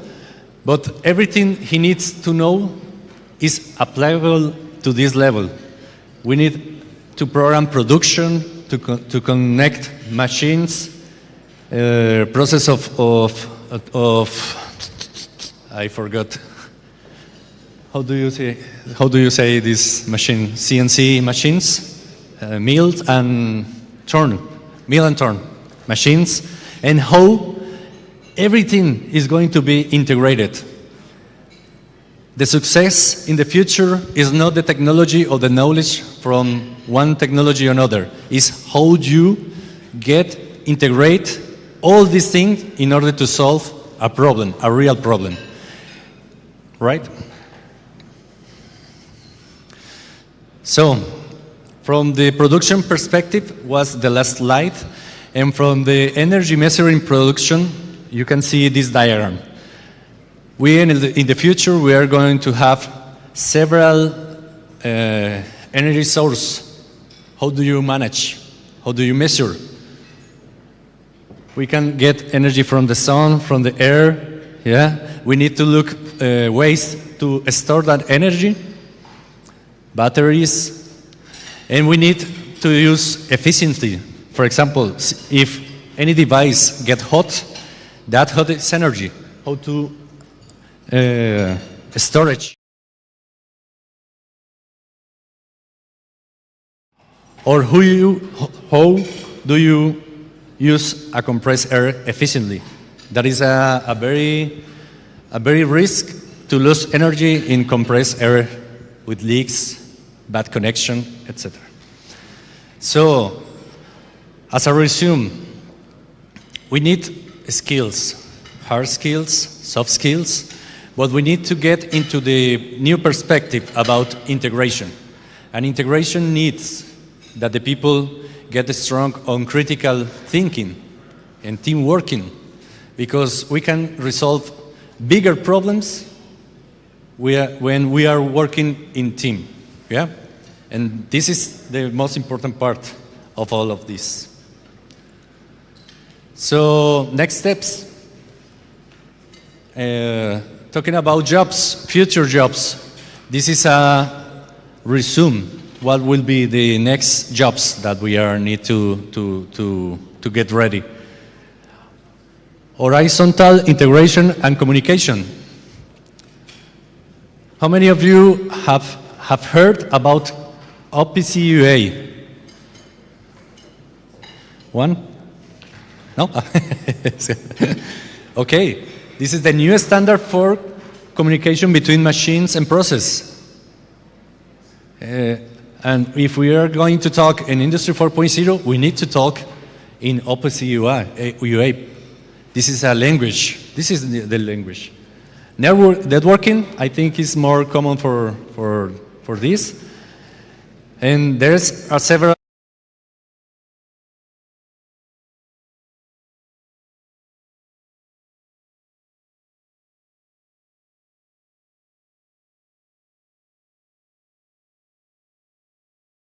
part of my presentation. This is the variation about the CP factory or the learning factory that we sold.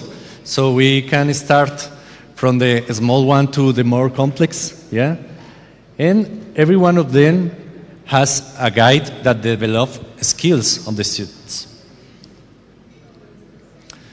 And this is the station that is out there, yeah? So you have, this is our Robotino, Festo Robotino. You have your Robotino.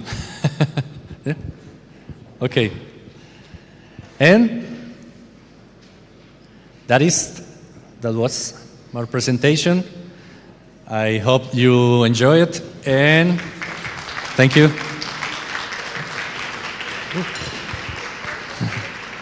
We have space for thank you very much. Thank you very much. Are there any questions? We just have a few minutes to take one or two questions. Any questions for Mr. Juan Pablo? Okay. No questions? There seem not to be any questions, but I want to ask a question. I have a giveaway. And I want to ask one question. Who can list some of the skills that Mr. Pablo spoke about? Juan Pablo Quintero. But we shorten and say Juan Pablo. Yes. Yeah. Yes. All right.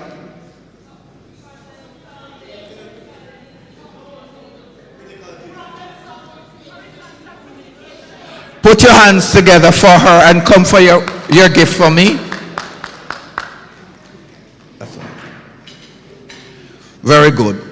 Any other question for Mr. Juan Pablo?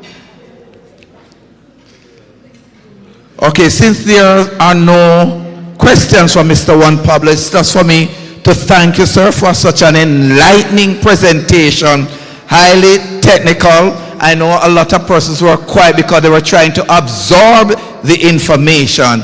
Thank you so very much, and I'm going to ask Dr. Myrie to make the presentation to you.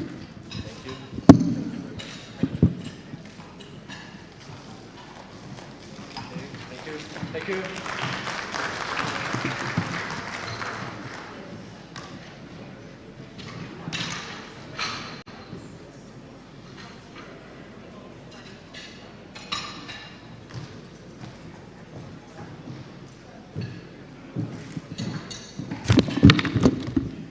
Thank you so much, Sir Juan, for your presentation.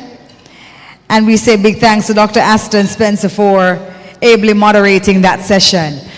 And congratulations to the winner of the prize. No, don't worry, we have other prizes. Anybody else want to win a prize? I mean, I could just pack up and go home with all of them, you know, you don't have to answer. But I'll ask again. Anybody wants to win a prize? Oh, okay, all right, just want to make sure. Okay, so here we go. And maybe I should wait until the others get inside here. No, don't wait on them. You don't find it a little bit unfair because they're not here to answer any of the questions? But you realize that that table is not eligible for entry. It's the hearts table. So the team members over this side, you cannot respond because you probably came up with these questions yourself.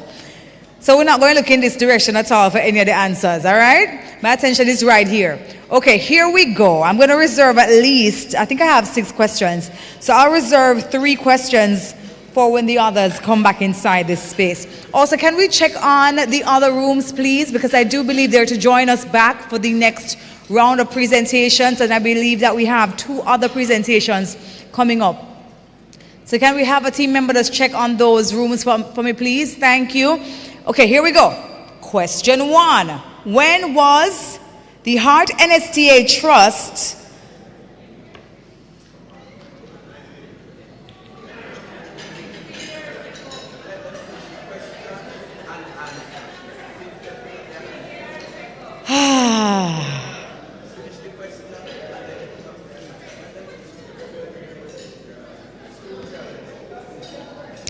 When was the Heart NSTA Trust officially founded? Dr. Spence, put on your hand. You cannot enter. You can help me now, Doc. You can be a judge to tell me whose answer I can take. In fact, can we hand Doc that microphone, please, so he can just find the person who he chooses to answer the question? Doc, I'm leaving this one at your feet. Okay, put down your hands. What you tell them, Doc. You can take this question. I don't even want to get involved anymore. I just know if you get the answer incorrectly, something wrong.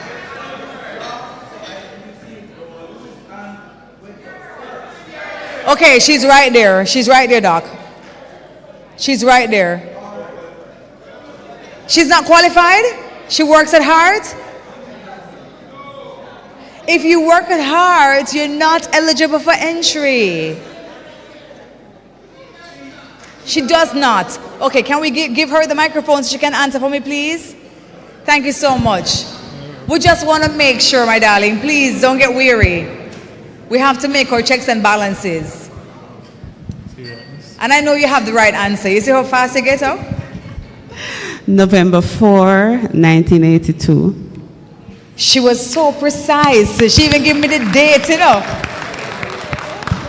Thank you so much. Congratulations. The next question is, what does HEART stand for in Heart NSTA Trust?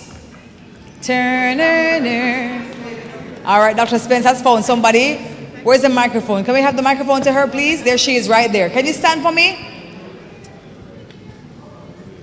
You are not eligible for, listen me man. Human Employment and Resource Training.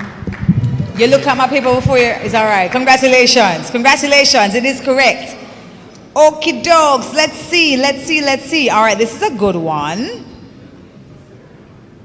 How many campuses or training locations do we have? Not looking over this table at all. Boy, the table here. Who had, oh, there we go. Yes, she's right there. Can't see you so well, the light is in my eye, but go ahead, answer the question. I just need to hear your voice. 26?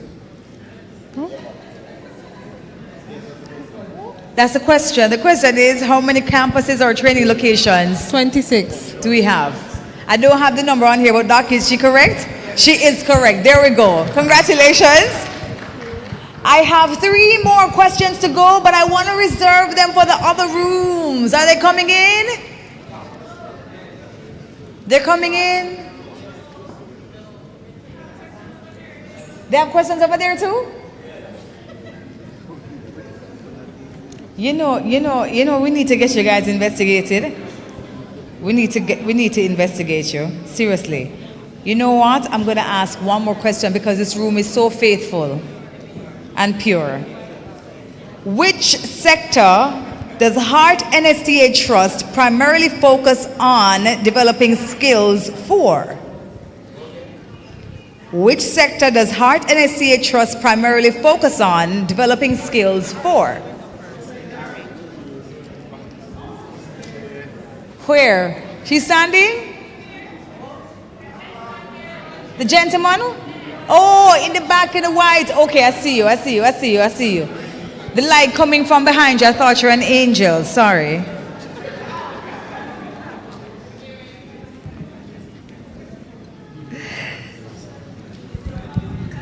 Would that be the hospitality industry? It's one of the industries, but there's an overall title for those industries.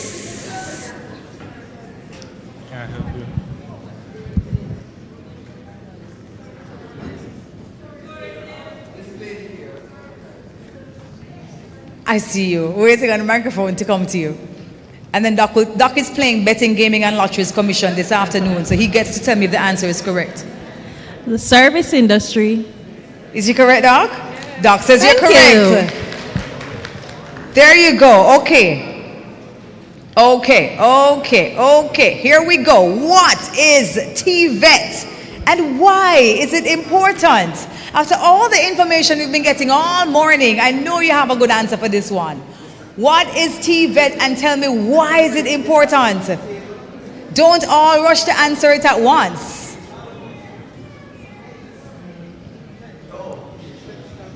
Okay, there's a lady at the back in blue. Oh, okay.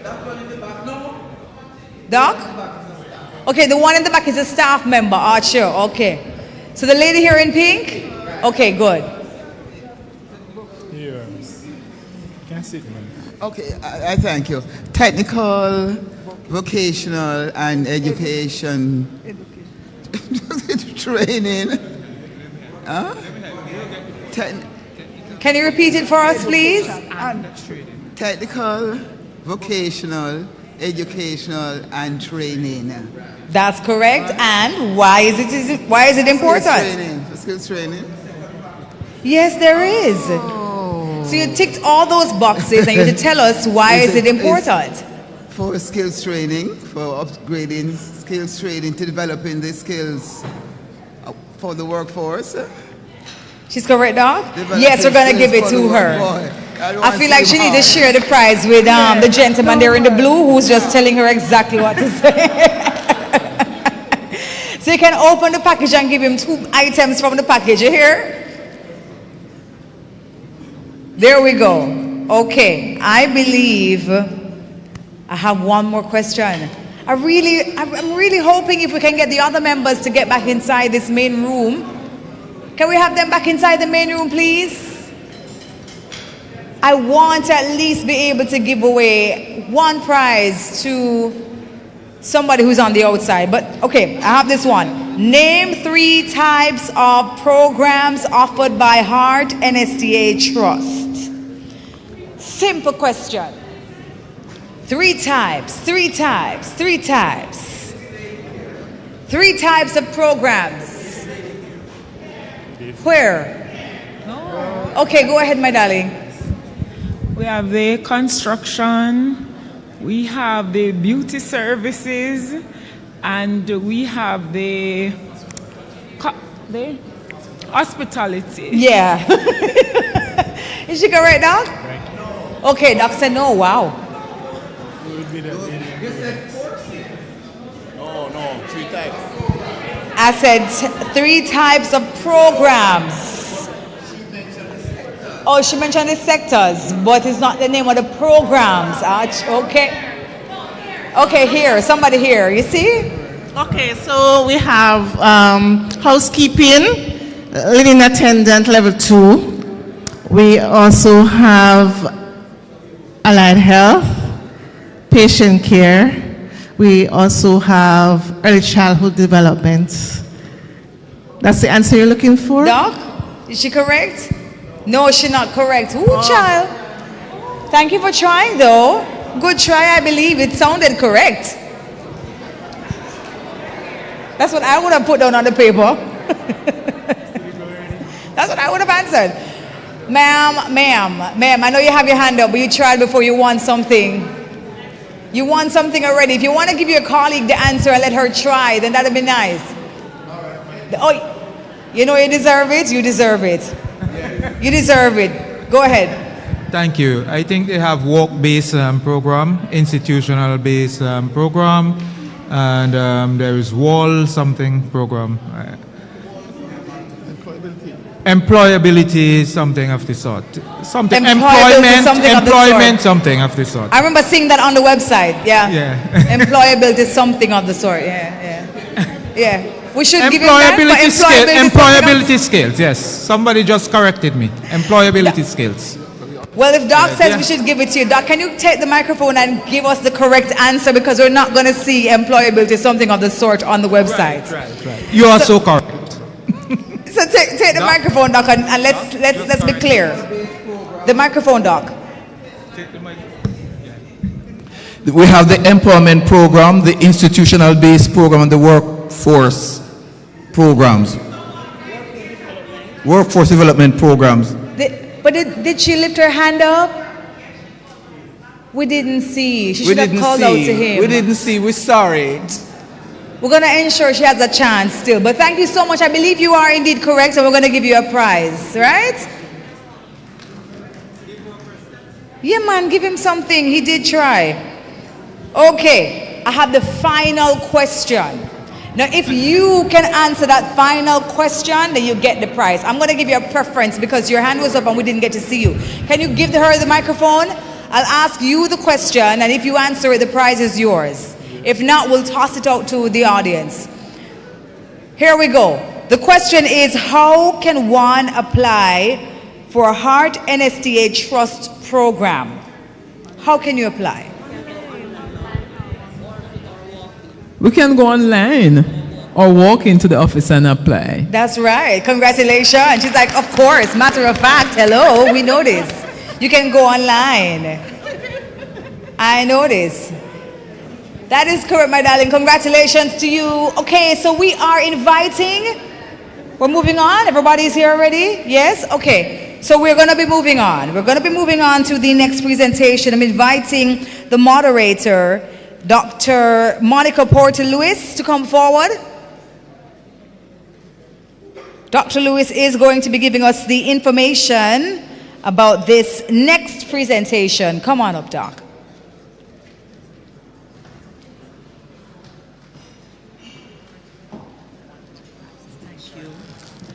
Ladies and gentlemen, welcome to the penultimate General session of the TVET Summit today. We have two presenters for this segment.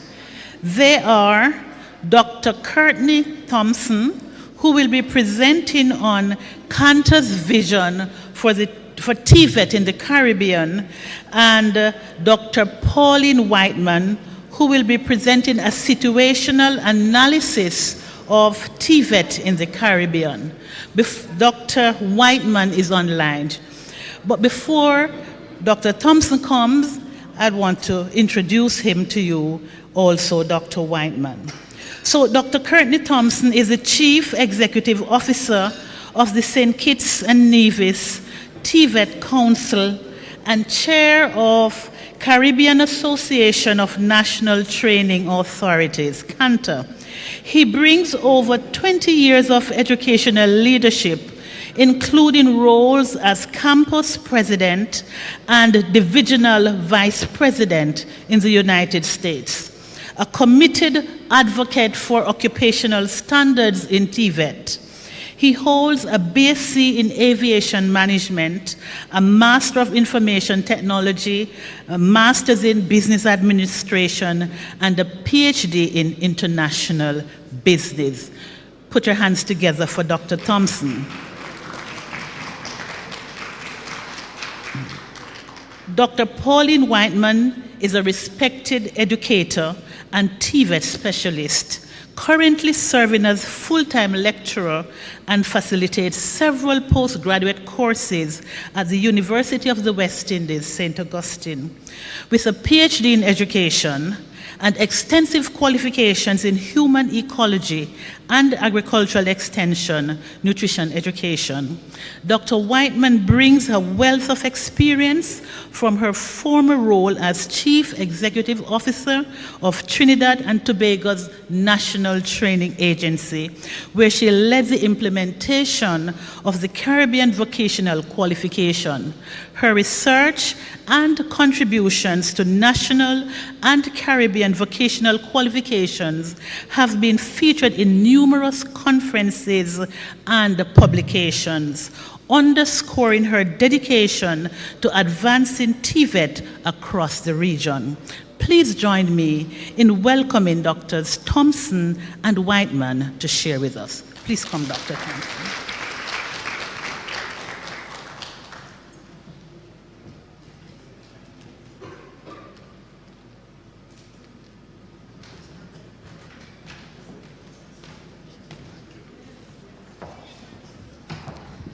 Oh, good afternoon, everyone. The light is bright.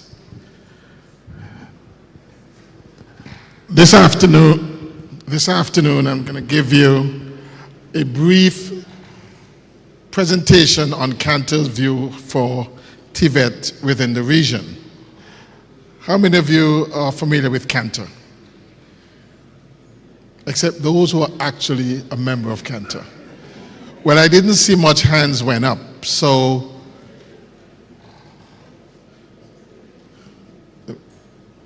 Cantor is the Caribbean Association of National Training Agencies, and or apex body within the CARICOM region. Now, we're basically the apex arm for TVET and the main body that drives TVET within the region.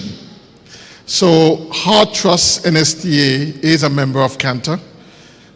Currently, we have 14 members, and we have one active associate member, that is. It's a very small organization, so we have a secretariat that is operating virtually. We don't have a permanent location. Right now, we have a technical officer, an administrative coordinator. The technical officer is here in Jamaica, and the administrative coordinator is based out of Belize. Now, we're actually accountable to the Council on Human and Social Development, which is COSAD, through RCM TVET. Now, this map shows a diagram of the members who are part of Cantor. The only exception to this map is Bahamas and Montserrat. They were once active members of Cantor, but they have not been for the last maybe 10 years or so. So we're not really considered members. But that's an opportunity, of course, for expanding Cantor membership throughout the region. And the one entity that is a full member of Cantor that is not a member state of CARICOM is CXC. But here's the objective of Cantor. It's a long list of things that I'm not really going to go through all of them, but our task in Cantor is to promote the uniform provisions of standards-driven, competency-based training and assessment and certification within the Caribbean region. Basically, we do all the development of regional occupational standards, validation of occupational standards for the award of the CVQ within the region.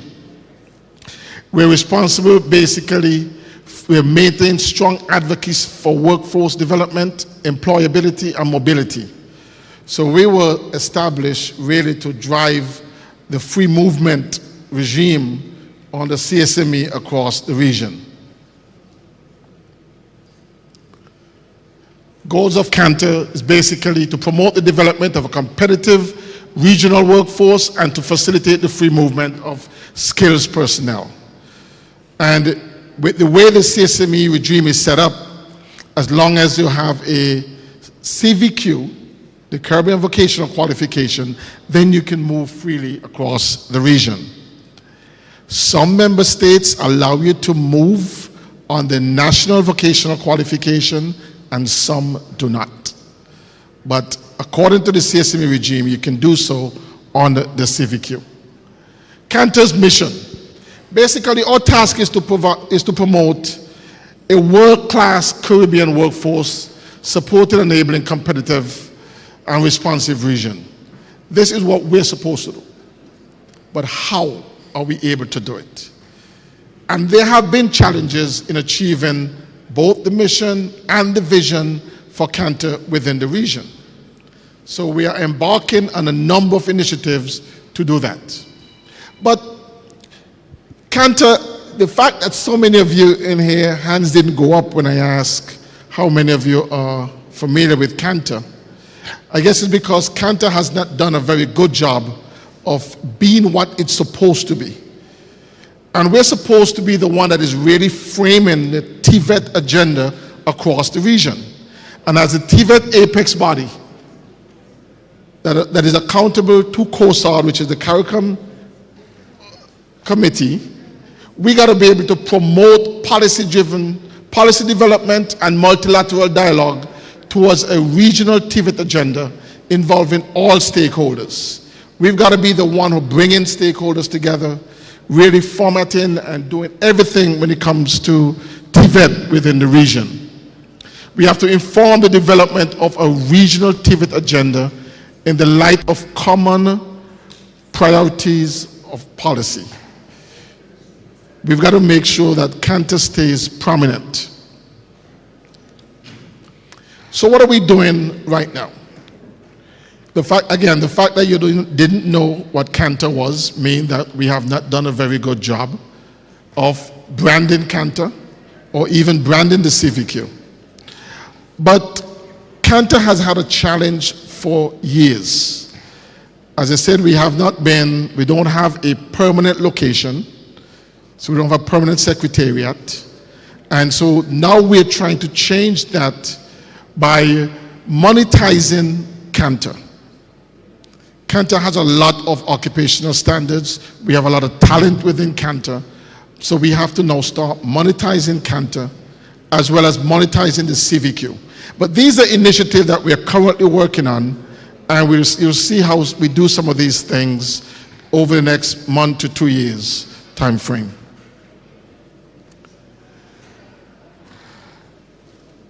One of the other options we have is we have to look at expanding the membership of Cantor. If you remember earlier, I said we had the permanent members, but these are the set of membership that we have within Cantor's association right now. We have full membership, provisional, associate, and honorary membership. But there's still a number of opportunities for us to really expand the Cantor membership. In CARICOM, these are the members that are part of CARICOM that is not a part of Cantor. I mentioned Bahamas and Montserrat earlier, who are full members, but we also have 6 associate members, and none of them are currently part of Cantor. So we're reaching out to them to expand the Cantor membership. Of course, this expansion of membership brings increase in revenue because there's a membership due that each member has to pay. So this will help with the financial sustainability. The other option we have is strengthening our partnerships. We're doing a number of things. Right now we have a digitalization project that is funded by Senai from Brazil and GIZ from Germany.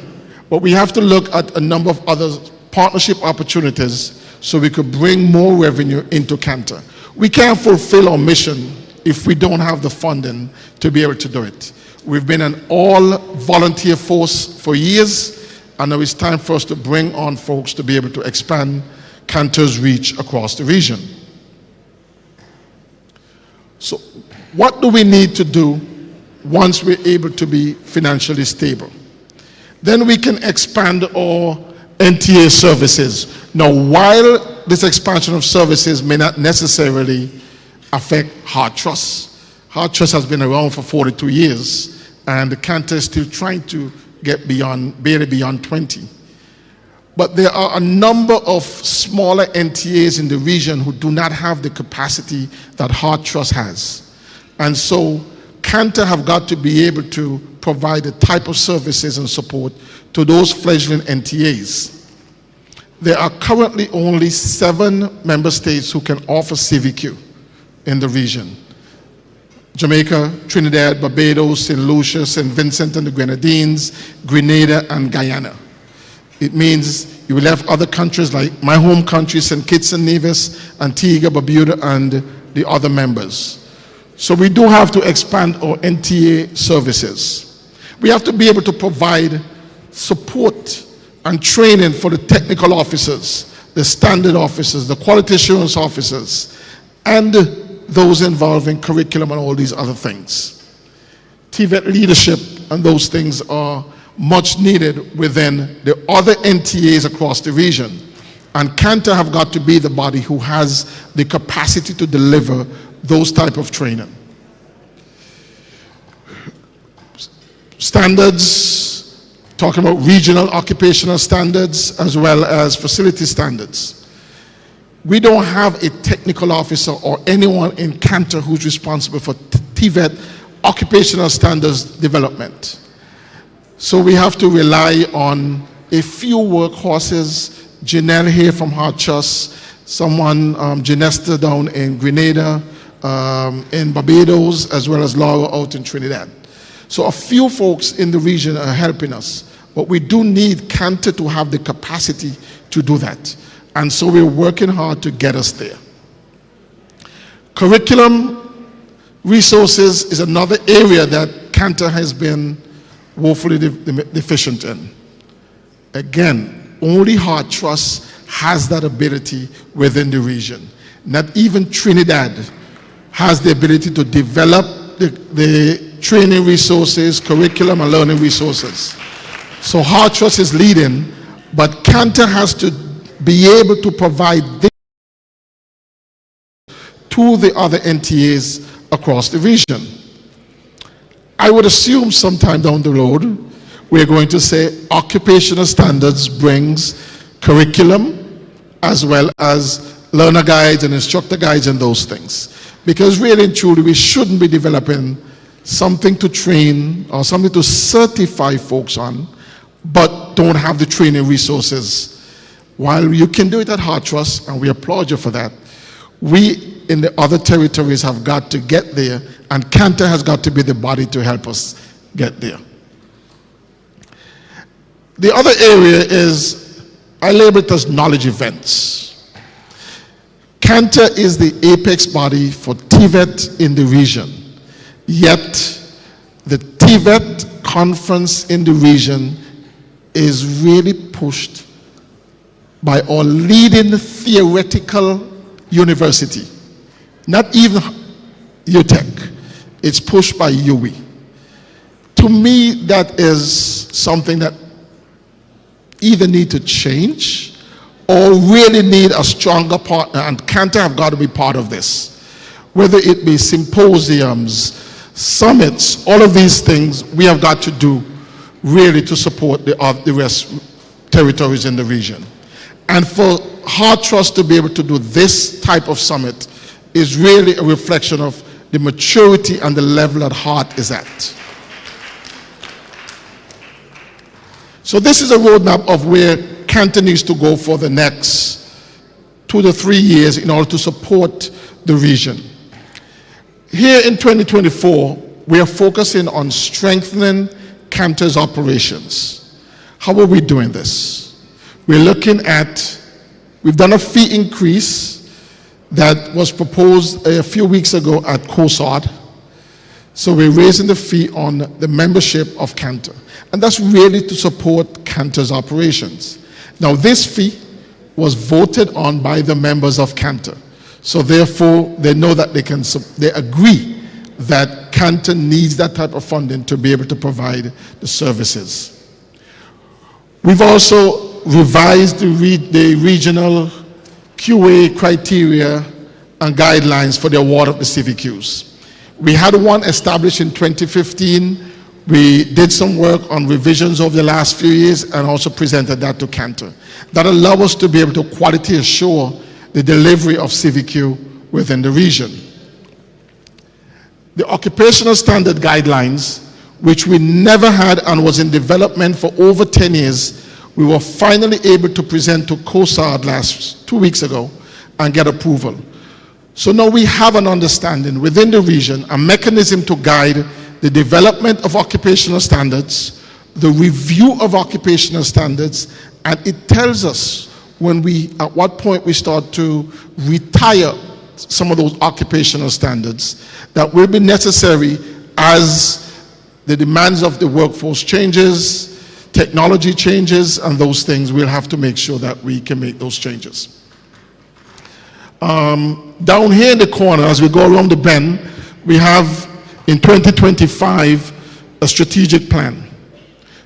Part of our presentation to COSAD was the urge Cantor to develop a strategic plan for where Cantor needs to go. And we have, as part of Cantor, is a finance subcommittee that is led by your own Dr. Ingleton, who's really driving the financial piece. And so we're working on developing a strategic plan to be presented to COSAD in 2025 for approval. And then in 2026, we're looking at full-scale branding, expansion of NTA services and support, because by then we would have come a long way in being a little more financially stable. And hopefully in 2027, then we're looking at having a secretariat, a permanent home, staff with not just a technical officer and a administrative coordinator, but someone to be able to do quality assurance as well as drive the development and review of occupational standards. So this is the roadmap for the next, from now until 2027. And hopefully by then, we would have a secretariat to be able to help support the other fledgling NTAs, also with the assistance and support of Heart Trust. Thank you.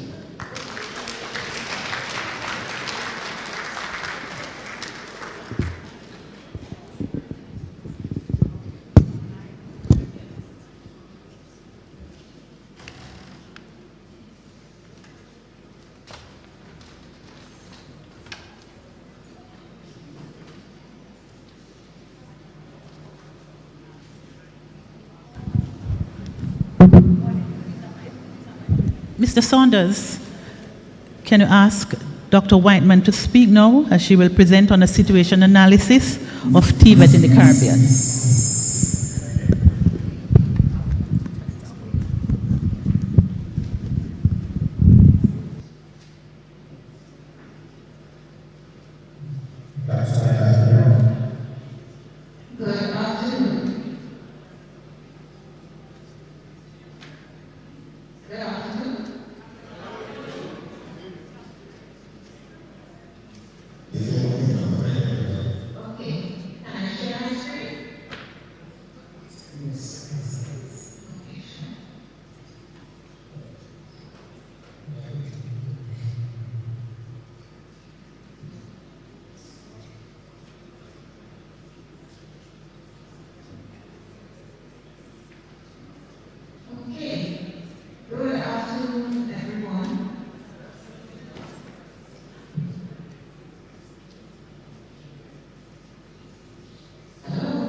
Dr. Whiteman, we are hearing you.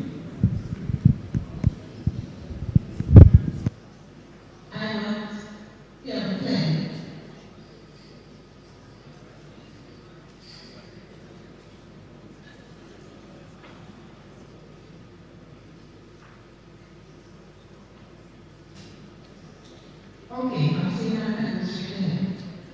Well, good afternoon, everyone, and I hope that everyone is hearing me play. And please allow me to stand upon already established protocol. I am sure that there was much deliberation, discussion, rich discussion throughout the day's proceedings that I missed. But nevertheless, I'm here this afternoon to share.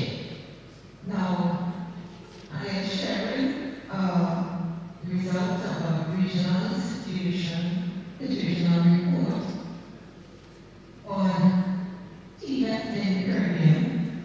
This report was commissioned by the UNESCO Office of the Caribbean in 2023, and it provides a snapshot of the state of TVET within the Caribbean post-COVID-19. And of course, this was in keeping with the mandate to strengthen regional human resource and the institutional capacity, as well as the Sustainable Development Goals 4 agenda.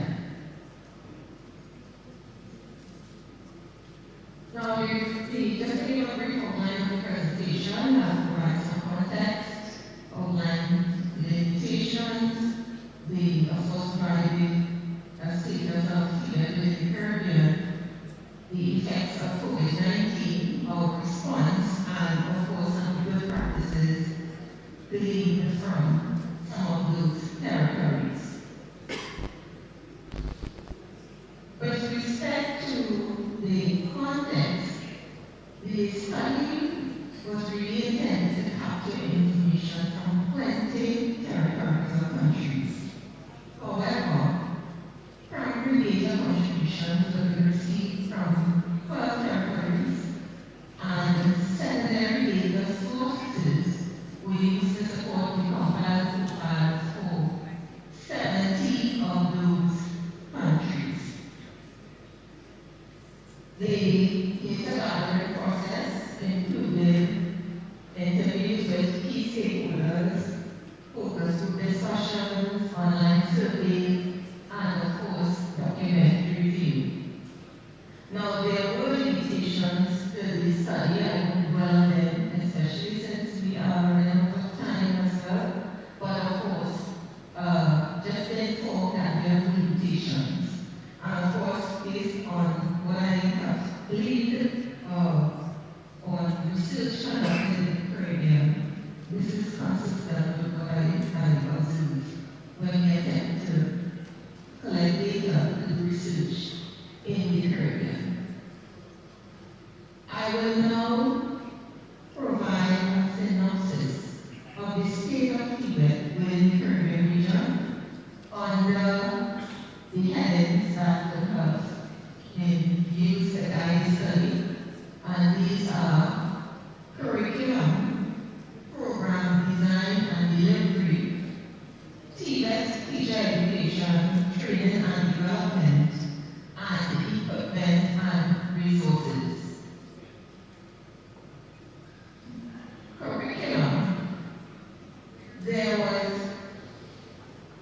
general lack of relevant curriculum resources to instruct desert trees. However, and there's some feedback I'm not too sure in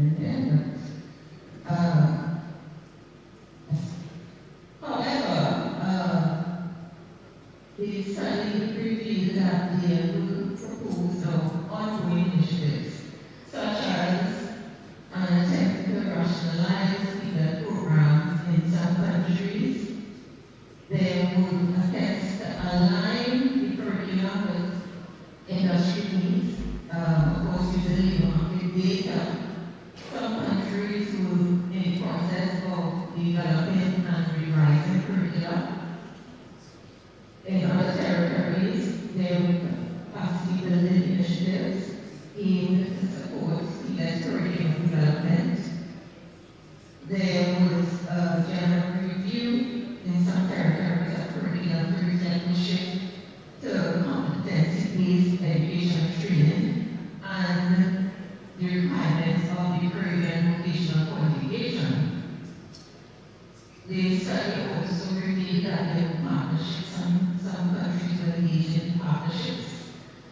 industry to review curricula and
There was an attempt to integrate technology from hybrid approaches to teacher training to try to bridge the classroom and industry context. And some countries are really making progress uh, in that regard.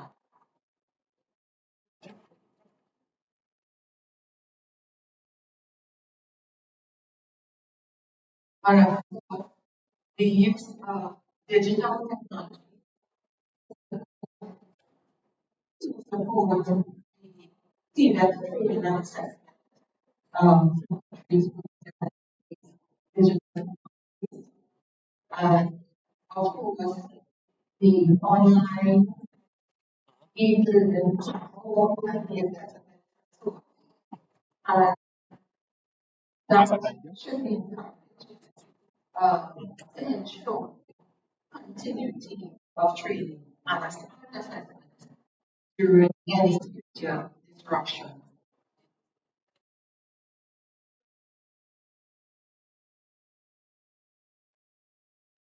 With respect to entrepreneurial opportunities, in one particular sector, is graduates of female program who offer training for this is not in the private sector. In one territory, loans were offered to trainees certified at 2 and above. This was all to encourage these graduates to set up small businesses and of course stipulations for repayment. So they needed to manage well. Some of the practices we of course they would be collaboration key stakeholders on research initiatives to ensure continuous accessibility and also anticipation of skills for development of occupational standards. The country will engage in a sectoral approach to ensure the relevance of training. All right, so based on the stuff gleaned from the study, there must continue regional and international collaboration on with a view to achieving the FAG goals. There were attempts to replicate higher TVET training. Some countries were in the process of establishing by CSM and they were also seeking to implement flexible educational systems. When how many Sorry, yes. You have to know. Okay, just 4 points. Yes, so when we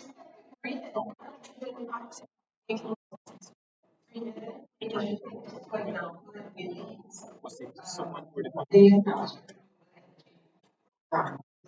but of course, as growing, being much more is required in order to resilient because we need to look at the areas and gender equality, economic inclusion. So I thought and I look forward to doing this. Me. Thank you very much.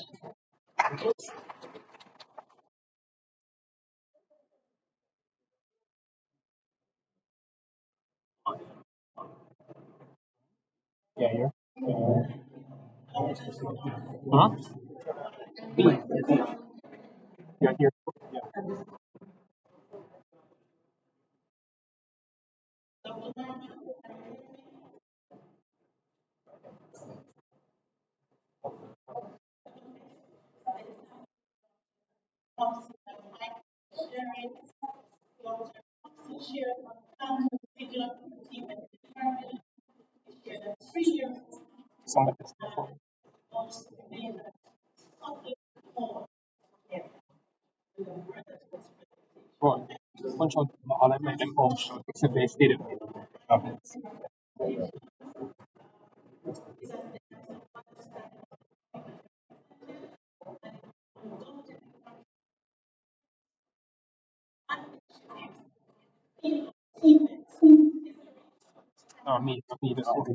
That's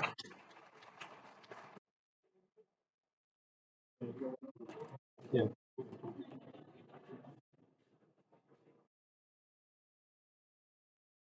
Um,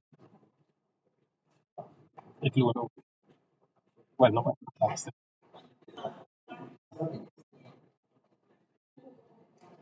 all.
My battery dead. All I did was that's much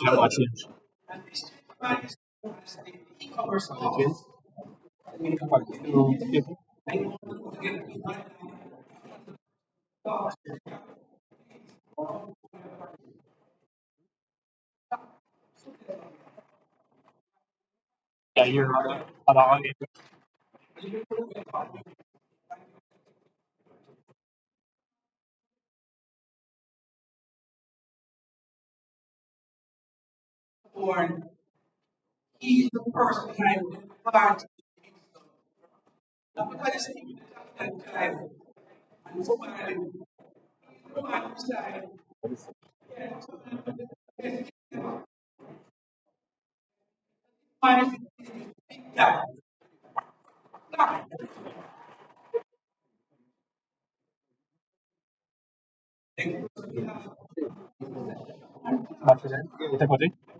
Te cose girare la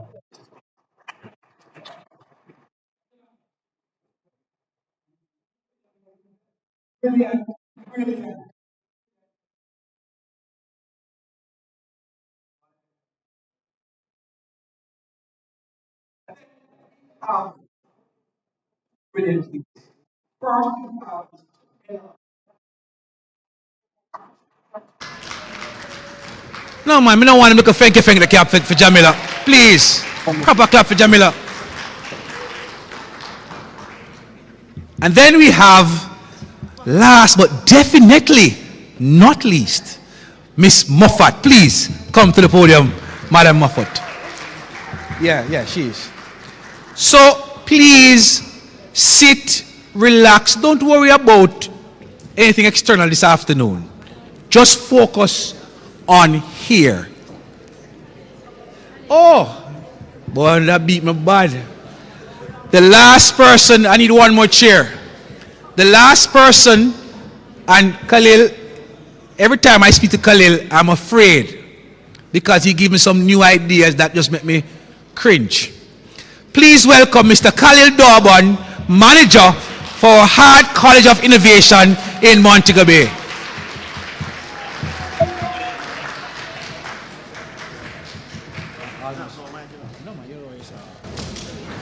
So Keisha, they're all yours.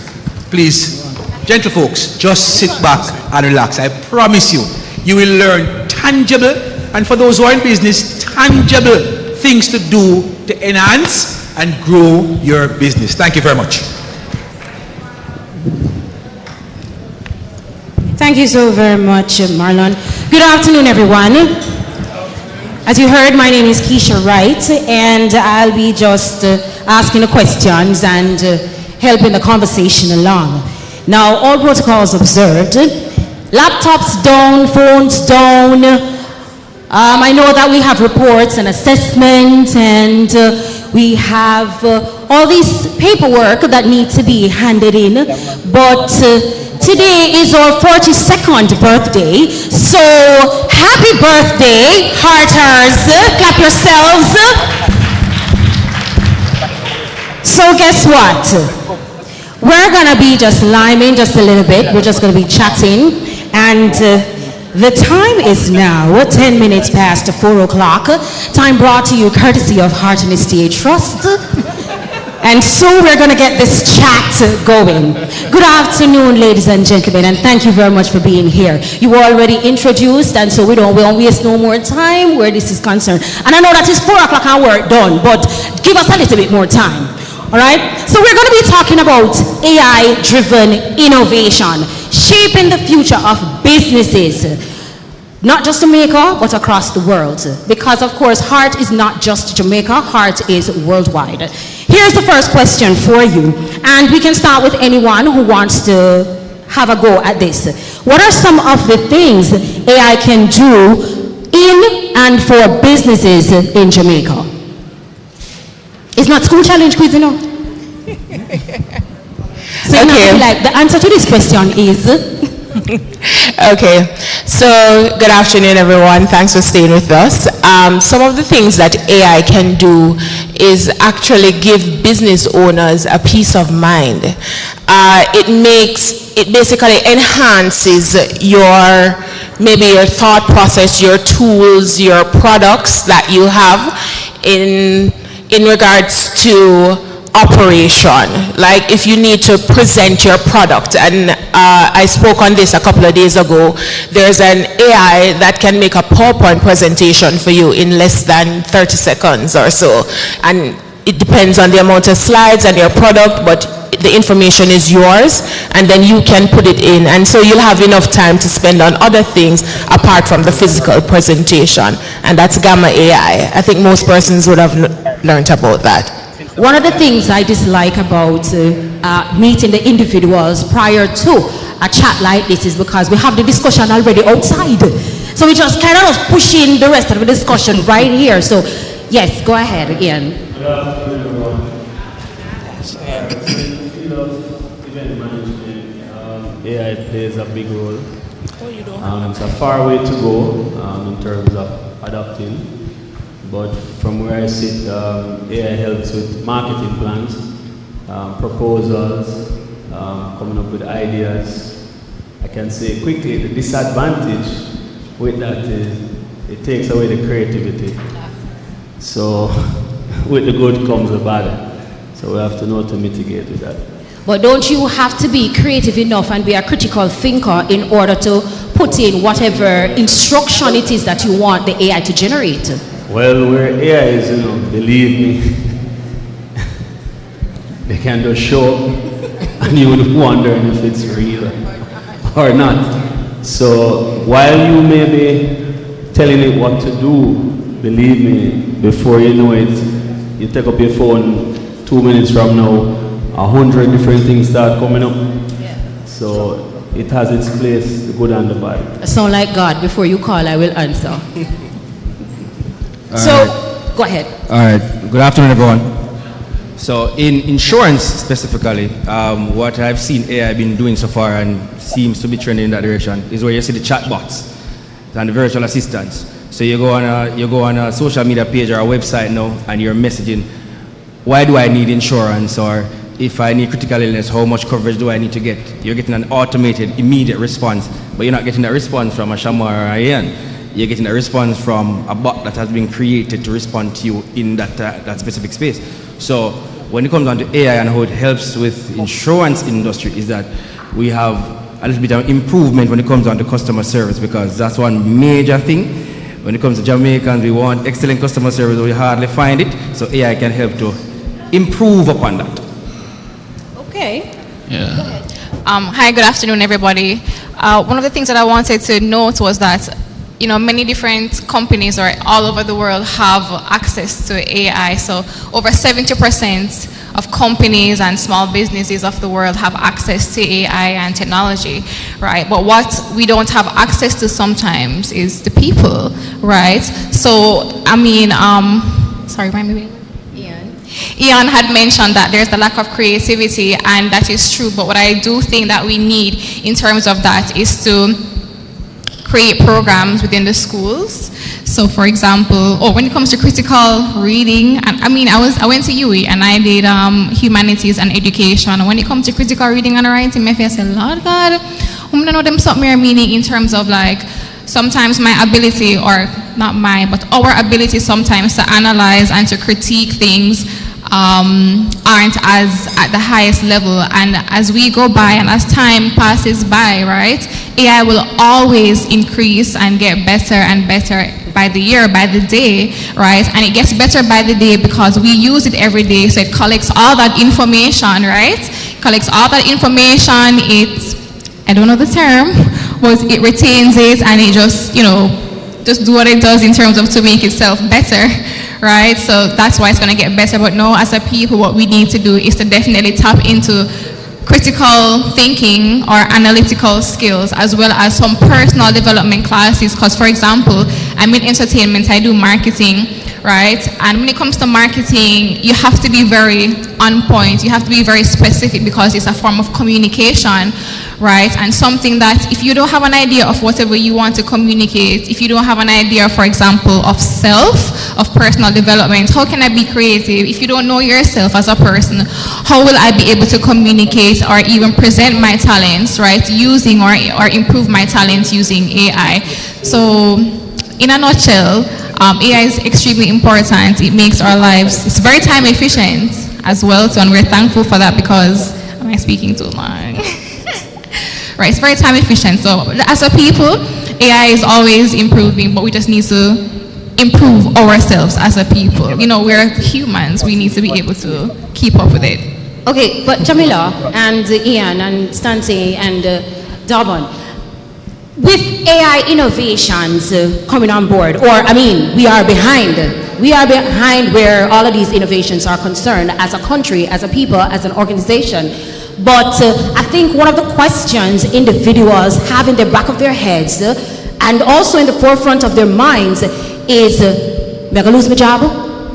So tell us, with AI innovations and with all of these changes and technology, will individuals lose their jobs? So what we're experiencing right now is large language models. GPT is one, there's Claude, there's Meta, it's open source.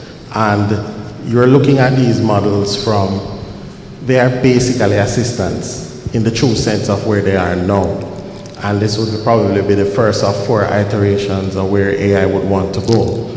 I was saying to you guys earlier that we are now at agents, and agents would be smart AI-driven systems that have the ability to perform a series of tasks over a period of time and output a specific output that we would require.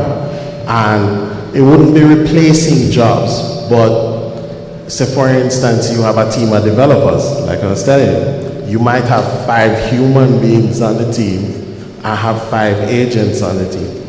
And an agent could go out and do the market research for you, do a research, based on we know to do anything that is being request.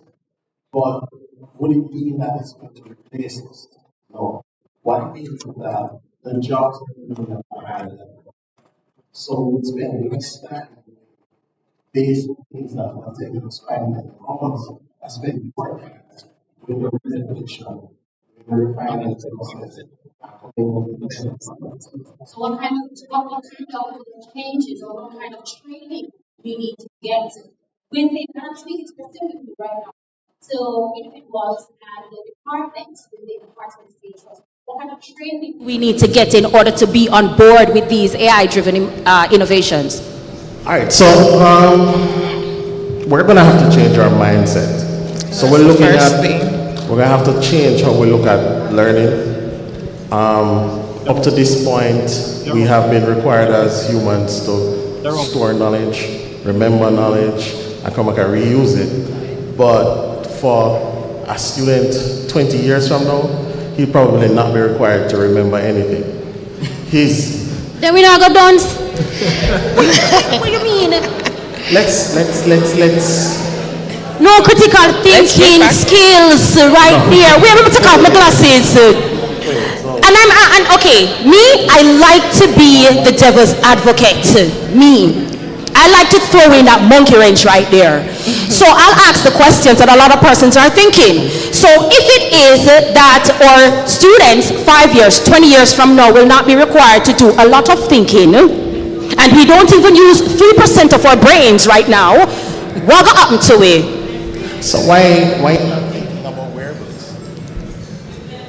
Was that AI? Okay. Wearables. Why we're not thinking about wearables? Have we seen Neuralink? So Neuralink is an implant that now communicates directly with your eyes. So if your optic nerve is damaged, you can see through your cell phone. So if 10 years from now, we can communicate with your eyes, why can't we communicate with your brain? So then why we can't just upload information? So then what do we classify as dunce in the true sense of the term is different. I think what we need to do is just train persons to search, train persons to prompt. Yes. And then prompting in itself Prompting is one thing, but then train persons to systematically conceptualize the solution to a problem. So maybe your future school doesn't have a final end of cluster theory and practical. Your future school has 14 assignments and your students are given a task to complete a full strategic plan for a Fortune 500 company, which you could not do now because that student might not have access to the textbooks. There would be the library, there would be the dividers there. But now, if the AI is giving the information, then now that student can be trained to really function in the work world. So if Mr. Campbell's e-commerce business is out there where he's selling e-commerce solutions and he wants 25 people trained, the 25 people that are trained must come out creating that complete system. And then there's no excuse because it's not like we only have 100 textbooks in the country and that everybody have access to it. It's not like the AI is there. The question though is, it's a lot like YouTube. YouTube is the largest repository of information there is. Most persons watch music videos. So again, it's just, can you get the persons to, from maybe basic school, to be doing that exploratory learning? So AI innovations, they now become the catalyst for solutions. So that's what it is, which is what you mentioned. It's just assisting. That's what it is doing. It's assisting for now. For now, it's just. For now. For now, it's just assisting. Where we are now, it's just assisting. Leighton. Yeah, let me just jump in on this. Good evening, everybody. This is the e-commerce general speaking. Now, let's dumb this down. Leighton, for those persons who did not hear, he is the e-commerce general. Okay, general, e-commerce general. Anything in business, e-commerce, that's the man right there. Okay? All right, so let's dumb this down a bit, right, guys? Let's not be caught up with the terminologies, AI, bots, these different things. Let's go back to when the calculator was born, right? That for me would be the first version or early versions of what AI would look like. And when calculators were born, did persons automatically become dunce? No, they didn't. They learned how to use the calculator and leverage it in their daily exercises. Now, I remember when I was doing CXC. Yes, I did CXC, right? We could not carry calculators into the exam room. And I remember when it changed from CXC to whatever it is now, all of a sudden I heard that people could carry calculators, they could even carry formulas into the room. So, we're not saying that, inclusion of AI and these tools will make persons duncer or less competent. What you will then be forced to do is to use your intellect to apply these tools and apply yourselves, right? So for me, when I think about AI, I think about a tool that can help me to lessen the amount of time that I'm spending to get this job done. It oftentimes is a thought starter. I was mentioning to persons that I don't Google anymore. I chat GPT now. I don't think anybody Google who has been introduced to AI. I don't think anybody Google anymore. Right. So, with AI you get more complete answers and certain things that Google, Google gives you everything and nothing at the same time. If you're sick and you Google, you're gonna die, right? AI will give you something more specific. So I find that in the Caribbean especially, you're able to get more on-point information, more accurate information, and you may have professorship in something. If you AI a question, you may find that this AI may be smarter than you, right?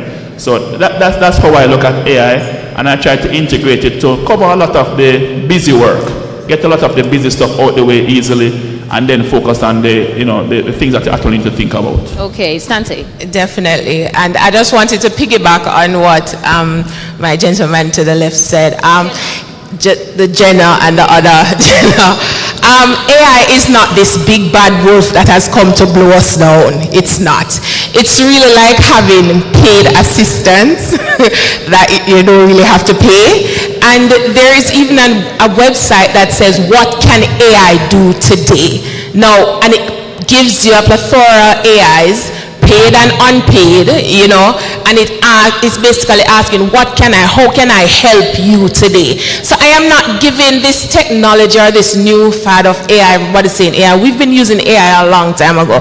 As we said, we're not getting caught up with the terminologies and everything, but if processes can be easier for us, our creativity will not be at risk, I guarantee you, because you will be trained in your area and your passion will help you to drive, to find out more, to get more information, to see how best you can use this. It's basically a slave to you. That's how we should look at it. That's a perspective we should have. Okay, so here's another question regarding AI innovations. How can AI innovations address local issues or local government issues or sectors in the government, insurance, agriculture, business, finance, healthcare? How can AI innovations address certain issues within these organizations or departments or sectors? All right, I'm going to take the part of the finance one and the large part of the insurance one. So, as an insurance manager or insurance agent, and somebody that is insured, as I'm sure most of the population is, when you go through the process of applying for the insurance policy goes through a process called underwriting. Now, the underwriting process is stressful, it is time consuming, AI can help to streamline that properly. You have international companies that are using Fitbit, you know Fitbit, the Fitbit on your hand now to help to reduce the cost of insurance because they're getting real-time information in regards to your health. So it's going to come to a stage where AI is going to help us to get faster turnaround when it comes on to the underwriting process. So I'm looking for say 5-10 years, well, say 15 years from now, worst case, we're looking at almost an immediate settlement of a policy. You apply for an insurance policy today, and what it usually takes a year, well, not a year, and it usually takes a month, it will be issued immediately, right? And when it comes on to, say, finance, you have, Jamaica has a large population of unbanked persons. So when it comes on to getting credit information for these persons, it's usually very difficult. So AI can help now to sift through in terms of their buying patterns, their social media presence, they're paying for the light bill, the water bill, to help to put together a profile to say better able to help these persons access loans. And by accessing loans for this part of the population, you can help now to fuel directly into the economy itself. So that's it. Well, just to inch on what Shamar just said, it will help in many sectors. Recently, I don't know how much of you would have been following Mr. Green, Honorable Floyd Green, where the drone is now used to spray an entire field. That in itself, manpower cut down big time. The same drone can be used for predator larceny, so that will help the police as well. So the farming sector will get a big boost from it if the government uses it properly. On the insurance side, hold on, Ian. But if we're using the drone to do that right there and manpower cut down. Well, remember, our dear colleague said that it's not a bad thing, because the same person, the farmer, can buy his own drone and operate it as well. And then even the farm hands, the persons who help him, they can be used to do other things. So it's always a step up. Guys, just remember when we're approaching 2000, everybody was saying the bug, and the world going in. And here we are now enjoying it at our convenience, right? So same thing with AI. Now when you talk about algorithm, I know all of you on your phones, and before you know it, all we talk about, later on it will be popping up in your phones, right? Now it's the same thing in the entertainment industry. We talk about facial recognition. Many years ago, I was in Trinidad. It's about 2006, 2007, at a party in Trinidad. And one of the things that we face as event coordinators is the re-entry of patrons going in and out the parties, right?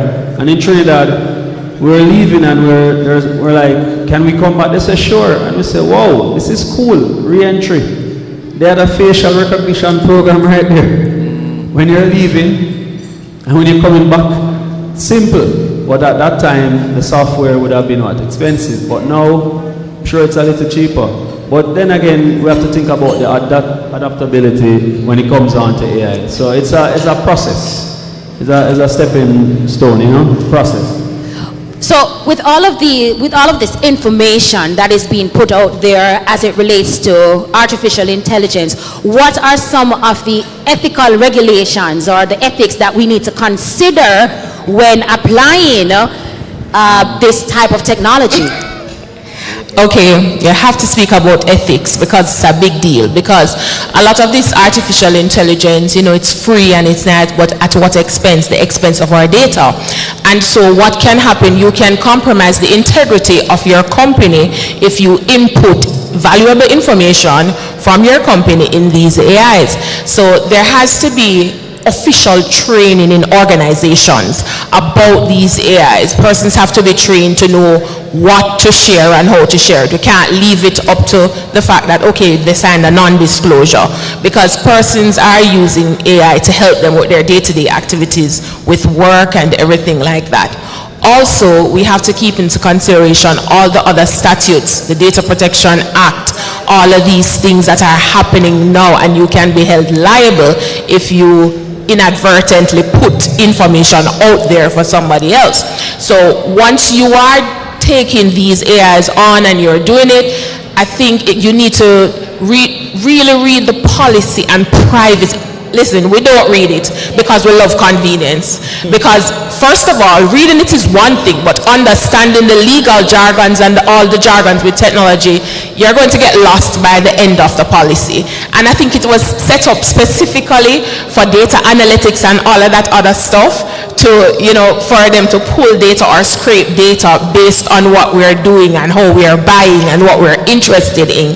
So when we think about the ethical part of it, because I am in law and I am in teaching, and I have to train my students that whatever you put in, I think one of the doctors came up here earlier and said whatever you, so the prompting and being a prompt engineer is extremely important, because my prompting will be extremely different from a student's prompting or even somebody that is in another that we're in another field. So when we think about that, it's a very broad aspect and we have to do a deep dive into it, because what will happen now, there's a bias. The AI is now listening because our mics are on when we download the app, because we don't care about the privacy and conditions, because we want instant gratification of the app now.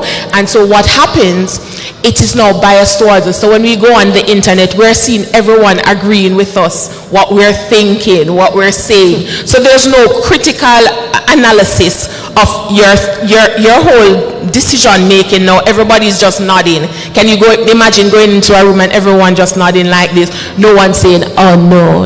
Everybody's saying, oh, you look great in that gray suit or that black pants.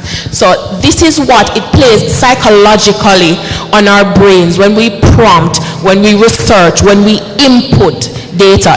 While it is a wonderful tool, these are the ramifications, the ethics that you have to go back to basics to and really wonder and say, should I be doing this? Can I do this? Am I allowed to? Do I have authorization? So that is what we need to do when it comes to the ethics and the reevaluation and the training of individuals in the organization. Thank you. Dabon, how can AI innovations work for heart? All right, so let's go back to agriculture. I think the underlying thing for all industries is data and the analysis of data. And because data is at the center of everything, and we're storing so much data on a day-to-day basis, it's what AI allows us to do is analyze that data at a very, very fast rate. So, like, if I'm the devil's advocate when it comes to ethics, we are cautious about what we prompt, but we write emails with all the information in there. Yeah. We have WhatsApp groups where we share information in. We take nice pictures. Before AI, that data would probably be stored in a data set somewhere, and it would have been very difficult to somebody go in and analyze it. But let us look at agriculture. Drones are spraying fields, and your concern again is always loss of jobs. But what if we go Internet of Things and we put sensors across the same field, and we start gathering all the different soil variants, the temperature, everything for the soil? The AI now, these models. Where's Mr. Wees? Mr. Wees is here? Him listening? The AI now. The AI can analyze and then inform the farmer about what products when to water, so then the crop can be better. The farmer becomes more profitable. The farmer can buy more farms. And so you don't have to take your physical self to walk out there to do this. Sun hot and you're tired, and you know, you use these creations and these innovations and then to make your job Jamaica easier. has a problem where the yield is so much that we can't deal with the amount of tomatoes. Yes. So now somebody has to conceptualize storage and how to store tomatoes going further. And you find that your businesses, they can evolve. So we have to be quick because I just got a 2-minute sign. Just a quick note from the business side for Heart.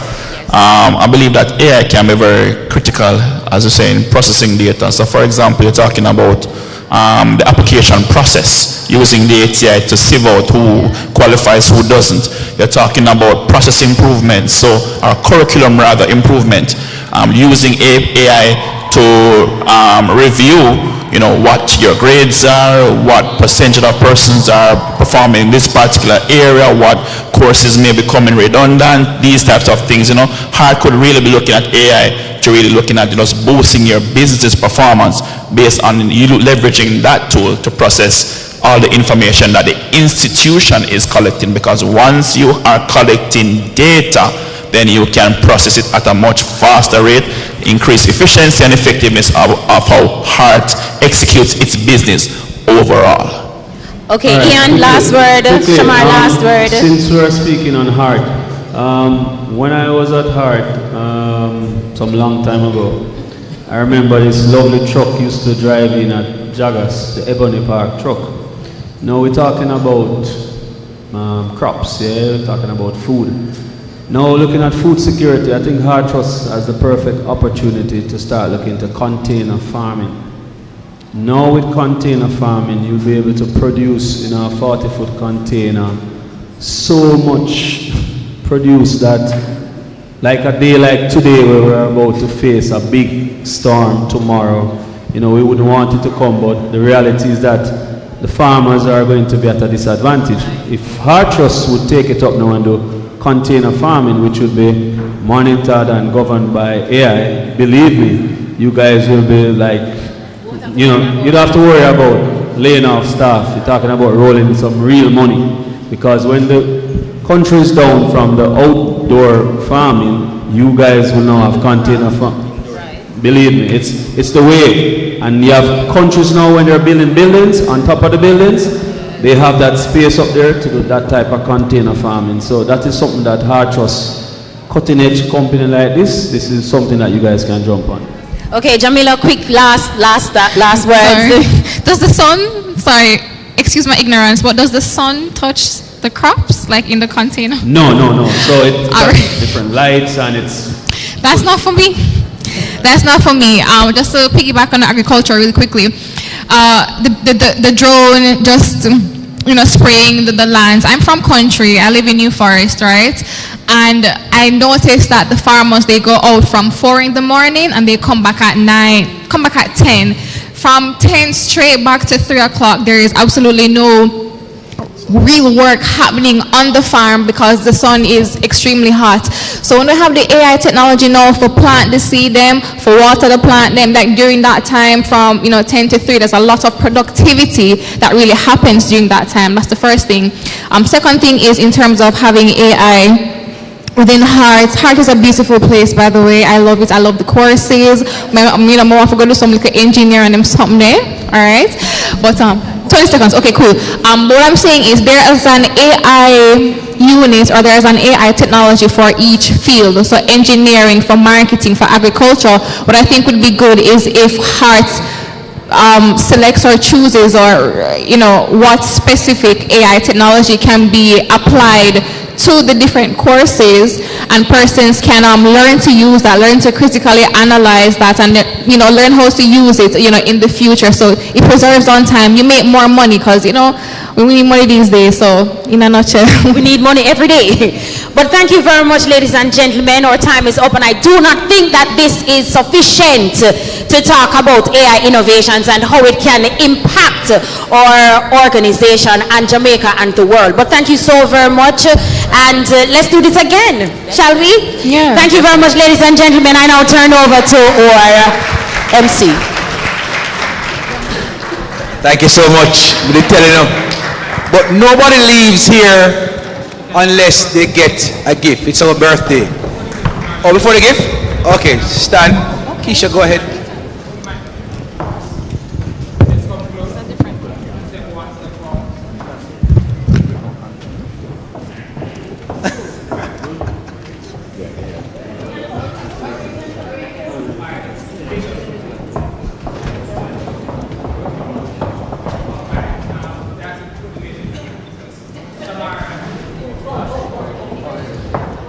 No, you stay, Keisha.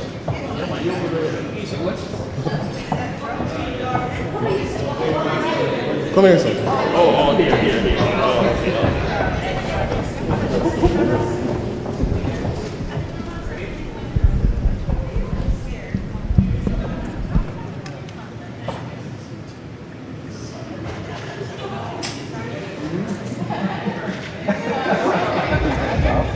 Well done. Thank you so much.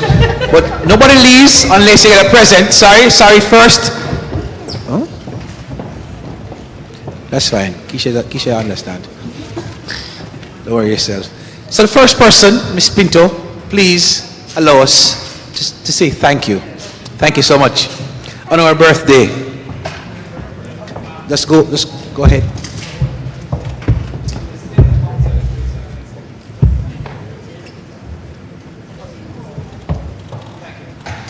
Mr. Bourne, and persons who don't know, Mr. Bourne's first job was with Heart as a work-based learner. He's now a big thing. All right, thank you so much, Mr. Bourne. Same thing for Shamal. Sir Clark.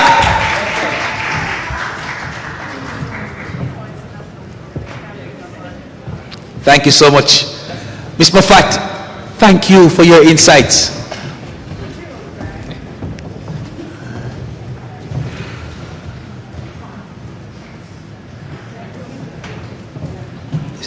Sir Campbell,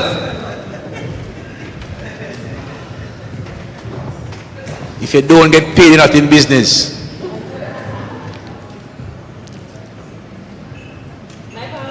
Thank you so much. Not at all.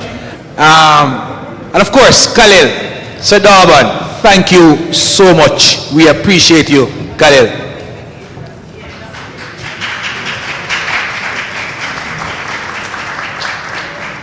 Well done, Keisha. Brilliant job. And of course, to the audience, we really appreciate you. I hope and I'm sure, Doc, you learned a lot this afternoon. Thank you so much.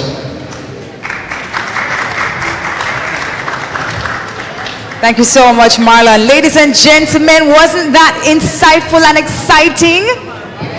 Oh, we're not too scared? Like, ooh, there's AI coming. Ooh. No. We're not going to be scared. We're going to learn about it. We're going to use it to our advantage. We're going to use it to propel ourselves forward and make Jamaica the place to live, work, raise families, do business. And the last time the Prime Minister saw me, he said, Debbie, and retire. So we're going to add that part as we continue to acknowledge our vision and our goals. We are at the end of the day. Give yourselves a big round of applause. We made it. Yes, we did. And tomorrow is going to be even more exciting and insightful. We are going to be having several presentations, one of which will come from our newly minted Minister of Education. The Honorable Dana Morris Dixon is going to be here with us, and we will have several other presentations. Tomorrow's session starts at 8:30 a.m. So we want you all to come early, get some rest, but come back tomorrow with a lot of energy and get open to receiving new information that you will find useful. With that said, please have a safe journey home. Thank you so much for having me. My name is Debbie Bissoon. I'll see you tomorrow. Blessings. Thank you.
No,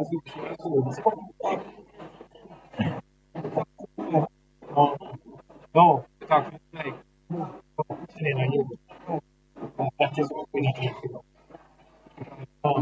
Try to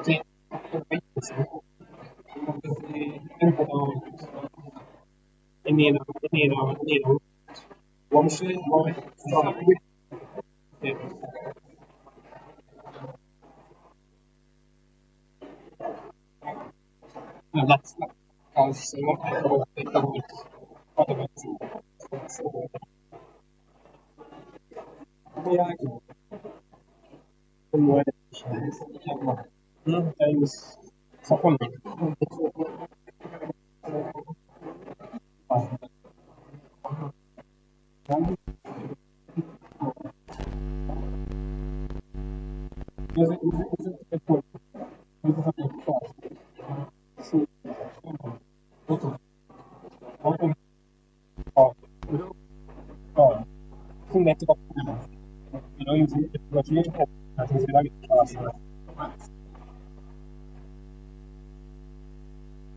all right. In the boat.